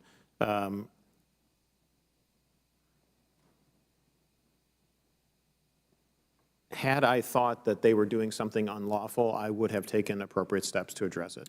Okay, Mr. Roth, why were you reluctant, based on what I read in the Twitter files, why were you reluctant to work with the GEC? It was my understanding that the GEC, or the Global Engagement Center of the State Department, had previously engaged in at least what some would consider offensive influence operations. Not that they were offensive as in bad, but offensive as in they targeted entities outside of the United States. And on that basis, I felt that it would be inappropriate for Twitter to engage with a part of the State Department that was engaged in active statecraft. We were dedicated to rooting out malign foreign interference no matter who it came from. And if we found that the American government was engaged in malign foreign interference, we'd be addressing that as well. Gentlemen's time's expired. In closing, I want to again thank our panelists for being here. I know it's been a long day. We apologize for the electricity going out. That's never happened in my 6 years in Congress. But before we close, the ranking member and I are going to have very brief closing statements. I yield to the ranking member. Well, thank you kindly, Mr. Chairman. Thank you to the witnesses for your endurance and patience today. I hope you don't feel as bad about the day as you seem to look right now, but it's going to be over soon. I want to start with a simple point that I hope will be sympathetic to you, and I began the long day with this. It's even more important now that we have members who are actually threatening witnesses with arrest and prosecution for clearly imaginary offenses, or at least offenses that might make sense in their minds, but I don't quite know what they would be. But Twitter is a private First Amendment protected media entity, and you make your own decisions like Fox News makes its decisions. And I might get kicked off of Fox News, or they might not cover me, or Wall Street Journal, or MSNBC. I've got no constitutional right to go there. So I think there's just a fundamental legal fallacy and logical fallacy that pervades most of the questioning today. And my friend, the chairman, and my friend, Mr. Jordan, certainly know that under our First Amendment, there's a state action requirement. There is no state action here. Now, there's an attempt to perhaps jerry-rig some state action by claiming, well, it was really the FBI that committed whatever offense was there. But what do we have in terms of what we found today? Well, today's witnesses, each and every one, testified that no U.S. government official directed any of them to censor, remove, or take down the New York Post story. That was their mistake. 2, today's witnesses all testified that the Biden campaign did not direct Twitter to take action against the New York Post story. And 3, the whole hearing was predicated on the idea that the FBI directed Twitter to take down the New York Post story to protect Biden, but once again, not a single witness testified that the FBI even communicated with Twitter about the New York Post story. So to me, this has been a wild cyber goose chase all day. It has turned up absolutely nothing, but there was one serious point made by our witness, Ms. Navaroli, who said that the violence and the chaos that was wreaked upon this institution, not far from where we sit today, on January 6th, the attempt to topple a presidential election and install someone who had not been elected as president, was facilitated by Twitter and other social media entities. And at Twitter, at least, the brass there specifically rejected the pleas of employees to take seriously all of the signs and clues of coming violence in the insurrectionary action that took place. That's a serious problem that we're going to have to deal with at some point at a serious hearing, Mr. Chairman. I yield back to you. Gentleman yields back. I will conclude by reminding my friend, the ranking member, that you've gone through quite the transition at the beginning of the hearing. You, as well as many of your colleagues, said this was a conspiracy theory. After listening to the witnesses, now you say it's a simple mistake they made in suppressing the laptop story. Twitter is a private company, but they enjoy special liability protection, Section 230. They also, according to the Twitter files, receive millions of dollars from the FBI, which is tax dollars, I would assume. And that makes it a concern of the Oversight Committee.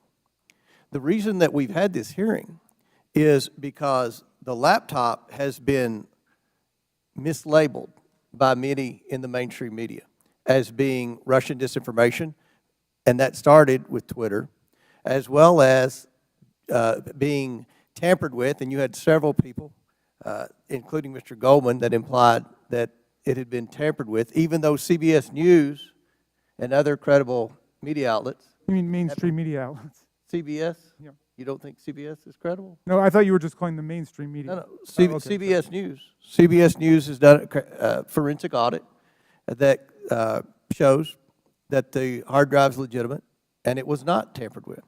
So these are misconceptions that are out there, and they started because of the suppression of the laptop story. The reason the laptop's important is because there's evidence on there that should concern every American about potential corruption, as well as evidence that would suggest that there's a possibility that this administration could be compromised because of the millions and millions of dollars that they've received from our adversaries around the world. We believe that's worth investigating. We believe national security is important. We had a hearing yesterday on our border. We believe there's a crisis at the border, and it threatens our national security. We had a hearing today. We believe that we need to make sure that this administration is not compromised because of the millions of dollars that they've received from our adversaries around the world. That much of that evidence is contained in the laptop. So I think this was a very successful hearing. I appreciate the witnesses' time. I know it was a very long day, and again, we've never had the electricity go out before. But again, we appreciate your sincere testimony. And with that, and without objection, all members will have 5 legislative days. Mr. Chair, I apologize to interrupt. It's come to my attention that I have to seek your unanimous request in order to submit some additional documents. Without objection, so ordered. Thank you. Apologies. With that and without objection, all members will have 5 legislative days within which to submit materials and to submit additional written questions for the witnesses, which will be forwarded to the witnesses for their response. If there's no further business, without objection, the committee stands adjourned.